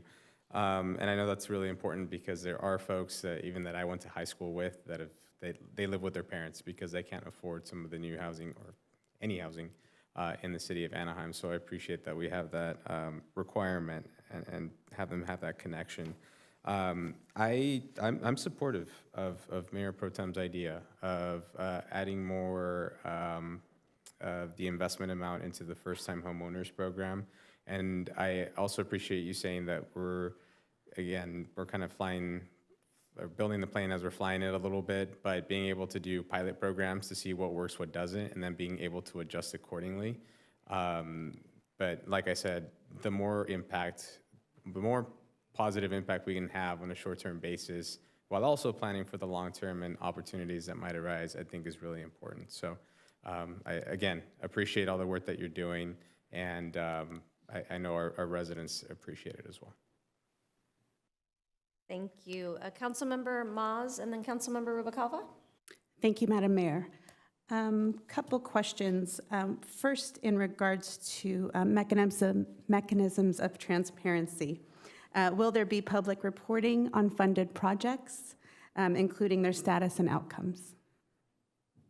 Yes, and there will be actually a variety of ways. Number one, there will be an annual report that is specific to the trust fund, but particularly like in the Build More initiative, when we combine funds in a preliminary award letter, that all comes to the city council as part of a financing package. As we reported, we envisioned that the trust fund money would not be the only source that would combine, that we would combine to provide a city gap financing package. So you would see it at that point as well. Certainly the first-time home buyers, we wouldn't bring individual home buyer applications, but you would see it in the annual report. Thank you. Two other quick questions. I was looking in the staff report at the first-time homeowners programs, and I noticed that there is a homeownership incentive program for police officers, which is wonderful. I'm wondering, are there any programs for other first responders? The police officers loan program is the one that's currently available. It has a long history. It predates me. As I understand it, it was negotiated by the police unit as part of their MOU and has remained there. It's $10,000 and it's funded by the general fund. Thank you. I appreciate it. One last question regarding the Housing Stability Program and the Senior Safety Net Program. I've gotten several calls from older adults who may not be short on rent, but maybe one home repair away from not being able to live independently in their home. Would that sort of program fall under this or another program? So we currently do fund a home repair program for low-income families, inclusive of seniors, and we recently expanded it to include mobile homes. The CDBG program is a home repair program, and it provides up to $10,000 in grant money, and then a higher threshold for low-interest loan products. Habitat for Humanity was our provider, and we currently are working on the contract for a new provider. So there's a little bit of a hiatus, but we have offered it in the past, and we do intend to offer it in the future as well. Thank you. Thank you. Councilmember Rubicalva and then Councilmember Bayless. I just want to say thank you for bringing this to fruition. I know this is something that our council talked about, I think, back in 2023 when many of us were first elected. So thank you guys for bringing back such a great comprehensive outline for us to review and to just provide some feedback on. I also believe that the first-time home buyer program would benefit from more funding. I know we talked about putting it in a reserve, but I mean, I was just looking at some numbers from the Orange County Register, and to live or buy a home in Orange County is $373,000 in household income required. So I mean, I was a beneficiary, my husband and I, of the first-time home buyer program back in 1999 when our house is only $250,000 and $35,000 was provided as a first-time home buyer program. So 50 seems very low to me in this market. And I mean, we made $13 an hour, so it was still a struggle. But I think it would be great if we could look at increasing that number, because I think people who would qualify for this program, probably it's going to be challenging for them to put down a down payment, especially if it's a conventional loan, because 20% is required. That's $185,000 on a $600,000 home. So I would definitely advocate for increasing that amount as well. On the Build More Homes initiative, I agree that's exciting, but I would allocate less to that as well. I was wondering, since we did have redevelopment back in the day, are we able to look at any of the data that we had from back then as to how many loans were funded annually? We do have that data. I don't have it with me tonight, but yes, we certainly could provide it as a follow-up. Because that might be a good baseline, just so that we have, I mean, because we have history in this area, just from the first-time home buyer program initiative. Certainly. What we did review is the programs, what we largely used to fund first-time home buyers programs was our Begin program. Our experience is really rough, is based on persons at 80% of AMI and below, and the subsidy needed for a person with at that level of income is pretty deep. And the way that we have created homeownership for persons at that income level is by looking at the density bonus units and then layering city assistance, typically in the amount of about $150K. So you're looking at a reduced price, roughly $450, plus a subsidy of $150. That's how we create homeowners with at that 80% of AMI. That's what it takes. For this first-time home buyers program, we opened up the bracket, because in our conversations with stakeholders, they said, you know, you really, persons at households at 80% to 100, it really, homeownership is largely out of reach unless when we looked at numbers, we were willing to give down payment assistance in the vicinity of $200,000.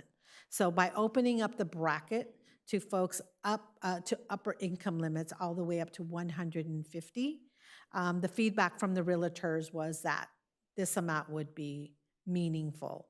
And so that's how we came up. Yeah, I'd like us, I mean, I think it would be beneficial to tighten up the, so that it's benefiting more people of low income and we increase it. I mean, the best, in my district, that would make a tremendous impact. We know the best way out of poverty is homeownership, and many of these families aspire to do that. So I think that would be helpful, because right now with rents going up annually, it's really our lower income population that continues to just be hit hard with a lot of these expenses. And when you purchase a home, at least you can manage your outcomes. The other thing I would just like to consider is the 3% interest that compounds. Either we educate the people who are benefiting from these first-time home buyer loans, or we have a grant forgiveness program at some point, because many of them are not going to be able to afford to just make an interest payment for that 3%, and then it compounds, and it's debilitating when they've paid off their house, and then they have a $300,000. We refinanced our house. In this market, refinancing is not really something that people could benefit from at this point. So that's just some feedback for you to consider. And then you kind of scared me when you talked about an affordable housing bond. Bonds are very, I think we should look for other ways to fund this. The LPMR, we did talk about a strategic plan. Maybe that is an opportunity for us to allocate a percentage of that to continuously fund this. We are working on other revenue streams. I just think that we should probably not try to fund affordable housing on the backs of the people who are already living in our city when they have school bonds and other things that they're already paying for. The bond would be a statewide initiative. It wouldn't be an Anaheim based. Okay, good. Yeah, That scared me. I was like, really? No, definitely not initiated through the city or through the county. It's efforts at the state level. Okay, thank you. Thank you. Councilmember Bayless. Thank you very much. This is my first time, I guess, to be able to comment on housing for Anaheim. I'm one of the new guys on the block. So thank you guys, first off, Grace, and the previous city council, many of you here today, for putting the bones here to this structure. My first comment, and it sounds like I might be a little bit in the majority, but if we're trying to get towards affordability, what did I see here? A slide you had was 37% of the renters in District 1 is 50% of their income. I don't know how to get to that fact without building more. And so I was going to try to say I personally think that we need more of the bucket in the Build More initiative. I don't know what that number is, but I know that in order to get to affordability, that's the roadmap to do it. First-time home ownership, I just want to make a quick comment, and I think that's a fantastic program for sure, no doubt. I mentioned this morning we were on Beach Boulevard demoing the Rainbow Inn. The second thing that we did after that, interestingly enough, was we drove down to a product in Stanton, which was 3-bedroom, 3-bath product that we're possibly looking at a replacement type status, and it was, I think, $820,000 is what we saw as the price. This is the today price, literally on the piece of paper. So I think seeing that for your first-time homeowner, I don't know, the $50,000 is going to get you where you want for that loan. I think it has to be more. You saw the second slide. What I see there, about 150, I think, is what I saw there. So, anyways, I don't know. The $50,000 is going to get it done. I guess is where I'm going. I would just say, and obviously we take direction from the council. Our housing commissioners, our real estate, who's just like, hey, that number was developed through input with real estate agents. It is what they gave us back as what they believed would be a meaningful amount. A couple of other things on that is, if for some reason, the program is wildly popular and we expend all funds, the Permanent Housing Local Allocation Fund from the state can also be used for homeowner first-time down payment assistance, and that program opens the income bracket to 150, which is where we would get the number. So we would look to supplement that program with additional PLHA funds so that we could continue to do more. So that may not have been as clear as here, but I did want to just let you know that just like we looked for additional funds in any potential production program, we are looking for other state resources to help continue to grow the the first-time home buyers program. But we are open to adjust it as the council directs. Ken. I apologize, I wasn't done. Can I just one more comment real quick. and that is, I put down on my notes, Mayor and I must have been at the same conference or something, but you talked about investment. I think this is where you were going, and you talk about the time that this takes to go out the door. Say if you have the rough math, 9.5 million, at a conservative estimate, 50 million off of or 50,000 off of $1 million, what's that, 500,000 per year. Will that go out the door immediately, or are we able to take that money, invest it, let's say, and if it goes out the door in 3 years from now, or 2 years from now, we've made potentially $1 million off of it?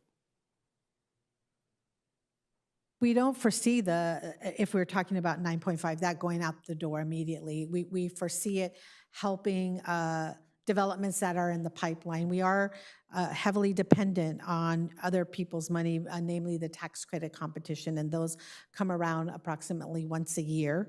So we would foresee probably over the course of the next 3 to 4 years using portions of this fund to infuse as part of our so that money would then sit in an account, interest earning account, and whatever that accrues would then grow as part of the trust. Same thing with the first-time home buyers program. Obviously, if we were wildly successful, then maybe it does all go out. But if we find that we have 20 home buyers 1 year and maybe a few more as markets change or more people learn of the program, that would all sit there. So it is unlikely that it's all going out the door all at one time. Really, in our best case scenario, this first tranche gets committed or fully utilized within the first 4 years, so that when the next wave comes in, we're ready to also deploy that money as well. So then as a strategy, would it make sense to apply some of that to an investment? Just my 2 cents. Thank you. Thank you. Councilmember Kurtz? Thank you. Properties like Miraflores, the one on Manchester, Fenimore, the city did gap financing on those two. What was the average amount that was needed? For those two properties, our gap financing was $5 and $6 million, based on construction costs and what have you. We believe that our gap financing going into the future is going to hover between $6 to $8 million. So we reduced it by half, or took $4 million out. At this point in time, we wouldn't be able to provide gap financing. On a project that's coming up right now? We don't intend to use this as the sole funding. We intend to using in combination with other funding. One big example, for example, is we normally get on average, we've been going to the Orange County Housing Trust Fund for an average of about $1.5 million. That money comes with strings attached, which say, by taking our money, you will now open your live-work preference to county residents. So having our own money then allows us to have control of all of our units. But when we don't have this type of fundings, we are going out to get other money, and often that comes with strings that require us to adapt to what they want. And like the case of Miraflores, we have eight units there that are used in combination with city and county resources, so the county has some say in what happens to those 8 units. So might it be better to say we would like to see what you can do with $5 million. However, as a project comes up, rather than not able to do gap funding, come to us and say, this amount we need $6 million for this, or we're going to lose this 90 units of affordable housing. So if I'm following, if it's like the 5 million, and then I think somebody mentioned like 5 million in reserve, we would come back and say, we have a project that's ready to go, and we would like to dip into that reserve for that project because we've maybe already utilized what was already allocated there. Is that kind of, That's, yeah.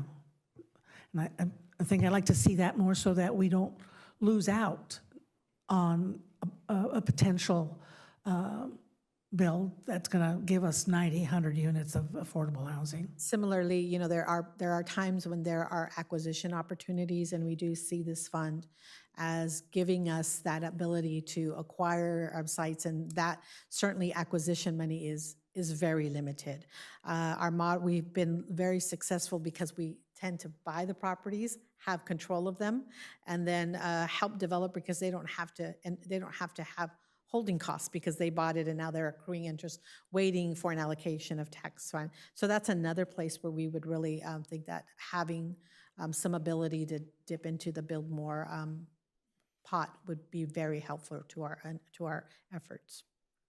So I guess I would recommend that while we could set aside something in reserve, allowing housing to come and say, we have a project, we're this close, we need another $1 million, will you approve, and do that quickly. So I'll leave it at that. Thank you. Councilmember Leon and then Councilmember Meeks. Thank you, Madam Mayor. I mean, just to follow up on that, I mean, are there projects in the pipeline where you would say we need $1 million for that project for it to come to fruition? Yeah, there are, and we have found ourselves in that position where we're directing our development partners, go to Cal Optima or go to the Orange County Housing Trust Fund or what have you to find that last mile. Tampico is one of those. I mean, we've given them everything that we believe the city should, but there is a bit of a gap there. Got it. Okay, I appreciate that. I just want to circle back around. So, Mayor Pro Tem, your suggestion was $5 million for Build More, $5 million for first-time homeowners, keeping the $1 million for housing stability, $500 for administration, and then the 4.5, if I did my math right, the remaining going into a reserve fund. Yeah. Okay. Is there? I'm going to throw it out there because I want to make sure that we're. I guess if we can put some guardrails or in terms of like expectations of if we're doing the 5 and 5, I just really think we should put more in the first-time homeowners program bucket. So is there, given if we do a pilot program for that, is similar to for the Build More, if more funding is needed after we kind of assess what situation we might be in, is there, I guess, can we move less of the reserve into the first-time homeowner program? I guess is a question for my colleagues. And then if not, I mean, if we keep the 4.5 in the reserve, then at what point do we make the decision, hey, this is successful, or this is, the first-time homeowners program is successful, we need, at what point do we dip into the reserves to do that? Did that make sense? I threw like 4 questions out there. Well, certainly the annual report will be one opportunity for check-in, but I think, you know, if the program is wildly successful and we've exhausted funds in 6 months, I think we hear you loud and clear that, you know, we would like that to continue. And so we would either come back to you to ask for reserve money for that program, or we would come back to you to say, hey, we have this other funds, the Permanent Housing Local Allocation Fund, that we'd like to augment this program with. Either way, it sounds like if the framework for this program is successful, that is where you would like us to continue to add money. Yeah. Is there anything to doing, I'm going back and forth because at the same time, I don't just want to put money into a reserve fund and then just have it sit in the reserve fund when it can be put to use. And so what I'm hearing you say is you can come back to us in 6 months or a year, or in 6 months or a year and see where we're at, and then from there make a decision as to where we can allocate the remaining reserve funds? Or is that are you looking at us for direction? Well, certainly we will come back at the annual report. But I think that as need arises, we would come back to you. So if you're fine with the policies that we've outlined in terms of yes, we're fine with the Build More program and the number on the parking lot for now in the first-time home buyers and housing stability.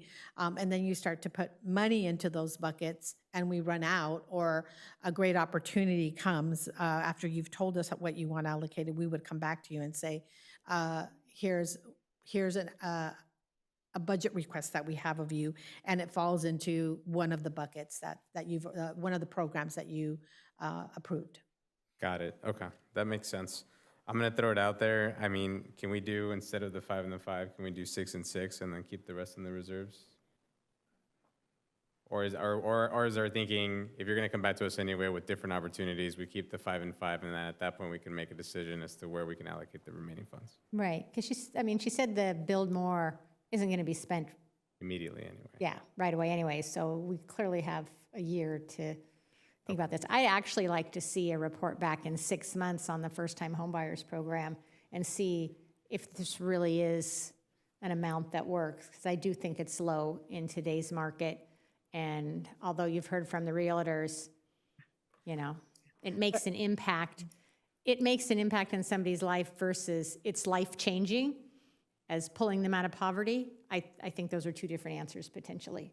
And so I would like to kind of understand where that's If we going. could just ask for a little dispensation, mainly because this is a new program, so we will need a little bit of time to create the loan documents, to ensure that we've built the relationships with the lending institutes that are familiar with this, because we have been told by our real estate partners, like not every bank, particularly if we're moving into the existing market. That's when it's new construction, there is a known lending institution and we work with one party, but because we want this to be broad and across many parts, we will need to develop some of that. So we would ask you for a want a little bit year. of time. Please. All right, if you come back with a really good report in a year. We're not thinking 6.5 months? I mean, no, I'm kidding. I'm kidding. Okay, I'll give you But 3 extra days. We can be Extra updated days. at any time, even if we get our first application, because I think we're all in agreement with the programs, that we're all supportive of the programs. The dollar amounts into how we divide it, I'm not as tied to, because I understand it's going to take time to roll out. I think, to Councilmember Bayless's point, we just don't want it in a checking account. We want it in some type of interest-bearing account as we move forward. And we want it to be flexible, to Councilmember Kurtz's point, where if tomorrow just a unique project gets presented, that, hey, yeah, please come back and put it on the agenda, and let's see if that's something that we want to move forward on. We don't want any opportunities to go by. And then one of the things I just wanted to circle back on, I know we talked to Visit Anaheim about it tonight. I'm going to keep bringing it up until it's done, is the ATID funds. Now I'm assuming that we have the ability in this housing trust to set up a sub-account, because that's going to be more restricted than just the Disneyland general dollars. So if we come to an agreement where, the ATID, we get 1% of the ATID for housing, that's going to have its own restrictions, and maybe that's a great opportunity to have more money for first-time home buyer programs.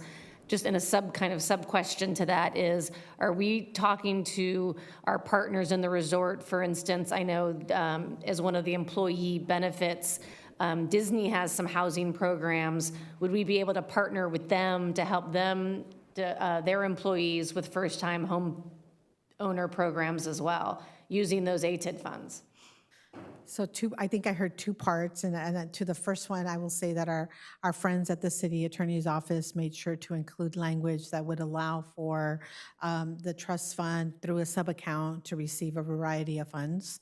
So I think the answer to that one is yes, and I think our next task here, once this is approved, certainly, is to start to build those relationships with the Disneys, the Kaisers, and those employers who have employees at the wages that that qualify them for these programs, so that the availability of the program is widely known. And to the extent that they have something that would complement, that we take that opportunity to make sure that we increase the impact of this money. Yeah, because I know Disney has, with their partners credit union, they have very, very competitive home loans, even though it's not a traditional bank open to everyone. Same with our veteran community, those that are members of USAA, very competitive home ownership programs. I just want to make sure that they're educated and involved, and we're reaching out to even, teachers' credit unions, et cetera, besides just the big commercial banks. Want to make sure I didn't leave anybody out. Is there any other questions or comments? Sorry, Councilmember Rubicava. I think I just wanted to mention NeighborWorks, Orange County. So when I was at the Orange County Business Council, we actually launched an Orange County Housing Trust, and we partnered with them to help issue the loans, and they managed all of that. So that might be a good resource for you to consider if you haven't already.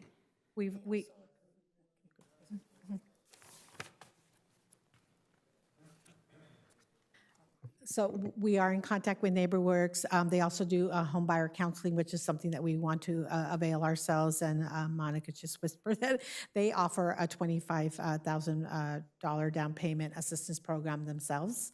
And so that is an example of a partner where we would encourage them to use their 25, we would layer our 50, and then that would become 75. That's great. And then I know you'll probably work with Mike to make sure we get the word out to residents. And of course, realtor associations are always really good to make sure that their realtors are aware of not just our local ones, but other realtors that are working within the city. Thank you. Thank you. I guess with no further comments, does somebody would like to make a motion? I will make a motion to approve it with taking the 4.5 million and setting that aside in a reserve account to be determined its allocation at a future decision. I'll second that. I was going to ask if you could. Are you controlling it or not? Okay, so going back to our allocation thing, we have 5 million, 5 million, 1 million, and then 4.5 DVD. Yeah, reserve to be, okay? Well, 500,000 there for administration. Yes, and yes. That math adds up. He was making the change right then, so I didn't show up. Okay, so. So we have a motion and a second. Please vote.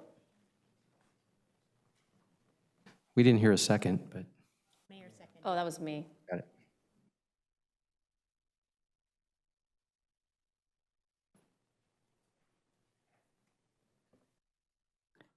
Councilmember Bayless?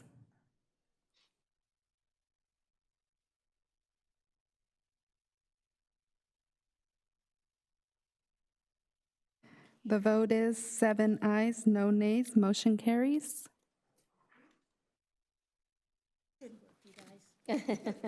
Yay, it feels good. So next is our report on closed session. Mr. City Attorney, do you have anything to report? Thank you, Madam Mayor. All items were heard, no reportable action. And we have no public speakers, public comments remaining from our first session. So now is the time for future.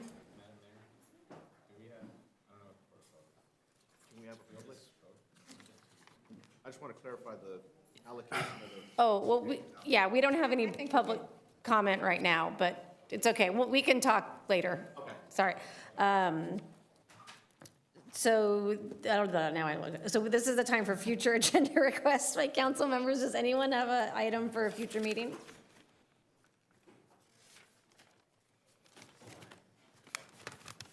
All right. I saw that shocked me. So with no other business before the council, I'd like to adjourn this meeting in the memory of Robert Thill, and we are adjourned until June 10th.